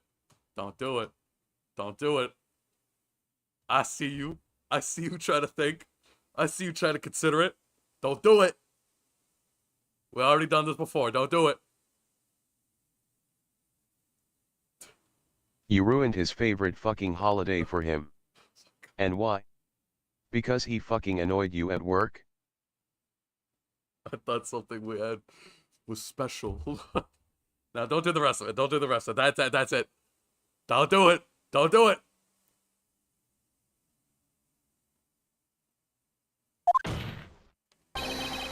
Because the show had already finished more than 30 minutes earlier by that point in time. Oh yeah, something thought you were different something when we kissed at night. Exactly, don't do it. This victim we've been told about has done nothing but the impossible. Listening to the radio with an raptured eardrum, capturing a show that was already over. And something Rest of monologue. There's only one conclusion that you can draw from these facts. This victim was an imposter, acting out the poisoning 30 minutes after the real murderer.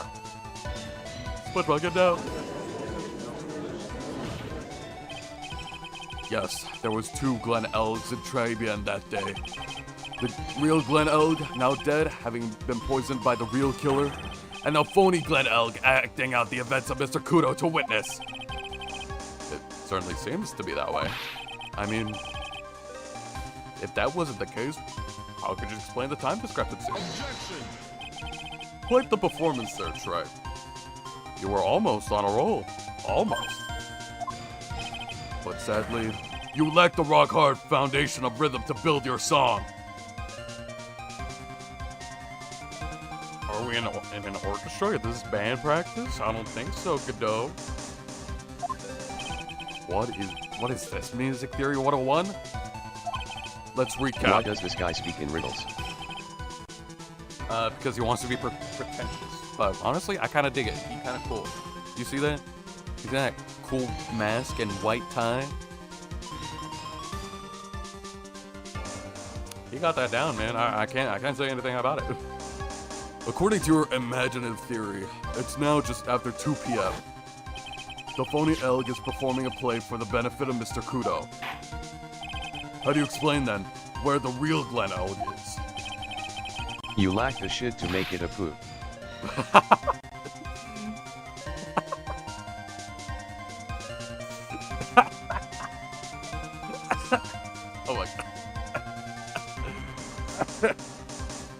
choked on my saliva. Choked on my saliva. Thanks for that, man. I don't believe I have to spell this out for the court, however. At that time, the real Glenn Elg was already dead. That certainly is the obvious conclusion. I love being 3.5 years old mentally. Yes! Give me the keys. Jiggle the keys in front of me. Oh, where'd he go? He was just here and now he isn't.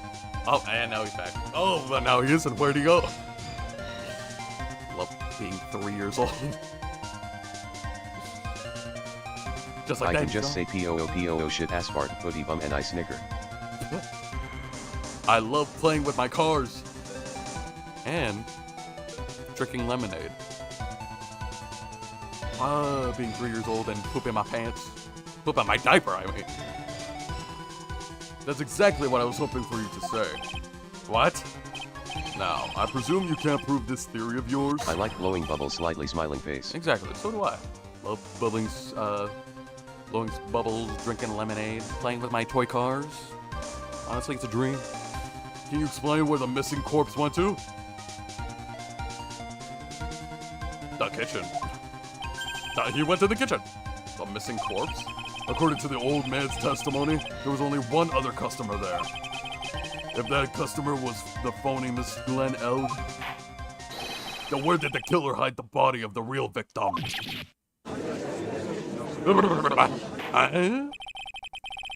The prosecution has a valid point, Mr. Wright. Or should I say, Mr. Wrong? If your theory is to stand up... If your theory is to stand up to examination by the court, you must provide with proof by answering the prosecution's question. Where did the killer hide the body? Yes, Your Honor. No conjecture, Troy. Let's hear some facts for once. Show the court a piece of evidence that proves where the body was hidden. Evidence? What's with the intense pressure in here all of a sudden? I thought I had him with that contradiction. But he's turned it all around and backed me into a corner instead. Well, Mr. Wright, the court will now hear the defense's theory and evidence. First, where was the body of the real Mr. L concealed?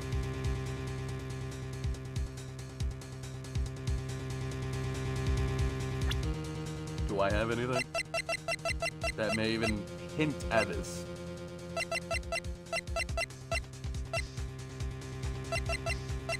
I mean, like, his stuff was found near the kitchen.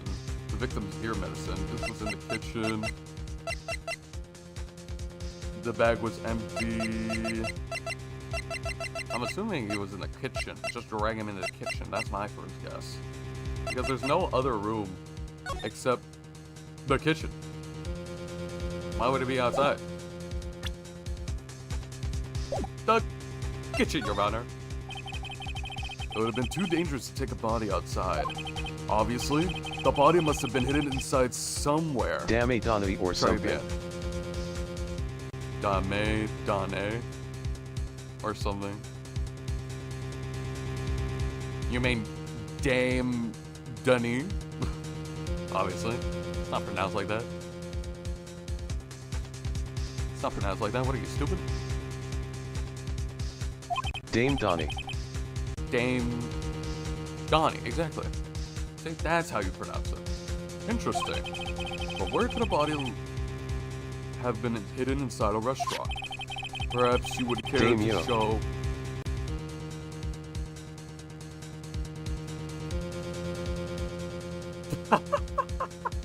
Dame Nano Yo. I love the video.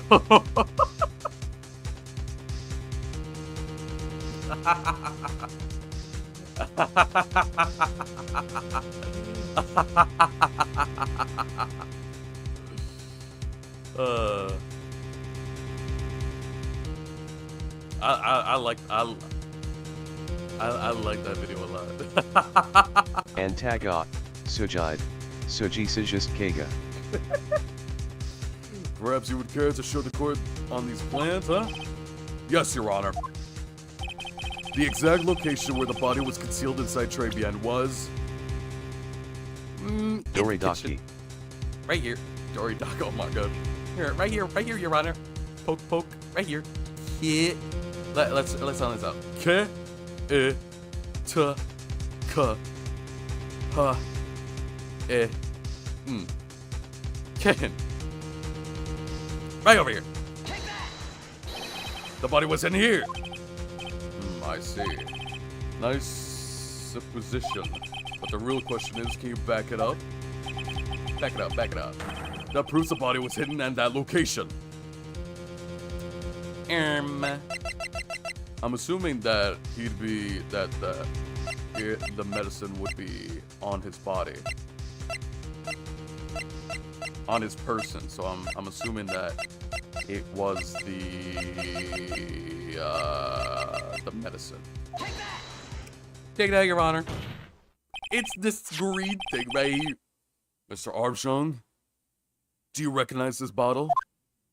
KITCHEN spells out a UMM. The poison wasn't real. Oh, exactly. KITCHEN spells out my client isn't guilty, Your Honor. Guilty person says what? No. I have never seen that ugly bottle before in my life. I only use the very best bottles, monsieur. Killer of die, death, destruction. The highest quality only for me. Where was this bottle found, Mr. Wright? Interestingly enough, Your Honor, it was found in the kitchen of TRIBULATIONS. Eh? Why? But I only ever use these bottles for my aromatherapy oils. But this bottle doesn't contain aromatherapy oil, Mr. Armstrong. No, it contains medication. What kind of medication? I'm sure everybody remembers, don't they? I love how stiff his head shake animation looks. Yeah. Ace Attorney with their limited animation. See, that's why, I don't know if you guys notice, that I have a filter on this that makes it look more pixelated. Because with pixelated, it looks more fitting instead of like clean line art and everything. You know what? It's not pixelated enough. Let me see. Where's the pixelation? Pixel size? Oh yeah. Oh yeah. Oh yeah. Wait, I can't read that.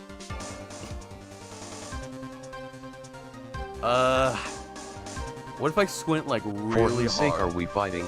Fire. Yeah. I just need to squint really hard. I think I can read it. I think there's an A in there.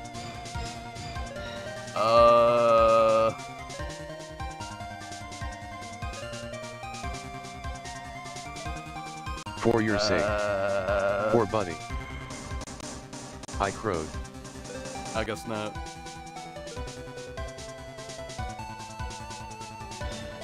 Are you referencing something? I feel like I recognize it, but I also don't. Turn this down, man. I can see I'm putting on my glasses. Nishiki song names. Oh, really? Oh, damn.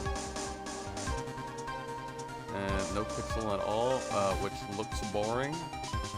A little bit of pixel. Oh, what if I do this? But I feel like the lettering is kind For of... whose sake is one. Yes, it's spelled like that. Oh, yeah, right. I keep forgetting, that's... For that's your sake is the Ishin one. Yeah, for whose sake Process is... of elimination. Nishki's theme, yeah. Right, I forgot. Yeah, you didn't tell what exactly you're referencing, so I was a little bit lost. The Ota... Oh my gosh, this stupid word. and was given medication that day. Look how fitting this is. This looks like, since it was released, like, since Ace Attorney was on the DS and 3DS, this looks very fitting. And technically the GBA in Japan. But for the Americans, the DS and the 3DS. You can't be serious.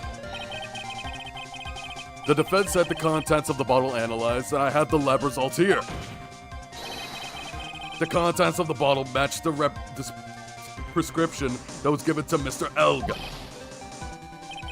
Glenn Elg's murderer hid the body in the restaurant kitchen, at which time the bottle fell out the victim's pocket.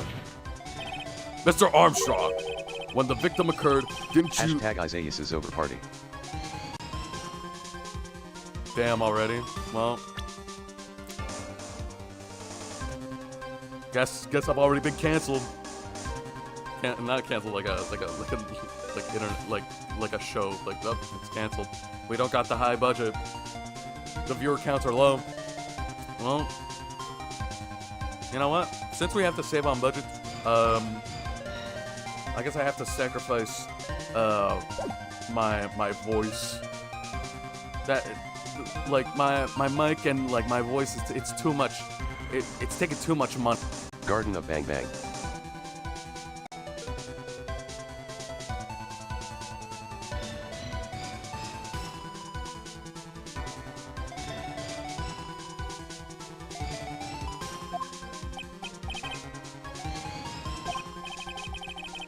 Speak up.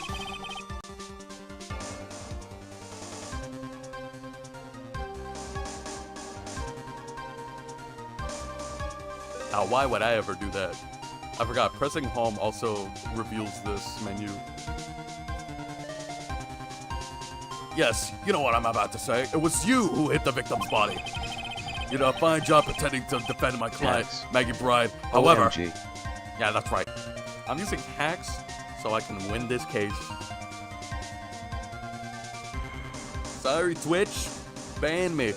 Like that one person. I forgot what the name was, but like that one person in Battlefield 6 that was hacking or was not. Honestly, I have no idea. But this time I'm willing to admit.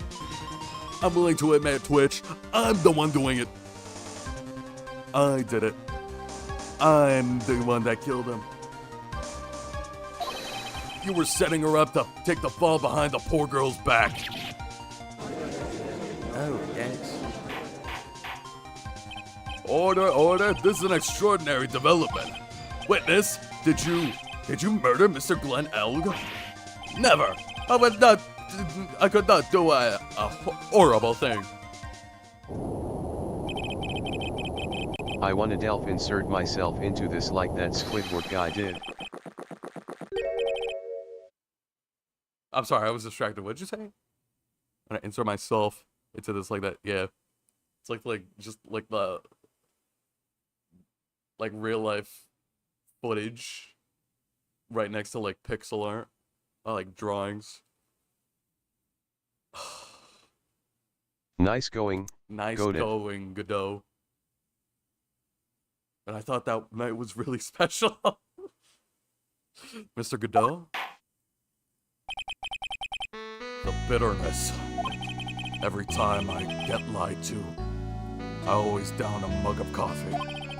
That's one of my rules. How do you have the slightest idea how many cups I have by now? Exactly.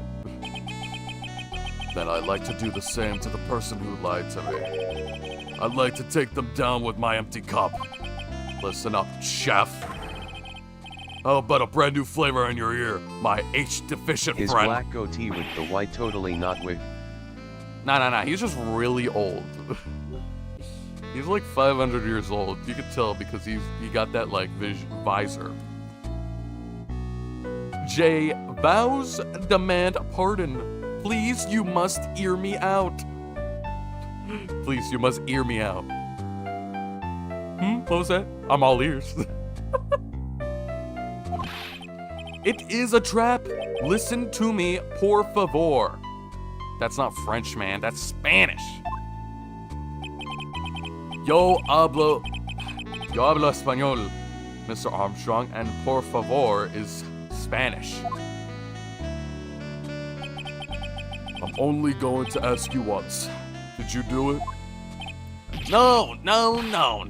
Absolutely no. I simply... Let's hear it. You've got one shot, alright, Gramps? Witness, the court will permit you to take a chance to make one final statement. If you lie under oath again, Mr. Godot's coffee mugs awaits you. And does my gavel. I'm gonna beat you with my hammer, actually. It is clear. What do they always say in So movies? is everyone ganging up on him now? Yeah. Dude, he just committed perjury. It's like, dude, what the freak, man? I'm gonna beat you with my hammer. And I'm gonna beat you with my hammer shaped as a mug. What do they always say in movies? I've got a bad feeling about this. Very well, begin your final testimony, Mr. Armstrong.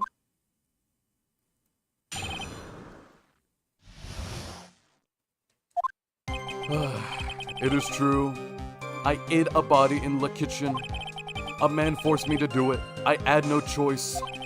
I had to go along with him because there was a reason why I could not refuse. But I did not kill him. I swear it. You must believe me.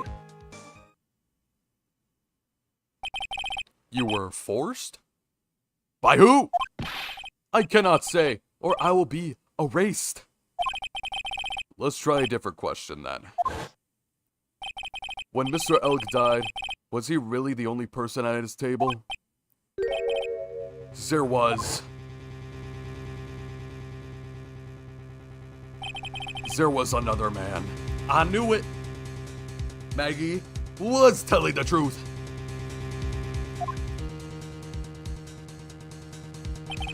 I knew it.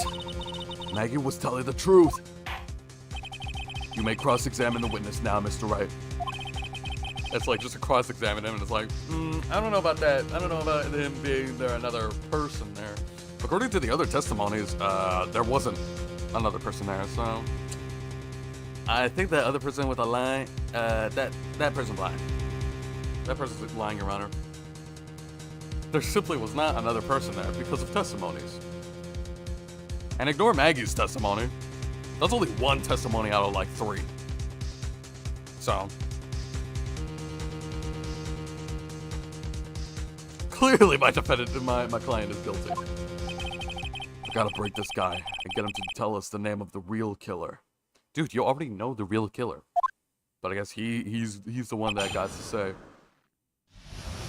Are we doing like a psyche lock thing, or? It is true, I ate a body in a kitchen. Why would you do that? That's so mean. Did you carry the body by yourself? I carried him, and I carried Maggie too. Maggie too? When she saw the victim collapse, she fainted. I could not leave her there. But why did you hide the bodies? A man forced me to do it. I had no choice. Hold it there, buddy. What man? Who was he? No, I cannot say. I fear for my life. He's really scared. You'll just have to put the words in his mouth, Nick. Yeah, you're right. He won't tell me, I'll tell him. Well, why would you go along with this man? Okay, yeah, so I'm clearly not gonna get from him. There was a reason why I could not refuse. Is it because of your debt, buddy? Objection, Your Honor. This guy is very irresponsible with money. You have a $500,000 debt, don't you? $500,000? Is this true, Mr. Armstrong? Je suis désolé. I was weak, and I borrowed the money. This is Mr. Armstrong's Achilles heel. And that's why you couldn't refuse anything asked you by this man. Where is he? There he is. Mr. Handsome Guy himself. Mr. Handsome Tiger. A $500,000 loan from a black market loan shark. And you had no way of paying it back, did you? That's why you were forced to do anything this man told you. It is as you say. Yes! Le Tiger, he told me he was going to use my restaurant for a business rendezvous. On the day of question, he was meeting la victim to demand that he repay his loan.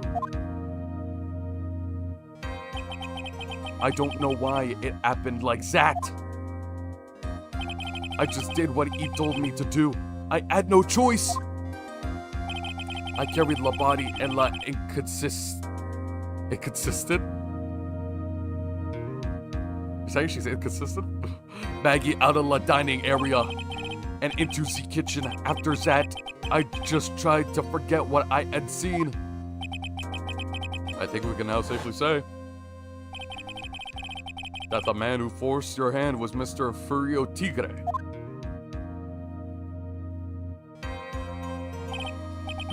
I do have one further question for you, Mr. Armstrong. Inconscient. Inconscient? Unconscious but spelled stupid.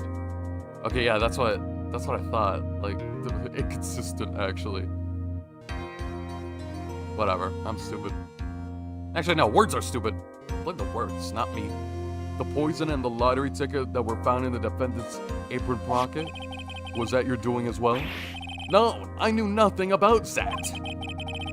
Making it look like it was Maggie who had done it, I was not.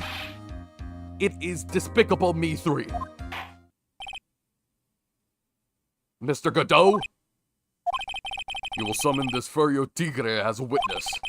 I doubt that can be arranged today, so we'll adjourn for now. Proceedings will continue tomorrow.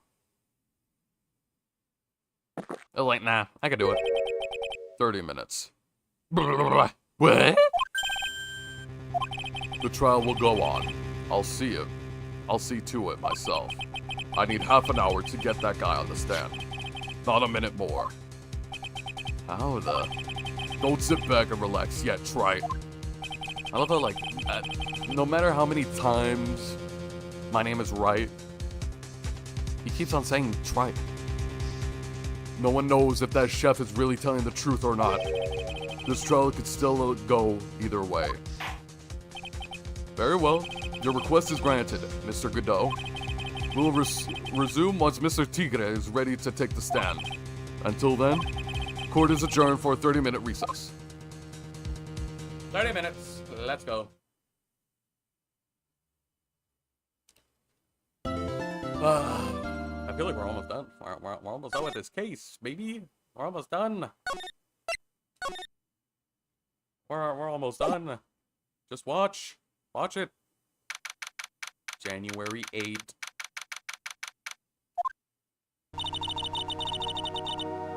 So we're finally getting to see the tiger on the stand. We almost got this case won now, Nick. I wish I could agree. Huh?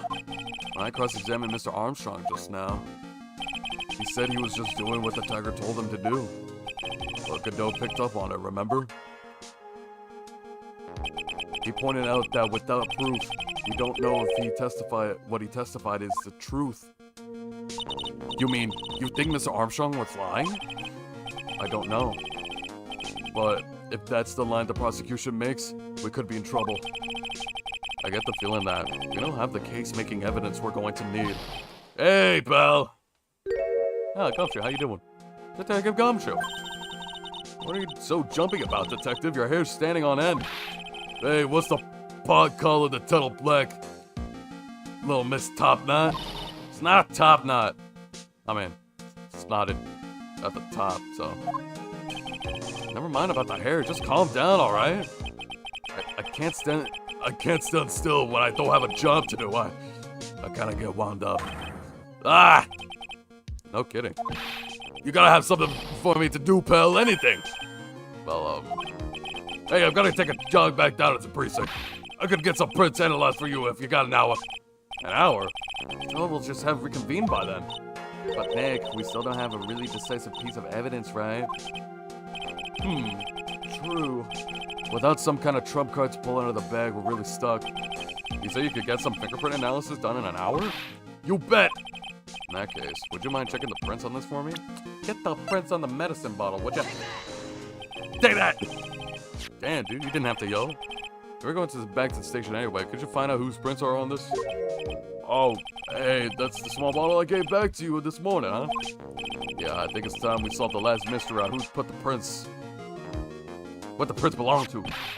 Sure thing, pal, actually. That's been gnawing at me, too. Hell yeah, better give it to me quick. Okay, I'll get this off to the lab right away. Sprint, man. Just make sure you don't lose the case before I get back. Okay, I'll try. It's pretty much the final showdown, I guess. It's time to separate the phonies from the real guys. Wow. And you're probably not gonna do anything about it, huh? You're just gonna let me do all the work? As expected from Maya.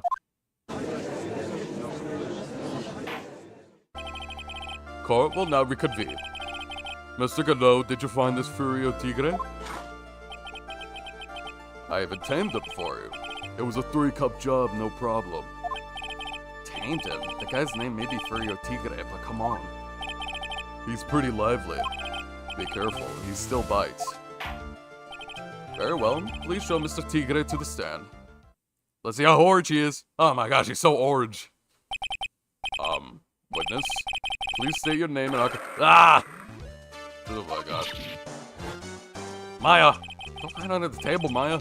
Unless there's room for me down there, too. What'd you say to me?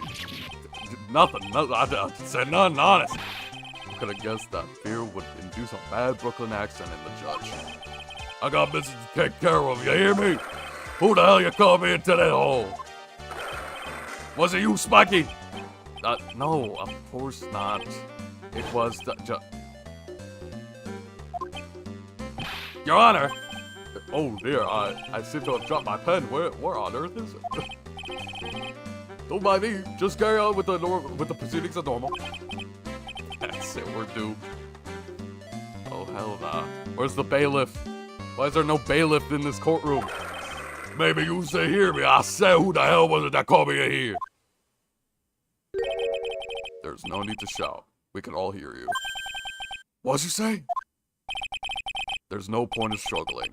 You're caught in a snare. The relentless snare of the law. Of course. And I'm the one that holds you in. Ooh. Too cold. Don't let it get better of you, Nick. Let's start with the basics. You know about the incident in question, correct? Incident? I don't know nothing about no stinging incident, mask boy. You mean you didn't attend the previous trial of Maggie Bride? Maggie who? I got more important things to do than watch courtroom dramas. Of course, well, perhaps you could give us your testimony then. Please tell us about what you did the day of the murder. Huh. Phoenix Wright. You was the one who set this up, didn't you? You was gonna regret the day you ruffled the tiger's fur. You hear what I'm saying? Where can I learn Tiger Drop, man? I need Tiger Drop now. Maybe I should have brought a diaper with me today. Get a grip, Nick! Oh yeah, more bad voice acting from me. Let's go. Hope you guys liking more of this, cause I'm gonna do it. I don't know nothing about no murder. No moida. I was tied up in business in December last year. Spent all my time in my office. Got wells lined up to borrow cash from tender lender every single day. You just want to check my alibi? Just ask via letter. At last I found my pen. Very well then, Mr. Wright, your cross-examination. Oh, what is it? Please, witness, if you could refrain from shouting out like that. I know the kind of games that guy in the blues plays. That low lady ain't no lawyer. He just pushes away at stupid detail till he wins. Ain't that a lawyer? Ain't that what a lawyer does? Low life? Me? Listen up, smarty. Every time you ask me something that doesn't relate to this case, I'm gonna bill you $50,000. You're gonna borrow the cash from me. That's one loan contract I refuse to sign. I don't think it's gonna hurt you when you tangle with the tag.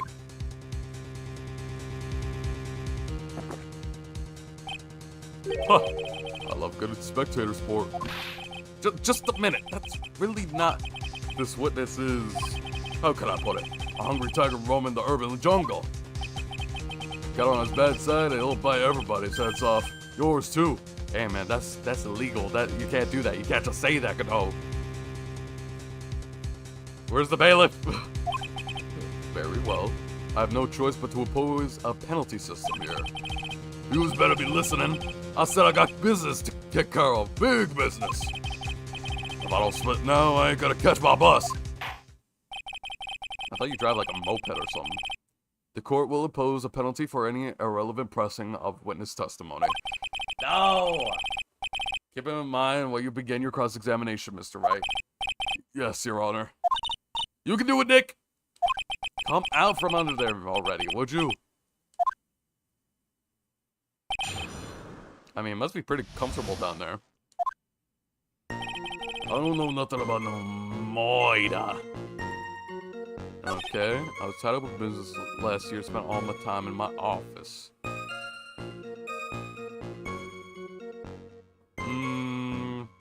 I don't know about that. Meet with the tiger. Maybe that could insinuate meeting him in the office, not like at TRIBULATIONS. I got wills lined up to borrow cash from tenant lender every single day. You just want to check my alibi? Just ask Violetta. Oh.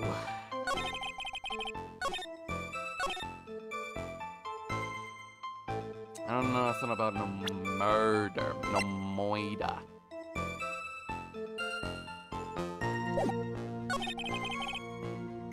Spent all my time in office. Okay, so since like, okay, my thought process here. Since I've seen like TRIBULATION matches in the office of tenant lender, I don't know where to use that though. Okay, because there's the calendar, of course. December 3rd, the day of the incident, there's a note saying, meet with the tiger. Spent all my time in my office. Then, who went to TRIBULATIONS? But, like, I wonder which one I should present.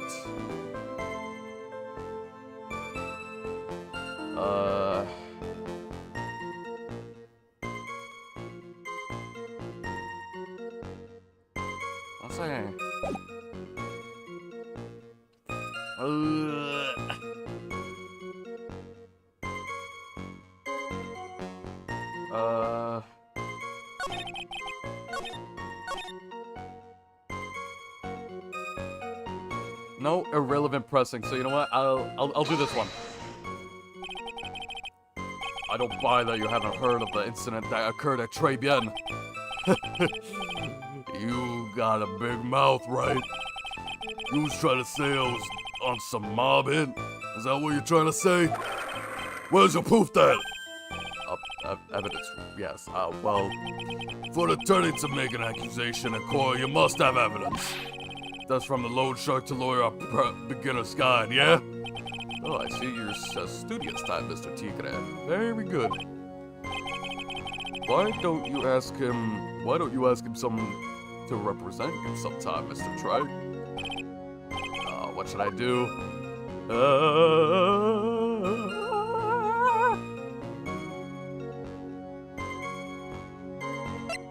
I don't think so. It's too dangerous to press things without knowing where they might end up. I better just focus. Oh my gosh. You know what?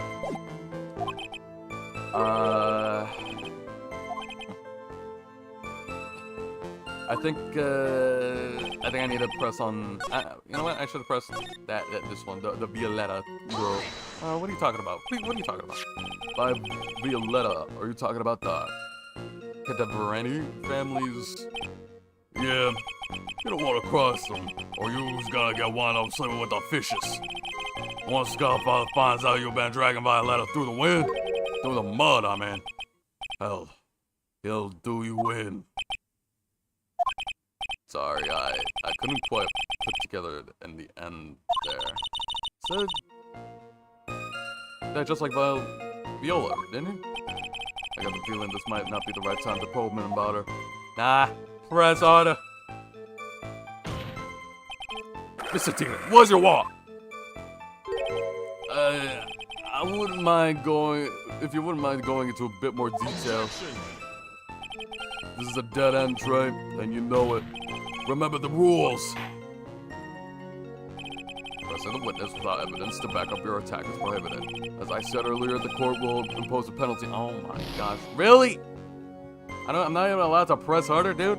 You didn't even let me finish, bro. The pain. Now then, Mr. Tigre, would you mind repeating your testimony from the beginning? Yes, we already seen this. All right.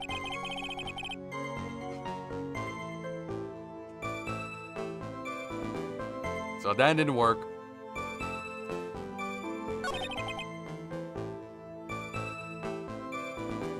I don't want to... Wait, so can I still press, but not press further, I wonder? Are you sure about that? We're talking about 1 month ago, you know? You see these teeth? That's how sure my secretary is. Sharp? Is he talking about Viola Cadaverini? She writes everything in my schedule. December mainly in the office. That's what it says, so that's where I was. That seems like a rather sketchy schedule. Oh my gosh, there he goes again. What the tiger did all December isn't the issue. What's important is what he was doing the day. Now what?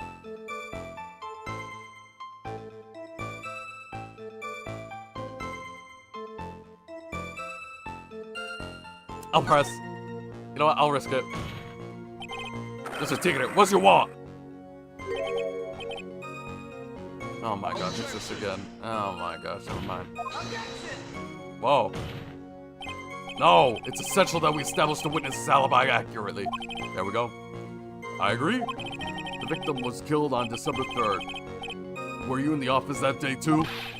Maybe you ain't listening. Of course I was. I never set foot outside. Now, how'd you get that tan? I guess he's just orange. I guess he's just always orange.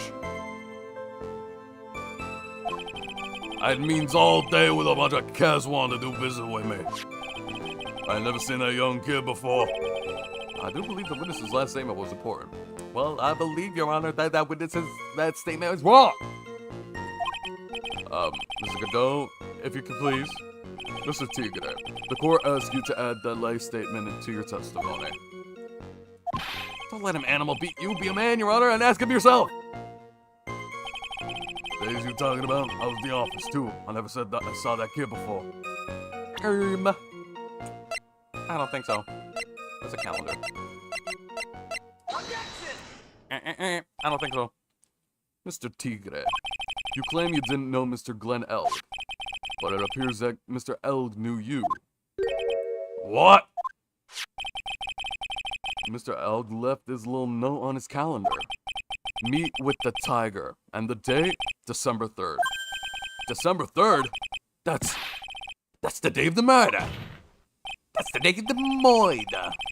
So, Mr. Tigre, I submit that you did indeed know one Mr. Glenn Elg. Because on the very day of the incident, you met with him. Oh, what now? What now, buddy? Oh, great. Not bad. You was actually not bad. Sorry? I was just messing with you. Yeah, good you are. Did you hear that, Nick? You say you're not bad. You also lied in court. That's not a good thing. Lying in court is not good. That's one compliment I can do without. Plus, he's lying through his teeth. Witness, please remember that you're under oath. Lies will not be tolerated. You was calling me a liar? Is that what you're doing? Yeah. Ruh-ruh. So you're saying that your claim to have never seen that kid before is the truth? I said I'm dead serious. Yous better believe that's the truth. Huh. Then I say that gives me time to enjoy another cup of pure black magic. That is, while you testify before the court again, Mr. Tigre. Oh, yes, would you mind indulging the court witness? Never actually met the victim? There's gotta be a lie right there. This time I nailed this guy. Don't say that, Phoenix. What are you talking about? Don't say that. Not in these times. I know 2005, 2004. That was old. That was a different time. But right now, could have learned your lesson.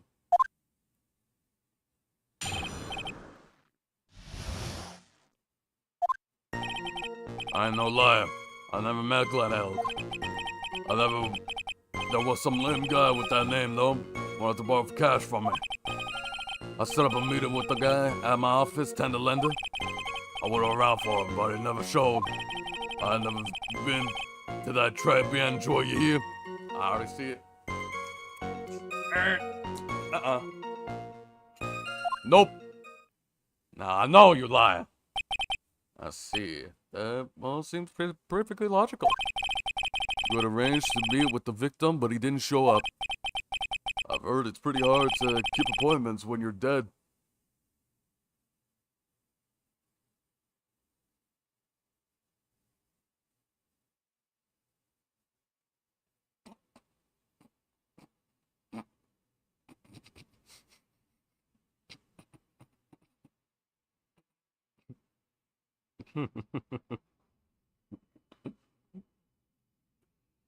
Really?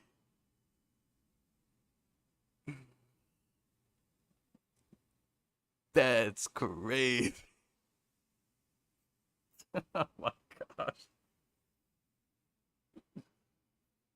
Wow, would you look at that? Yeah. He has a sense of humor. I don't know why it's so stupid to me. Very well. You may begin your cross-examination, Mr. Wright. Yes, Your Honor. Didn't I tell you I got a big deal going down today? I'm gonna make my bus now.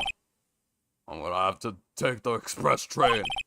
That bell's going straight to you, right? And my throat is hurting. How do people do this? How do voice actors do this? Do they drink like warm like tea or something?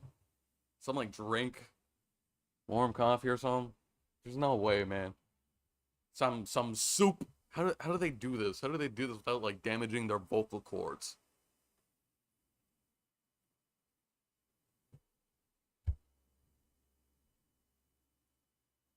I don't even have to do this. I don't even have to do this voice. But it's for the immersion, guys. It's for the immersion. That's what it is. But I'm also getting really tired from yelling a lot. Getting really tired from yelling a lot, so.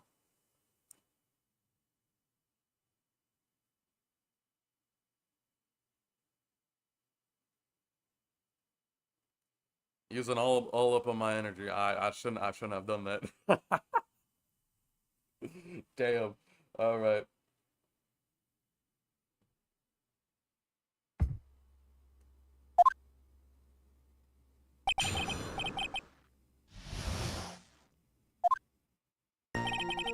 I no lie, I never met Glenn out. Okay, well, that's debatable. Oh. Never been to the Tribune joint. You hear? That's what he should sound like. That's what he should sound like. I ain't never been to the Tribune joint. You hear? But whatever. It's like a baby tiger instead of a big one. Tribune match. Objection, Your Honor. This guy's very orange and it's very distracting. Mr. Tigre, is this something you'd like to tell the court about these matches? Matches? What's you talking about? We found them in your office at Tender Lender. They're from that restaurant. You really never been to TRIBULATIONS before? What was a book of the restaurant's matches doing on your desk? You just been swimming around my stuff too now, wise guy? What are you, my ball and chain? Ain't no bra controlling me.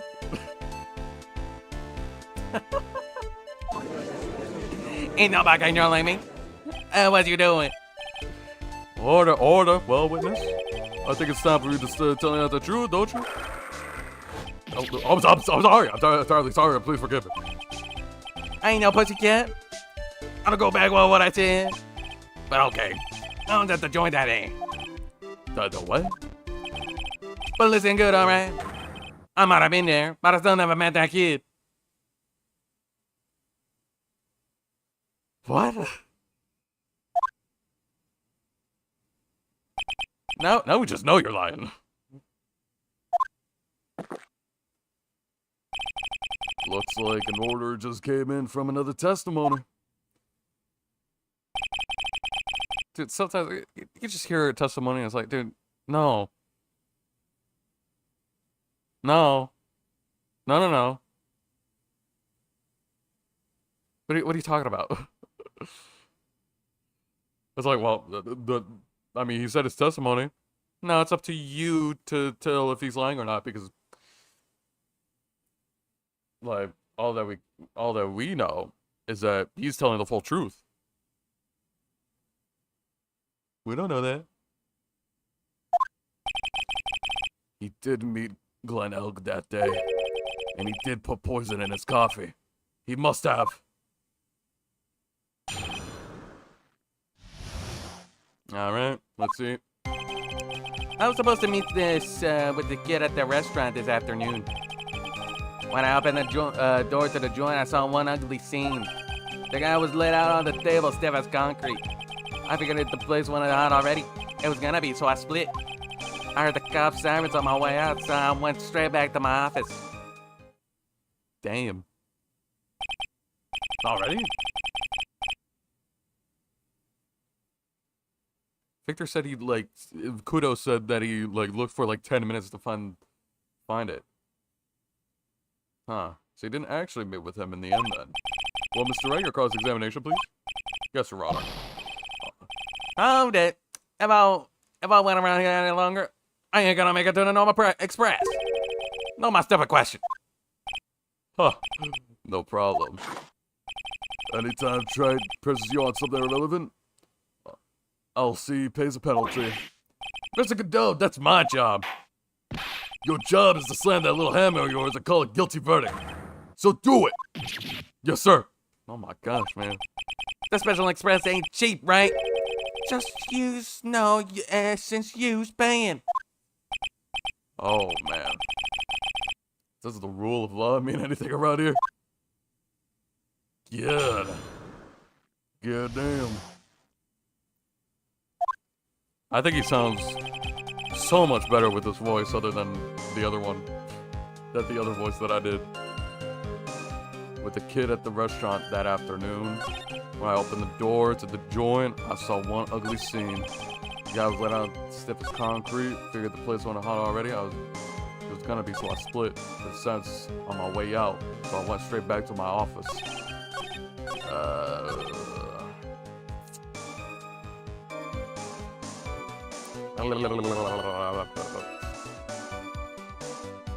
I would want to press, but I only want to press sparingly.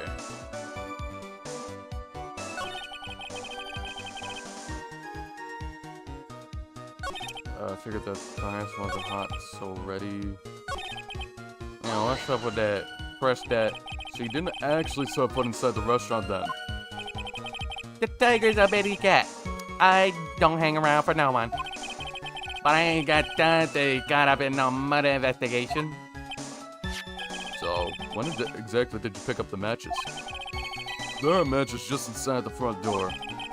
A detective friend wound up in trouble with the chef after taking 5 books home. Poor gumshoe. It's almost enough to make a man cry. Oh, really? Oh, I didn't get penalized for that. The cop sirens are okay. What do you mean by that? You went straight back? Did a bout of guilt only hit you for what you just did? What are you trying to say? You trying to tell me you've never been guilty of nothing? We all have our crosses to bear. We all have to swallow the dark secrets we hide. Like this! The courtroom's not exactly the place to talk about dark secrets, is it? Seems like you dove it again, Mr. Wright. Not a relevant line of questioning. No! Damn it. How about a pitiful fee for those two jokers and the garbage they keep coming up with? Well, Nick, what do you think? I don't care. Save right now.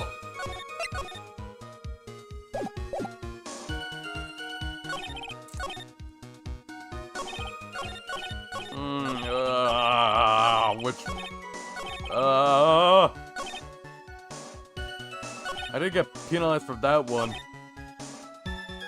This one? You mean you saw Glenn Elg's dead body? I guess I did. But only I saw him from behind. It was when I saw Reggie in a closet called a hat. And what time was this?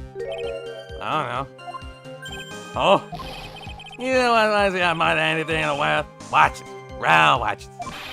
Ain't gonna believe my balls were so thick and handpecker. Out of interest, Mr. Tigre? What winds you up the second most? Eh? What you think? Square watch it. Is this guy for real? Look, I didn't know was something bad was going down in that place.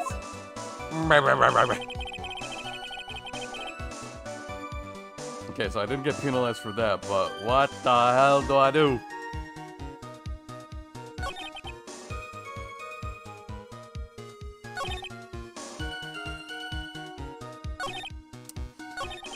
When I opened the door to the joint, I saw one ugly scene. The guy was laid out on the table, stiff as concrete. Once I opened the door to the joint, I saw one ugly scene.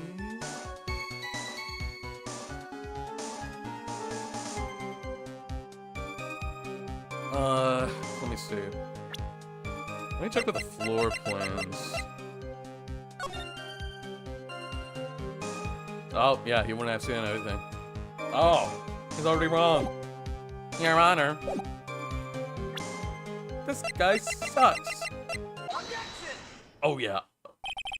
You're something of a loan collecting pro, aren't you, Mr. Tigre? No one escapes the thugger's clutches. Then I'm something of a lie detecting pro. And no one escapes the Phoenix's clutches. I think it's time we got something straight. What's this, Tribe? A new line of irrelevant questioning? These are the floor plans of the crime scene. You say you were standing at the entrance, Mr. Tigre? From there, you fled. Your field of vision would have covered the area like this. Indeed, the witness would have had a clear view of the victim's seat. Isn't that what I just did? I saw the back of the kid's head. Unfortunately for you, that is not possible. If the court would think back, you'll remember that between each of the tables And little barriers. is a tall partition. Why, that's true. Now look at the plans again. The truth is painfully obvious. From the entrance, the field of vision of any customer walking in ends here. Oh, look who's what now, buddy. Look who's what now. What do you have to say now? Tigre. So from the entrance of Trabian, you could have seen the victim's seat. But you did see the victim that day, because you met with them! Objection!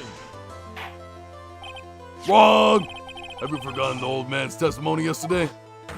The victim was alone at his table. Objection! But the defense just proved that point to be moot. The victim witnessed by Mr. Kudo was not Glenn Elg, but a fake. What? In order to have Mr. Kudo falsely testify, the real killer posed as the victim. He had just killed and acted out a charade. That will do.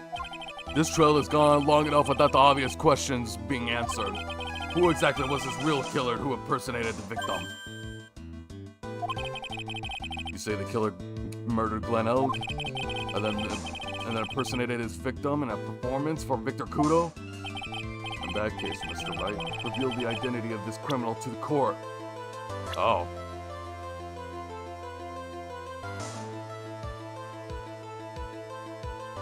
I'm actually not sure who it is.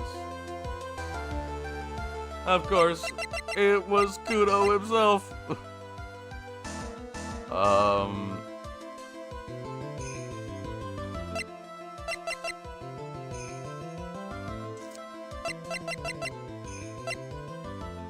Oh, could it be? Oh my gosh, could it be? No way. Maybe it could. Oh my gosh. I think it's Viola who did it. Alright. This it? Yeah. Obviously, it's the person you least expect. What's the matter, Your Honor? Oh, nothing. I dropped my pen again. But like for real this time.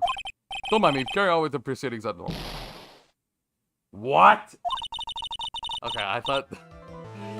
Damn, I thought that was actually like. I thought that had actually been like a cool twist. Never mind.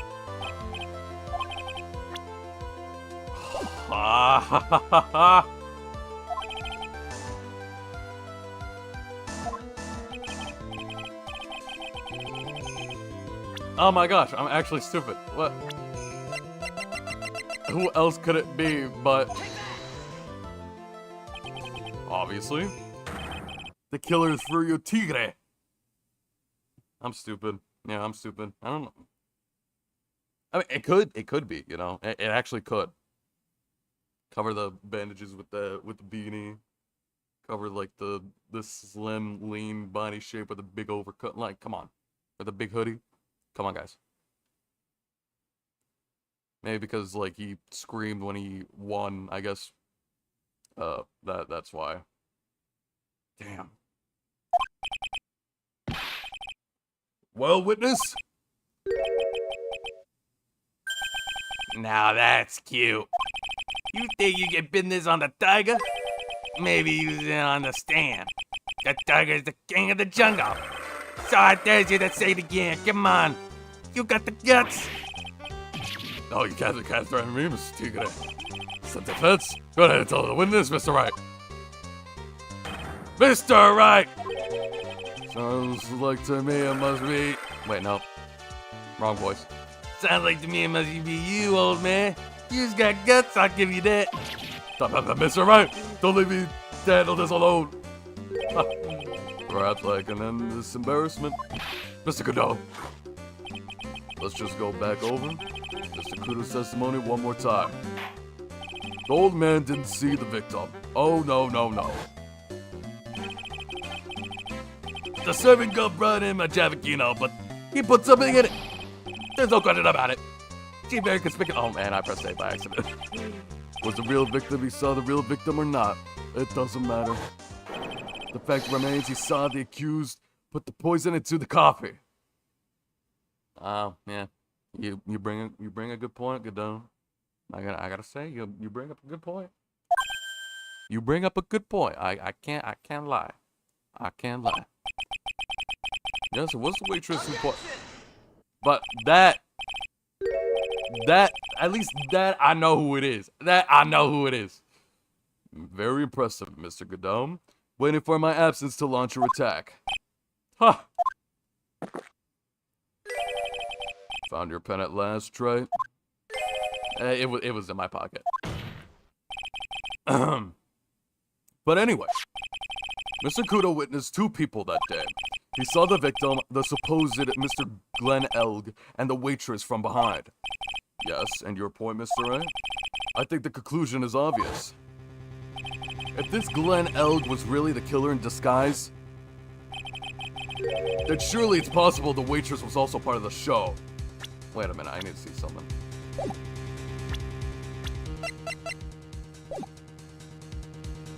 Yeah, the hair's like droopy and more like longer. Yep, I know who that is. What? You mean the witness was an imposter as well? The defendant, Miss Bride, fell unconscious immediately after the incident. Why am I speaking high like freaking Tigre? But never mind. And someone used her fainting to hatch an elaborate plan to pin the murder on her. Who on earth was it? Wait. Damn, okay, I was gonna say it here, but it was her. Who is this woman? Her name is Viola Cadaverini. She's an employee of Tenderlender. You's making a big mistake. Do you know who Viola's granddaughter is? Grandfather, I mean. You better be going home in an armored truck tonight if you know what I mean. Stop shaking, Nick. Well, where is that? Yes, the defendant, Miss Bride, has stated the following. Well, when I took the coffee over to the victim's table, it's true there was another customer in the restaurant. She was sort of creepy. I forgot about that. And she had a kind of a cackling laugh.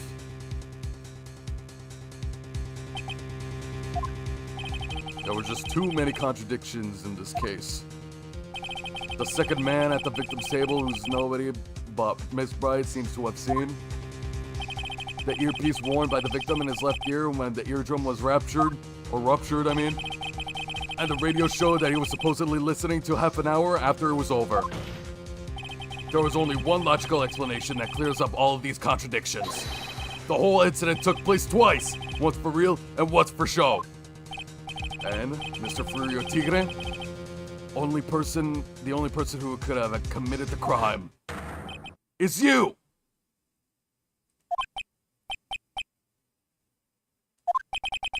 Witness? What have you got to say? That's cute. Sorry? You's alright. I can do a guy like you around. What do you mean? Okay, I'm in on this game. I'm gonna have to charter a jet and get me on my meeting now, but I'm gonna give you one more thing to think about before I go. Something to think about. You's got all wrapped up nice, alright? But you messed up one real important thing. But that can't be. I was in that joint that day, and I met that kid too. Well, there it is. All right, lock him up, Judge. Lock him up, Your Honor. He did it. He said it. He said it. I swear. But I couldn't have poisoned him, yeah? What? Do you really expect us to believe you now, Mr. Tigre? Ha. What a troublemaker. Troublemaker? Looks like we're going to need another one for the road.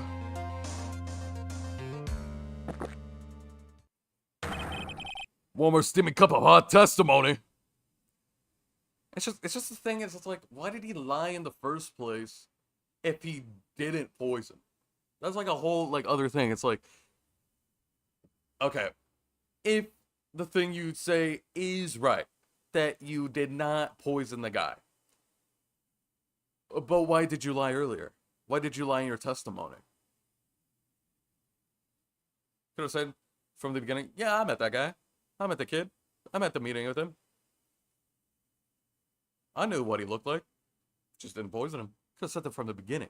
But no, it's like, well, when I walked in, I saw the guy lumped over stiff as concrete.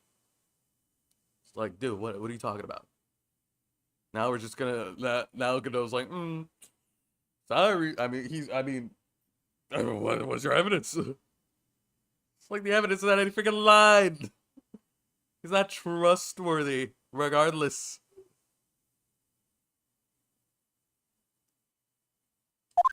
Well, I guess we still have to prove that it's like it's another like incident that they faked it twice.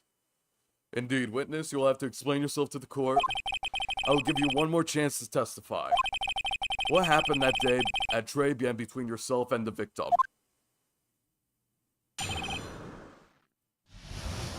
Ugh.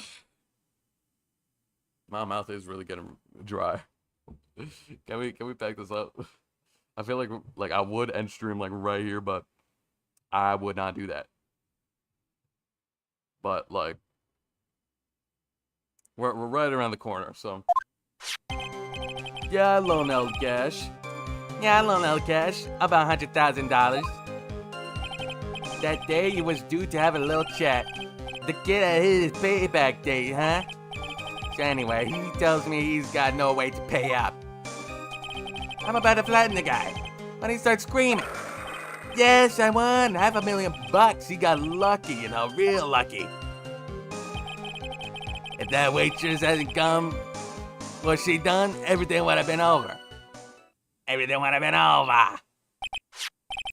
Now I see that principal amount you loaned to Mr. Elg was $50,000. Yeah, well, you's got to be taking it with account. Interest bills are fast, you know. That's faster than fast. $100,000 is 20 his principal. And the repayment deadline was like December 3rd, the day of the incident in question. Yeah, he was a one lucky kid. He got to have $1 million just in time. I ain't never had no reason to kill the kid. And if I got no motive, you ain't got no case. His motive? I think I know. He has to have one, but what is it? You already know, Phoenix. And I already know. We already know. Yeah, I loaned El Cash. That day, do a little chat. Payback day. So anyways, he tells me that he's got no way to pay up. But I flattened the guy and he starts screaming, yes, I won $500,000. You got a lucky, real lucky. That waitress had done what she done, everything would have been over. Save. Save.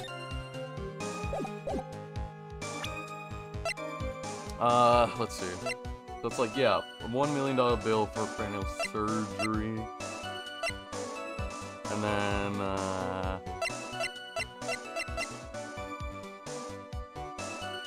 $500,000.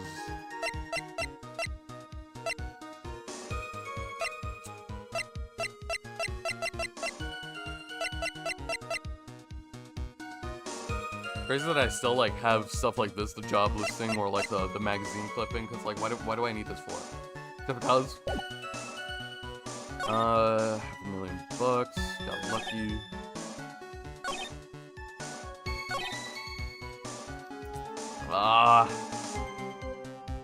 Okay. Think.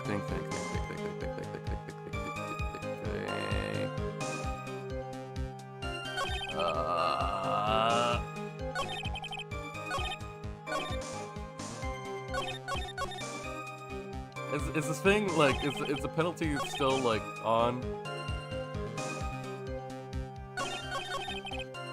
What if I do this one? Since they didn't explicitly say anything, so I'm guessing it's not anymore. The waitress, you mean? The girl with the glasses and the defense chair. Who else can I mean? If she ain't got no weird things, would have been by bing, bada boom, over and down.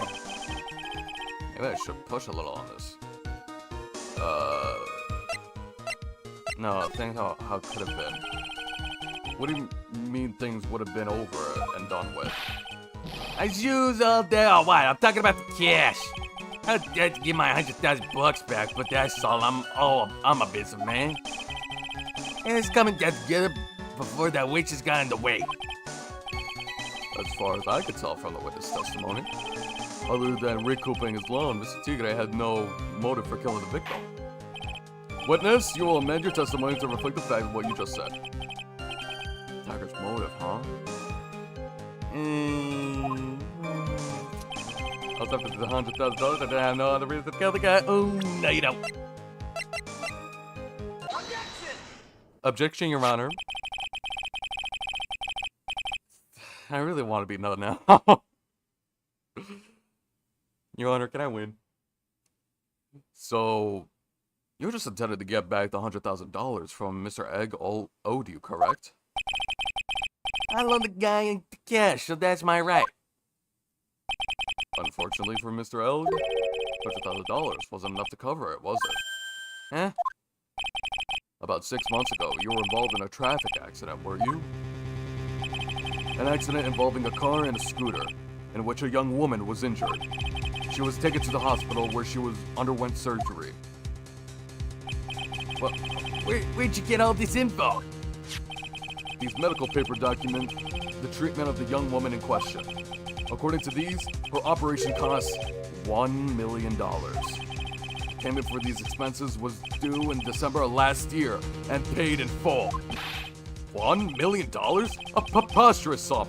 Someone should sue these HMOs. No one should pay a bill like that. If the medical association got wind of it, the hospital would end up as dead as a morgue. But Mr. Tigre had no choice but to pay, because his very life depended on it. Yeah, what now? Order. You say his life depended on it, Mr. Wright? Indeed it did, simply because the injured woman was none other than Viola Cadaverini. Oh. Did you just say Cadaverini? What? Bruto Cadaverini, mob boss in charge of all the underworld activities in the day, and doting grandfather to his precious Violetta, also known as Viola Cadaverini. Oh, yeah, that's right, Godot. Your life was in danger unless you paid compensation to the boss, correct? It makes sense. You were desperate to acquire the $1 million. Oh my gosh. You were desperate to acquire the $1 million Cadaverini demanded of you. So desperate, in fact, you decided to sacrifice Glenn Egg's life to pay your debt. The loan shark got sharked. The loan shark got his own loan shark. Order. What do you have to say to that, witness? It's a nice little fairy tale trite. But even if the witness did need $1 million, that doesn't tie him to Mr. Elg's murder. Murder. Mr. Elg only owed him $100,000. I had no hope for repaying it anyway. Yeah, that guy wasn't worth my spit. I don't think so. In fact, the opposite is true. The opposite? Lending money with no hope to ever seeing repayment would normally be bad for business. But, in this case, the very fact that Glenn Elg would have no way to repay the money is crucial. What? Do you know where you're going with this, Nick? You're gonna have to think outside the box, Maya. Outside the box? It's very straightforward. Mr. Tigre wasn't after the $100,000 after all. He was after that $500,000. Of course. Seems you have logical conclusion for this theory, Mr. Wright. Would you care to share with us?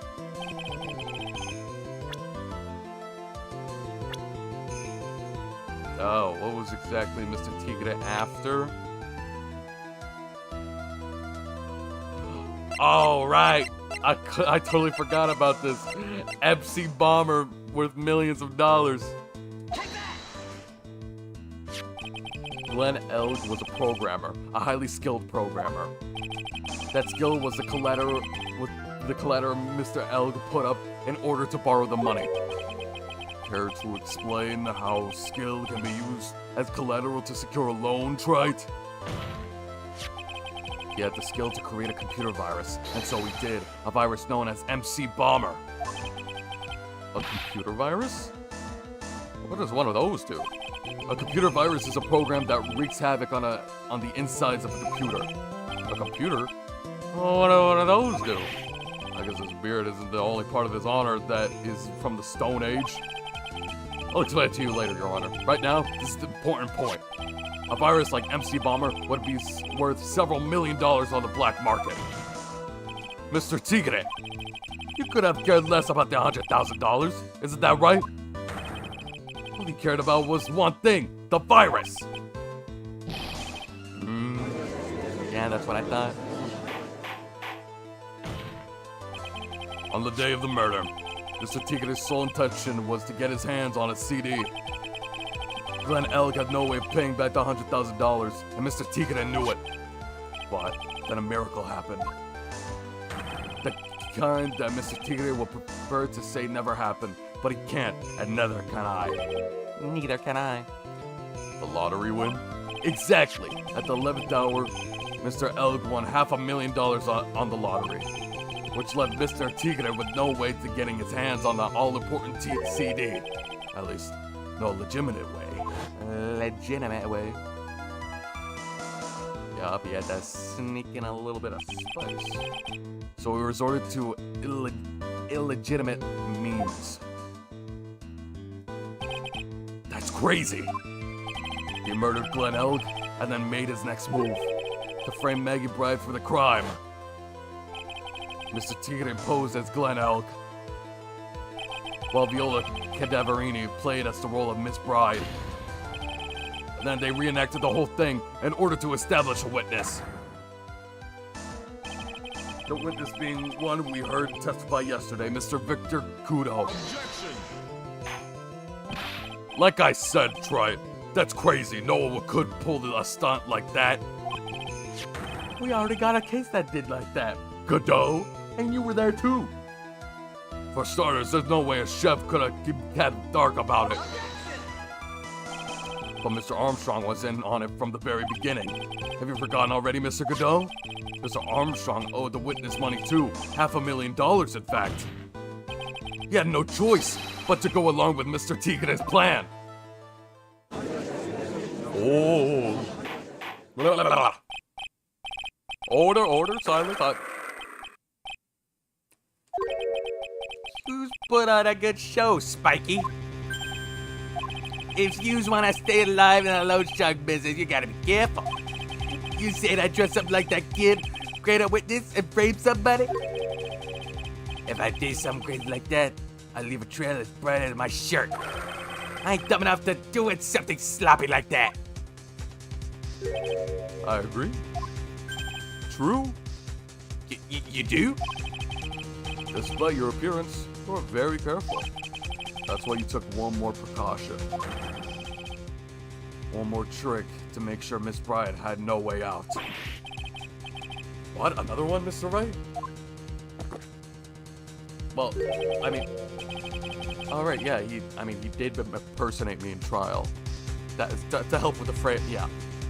Why don't you fill us all in, Trite? What was this trick you say Mr. Tigre performed to frame the accused? I have it right here. Paper badge, baby. What on earth is that? What an insult to think anyone could be fooled by such a childish intimidation. Imitation, I mean. Consider yourself insulted, Your Honor. Mr. Tigre, you did just pose as a victim on the day of the question. A month ago, in this very court, you posed as me. Yeah, I can see it. Like, look at that spiky hair. Goddamn. What? That's the truth. But the witness looks nothing like you, Mr. Wright. Although, although, now that I think about it, it was you, wasn't it? Yeah, nobody, like, at first glance, nobody thought anything about it. And then it's like, wait a minute, now that you bring it up, he does look a little bit different. Oh, I wonder why. It's like, really, you didn't notice the first time? No doubt it was you standing here at this very court a mere month ago. The Phoenix Wright who put up the most disreputable, shabby defense I've ever seen. You know? You should have recognized it, Your Honor. Can you prove that, Gramps? Prove the attorney who represented the accused here a month ago was this man? Are you prepared to take the stand and testify that it was him? Gulp.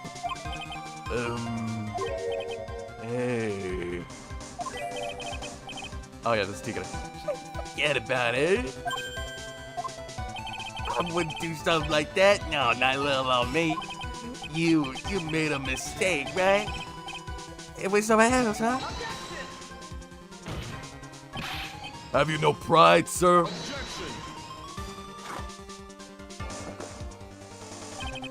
This isn't a matter of pride. In case you didn't know, Trite, here in court, we deal with people's lives.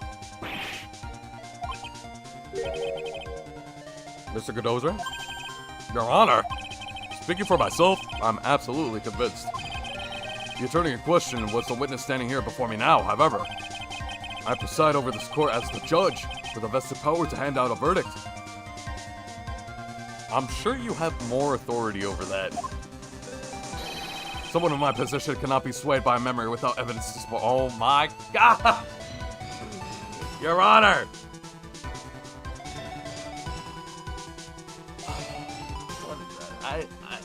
I don't have that unless there was a photograph.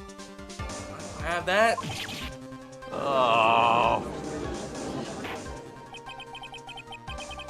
If the defense has no further evidence, the court will now excuse the witness. The circumstances surrounding Mr. Tigre are dubious for sure, but not conclusive. We have witnesses in the courtroom, including you, Judge. But I just don't feel like it. Damn it, Your Honor. We've come so far. I literally think that it's like, yeah, but I feel like it's too easy. I don't really feel like it.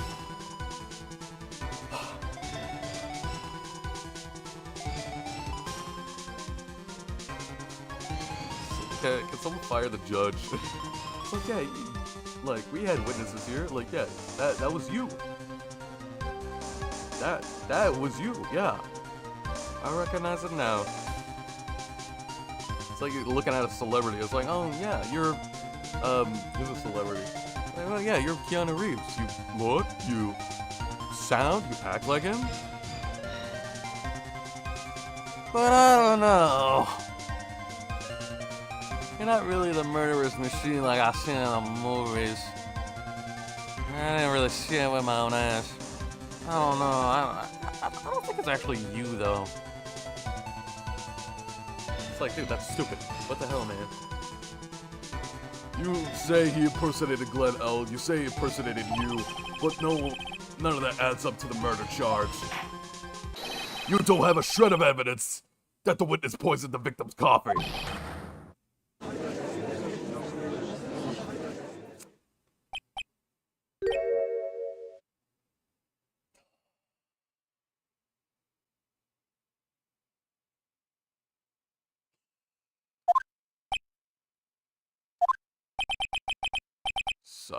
Sucks to be you, right?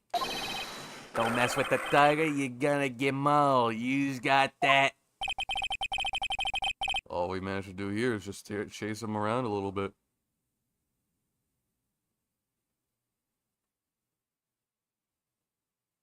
Damn it.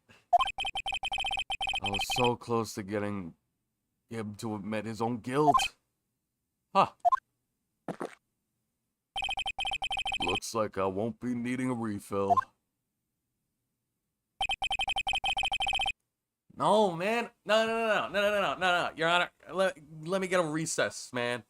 I just remembered. For Gumshoe needs to get the prints. That's what I need. Your Honor, I have case-shattering evidence that will blow you away. One more piece of evidence, yep. One more piece of evidence, and I could get Maggie off the hook.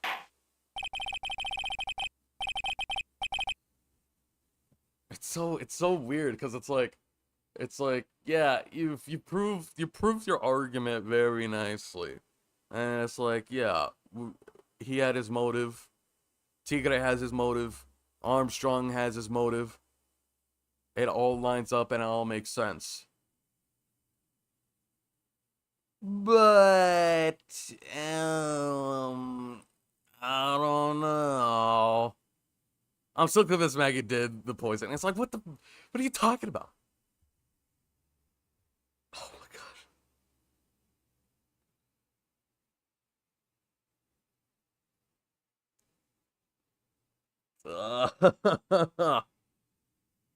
Oh my gosh. My mouth is dry. I'm tired. I'm ready to end it.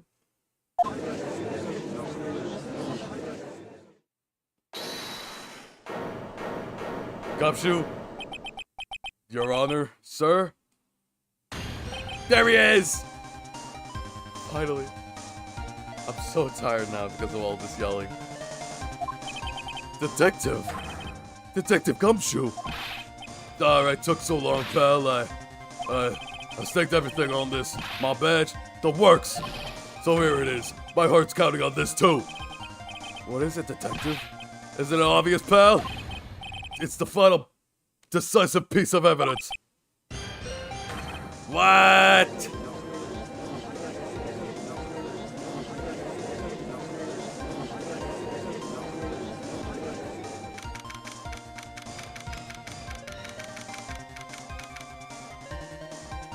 Did we do a recess? I'm just out of breath from all of that. Damn. Sorry it took so long, pal. But I finally got the results from the lab. The results? About the prints, pal. From this medicine ball. Oh, so? Do you know who the prints belong to now? Do you think I'm some kind of hack detective? Of course I know. So tell us. They're the tigers, right? I knew it. You bet. Clear as crystal all over the bottle. The Furrier's taking his paw prints, all right. That confirms that he's the one that took place of Glenn L. Oh my gosh, I'm so tired. That's great. We got him now, Nick. But that doesn't really say that he actually poisoned him, only that he impersonated him. What's wrong with you? You've hardly said a word since Detective Gumshoe got here. Laid everything on the line for this, Nick. I know. Look, I'm sorry. This is kind of hard to say, but it really doesn't make any difference whose prints are on that bottle now. Huh? What? Why not? What we need to produce at the stage in the trial is irrefutable evidence that the tiger put poison on Glenn Ellis' coffee. He already admitted that he met the victim. The fact that the prints are on his bottle really doesn't make any difference now. I knew it. Great. No matter how hard I try, I'll never be any of use. Hey, don't be so hard on yourself. This was our last chance to help Maggie. I've been working on some useless piece of evidence the whole time. It's alright. I'm a real loser. Not breaking news to me, pal. Oh, hey, Maggie. Detective Gumshoe? Maggie? You've been working hard on something for me?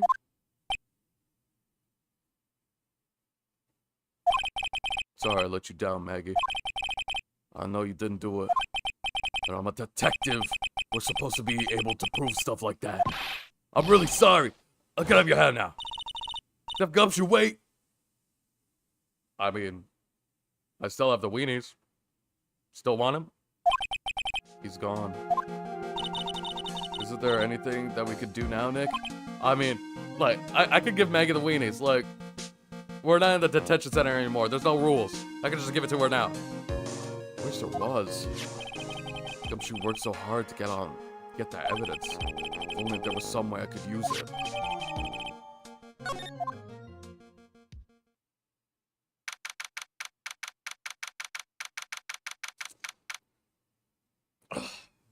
How can I use it? Because we found it in the kitchen. It has his fingerprints on it. And it also confirms that he did impersonate him. But how else?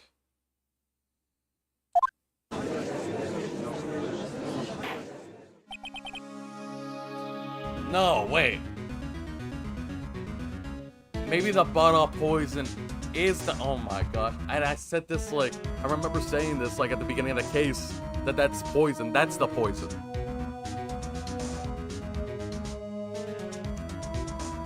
That green bottle... Green means poison. That's the point. That's what it is. Okay, Your Honor, I got it. Yes, Your Honor. I granted you a recess so you could prepare this decisive evidence you discovered. Yes. I mean, we don't really know what it's inside. Maybe it is replaced with dust. Is it? No.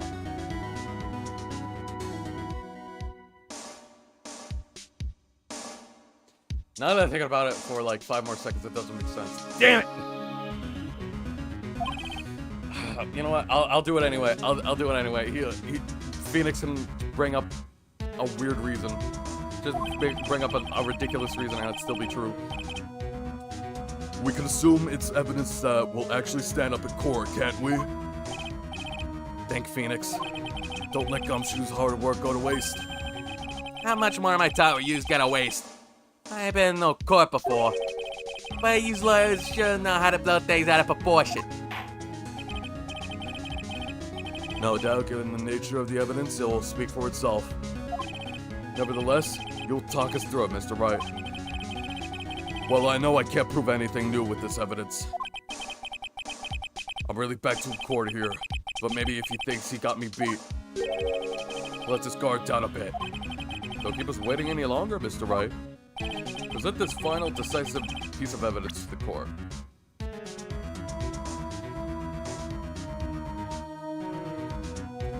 I'm gonna have to do it. Small bottle. Hey man, look, objection, Your Honor. Look, it's like just like very like enthusiastic Phoenix. Look at it. There it is. There's my decisive evidence. My vital piece of evidence. There it is. I'm not proud of it either, Your Honor.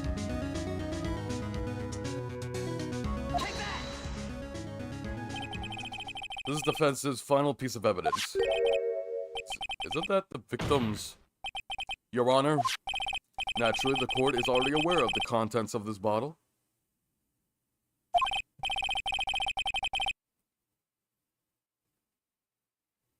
However, interesting new information has come to light. We have clearly identified some fingerprints on it. Fingerprints belonging to you, Mr. Tigre. What? You know what? I'll just say it. The bottle has potassium cyanide. Maybe he did go all the way to the anthropologist or whatever, replace it with potassium cyanide, and I watch as maybe the poison, maybe the coffee wasn't even poison. Maybe he tried doing it in, I knew it. That's what it is. What conclusion have you hoping to draw from this new information? Everyone in here knows that what this bottle contains, except one man.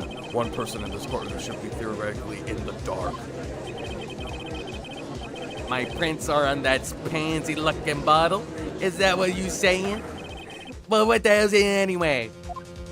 Yup, there it is. A phony trial, a phony lawyer, and phony clues. Everything about this case has been phony. Seems like the perfect excuse for some phony evidence.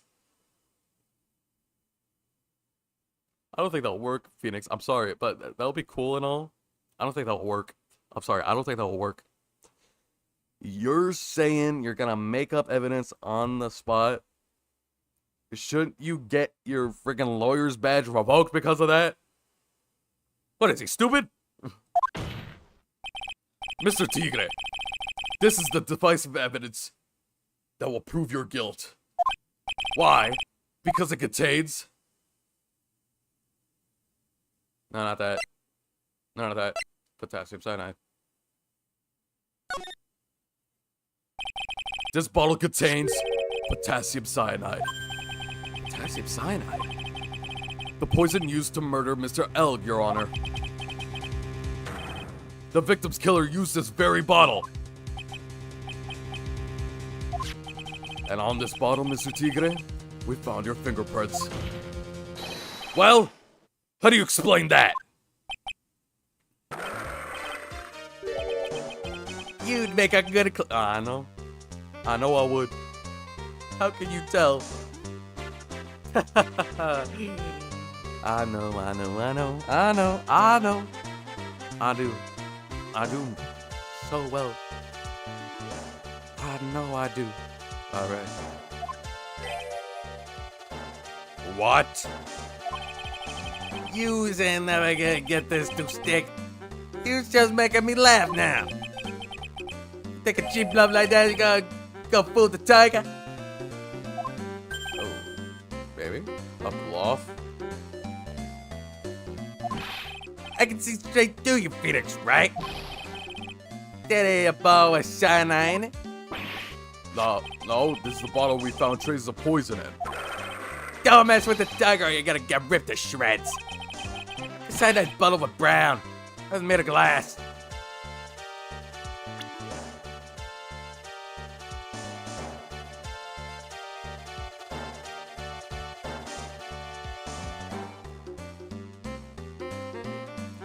Does he know?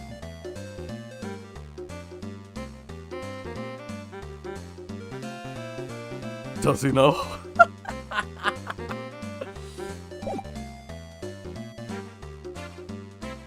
Oh, sweet trick there, Phoenix, actually. I like that. You know what? This is better than my plan.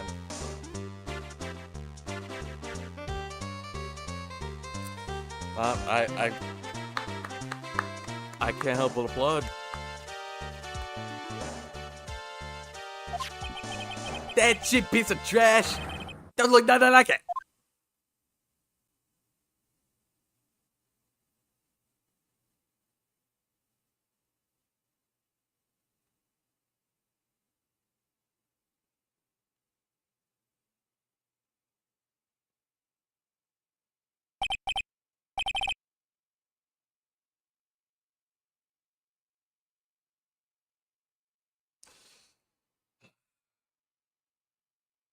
Booyah!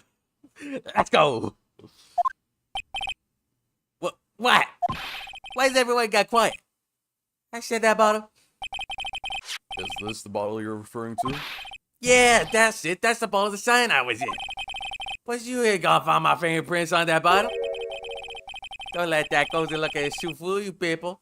That lawyer is just playing games. Tell him, Mr. Prosecutor, tell him where to go. You still haven't figured it out? Don't you realize what you just said? What I said? What did I just say? You were summoned to this court for the first time earlier today. If you really had nothing to do with the murder, you shouldn't have known all the little details. For this instance, you should have known that what kind of bottle the potassium cyanide was in.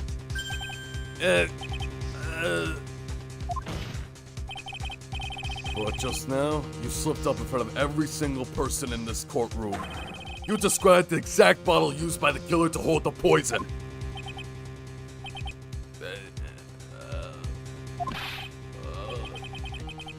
You don't know who you're messing with. I'm the tiger. I control millions of dollars in the black market. You think I'm just gonna let some jumped up soup get the better of me? Sure. The last piece of evidence was phony. But that's what you deserve. Sure, the last piece of evidence was phony, but that reaction was real. The phony trial with a phony lawyer was all played by you, the biggest phony of them all.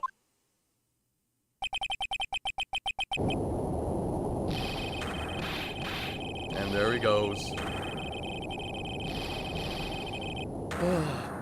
Oh, damn. Yep. We got 'em, boys. And we got 'em, boys. And we did it. We did it. Let's go. Oh, damn. What's going on? It looks like a blackout. Oh my gosh, this is the bailiff. Oh my gosh, there are bailiffs here. Oh my gosh. I love that. Well done, Trite. Now, perfect game. I saved my 17th cup of coffee just for you. Oh, sweet. Thanks, man. Savor it. While you watch the police restrain your prey. Kind of embarrassing, honestly, Godot. You lost, like, all the cases you had with me. Mr. Wright, you caught a tiger by its toe, but if this one hollers, he won't be let go. Now then, how are things going with that tiger? With Mr. Tigre, Mr. Godot. he is being arrested of suspicion for the murder of Glenn Elg, Your Honor.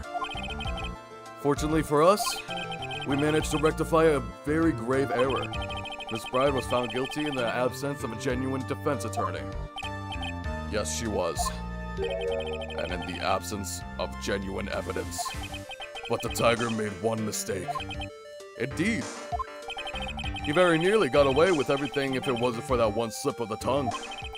Furio Tigre is a truly frightening criminal. Ha! The truly frightening one? It's that defense attorney right there. Godot. Why would you say that? Well, I'm now in position to deliver my verdict. This court finds the defendant Maggie Bride not guilty.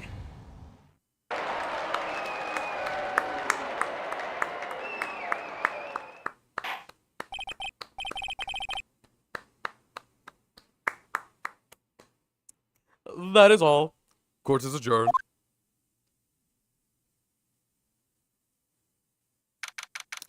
We did it, guys. We dropped the tiger. My gosh. Mr. Wright, I'm at a loss for words. Thank you, sir. Congratulations, Maggie. I was so mad when Mr. Wright landed me in all that trouble a month ago, but now I feel I can forgive him. That wasn't me, Maggie. That was the tiger. Look, Nick, in the doorway. Detective Gumshoe. Hey, your evidence was pretty like useful after all. Oh, guess I'll be heading off then. Hey, wait. Go now go flirt with each other and ask her out on a date or something. Wait, no, give her the weenies. Detective Gumshoe. Oh, yeah. Congratulations, Maggie. Thanks. I knew you were innocent all along. Why did you say that in your testimony then? Because that's not a point in that's not the point in a testimony. Huh? Literally not a point of a testimony, Maggie. You're a police officer. You should know this. Oh, well, I was... Well, I'll be heading off then. See you, bro. Did he lock up? It sounded like he locked up. Wait, detective! Just ran off. Maggie, why are you being so hard on him? What's his butt for you? It's all thanks to him that we got the medication bottle. That wasn't even any of use. Okay, now we're just lying. Now we're just lying. But it's only because Mr. Wright used it so cleverly. No?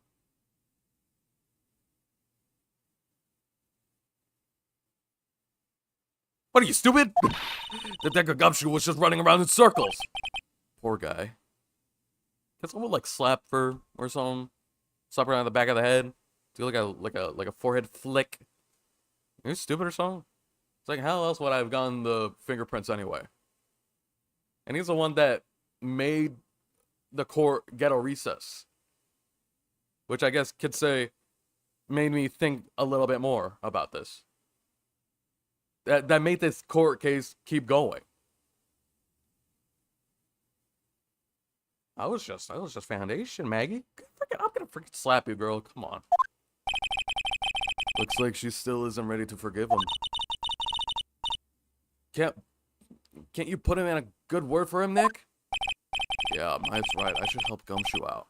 It's clear he needs it. Maggie, you know, Detective Gumshoe's been really worried about you all this. I wanted to believe that, sir. On that first day of the trial, He practically gave the judge a free pass to lock me up. he didn't have any choice, Maggie. He's a detective. He has to report the facts. He doubted me, that's why. He thought I might have done it. Very petty, this girl. Gotta prove Gumshoe really cares about her. I know, I'll give her our little present. Where is it? Where's the weenies? Here you are. A present to celebrate your freedom. That's a present from Detective Gumshoe, made with a ton of love. He said you lost weight and was worried about you. Detective Gumshoe? I actually really like weenies. You know? Yeah. We know. Ooh. Was that like a crying puppy? What was that? You guys hear that? I'm pretty hungry myself, you know? Yeah, the trial dragged on a bit today, didn't it? Is it okay if I eat this now? Yeah, dude. Oh, yeah. So, how is it, Maggie? It's really good. Yes. Now I'm assuming, like, she forgives him now. So the case of phony versus genuine comes to an end. The false allegations surrounding Maggie have all been cleared up. Wow. And who knows, maybe a whole new chapter of her life is about to start.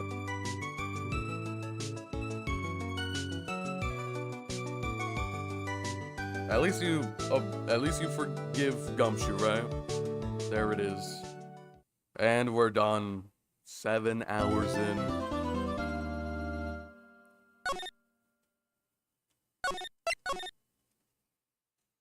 Oh my gosh, alright. Turnaround Beginnings, episode 4. I think, like a few years ago.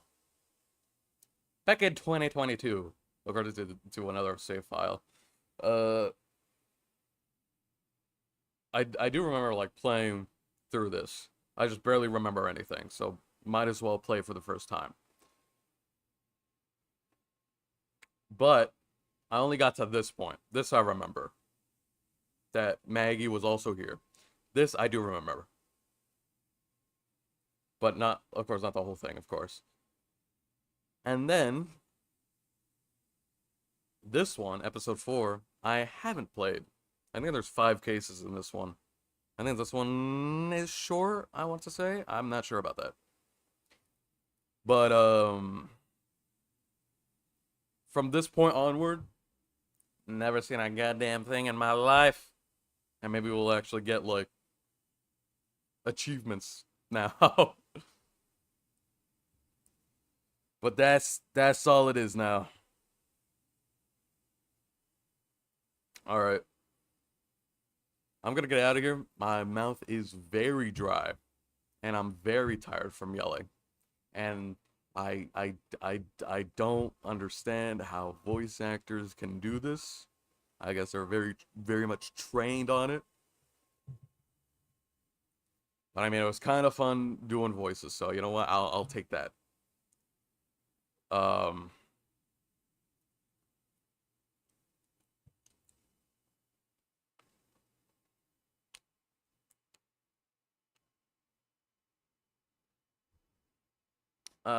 don't have really anything else to say other than I'm tired and I'm gonna go.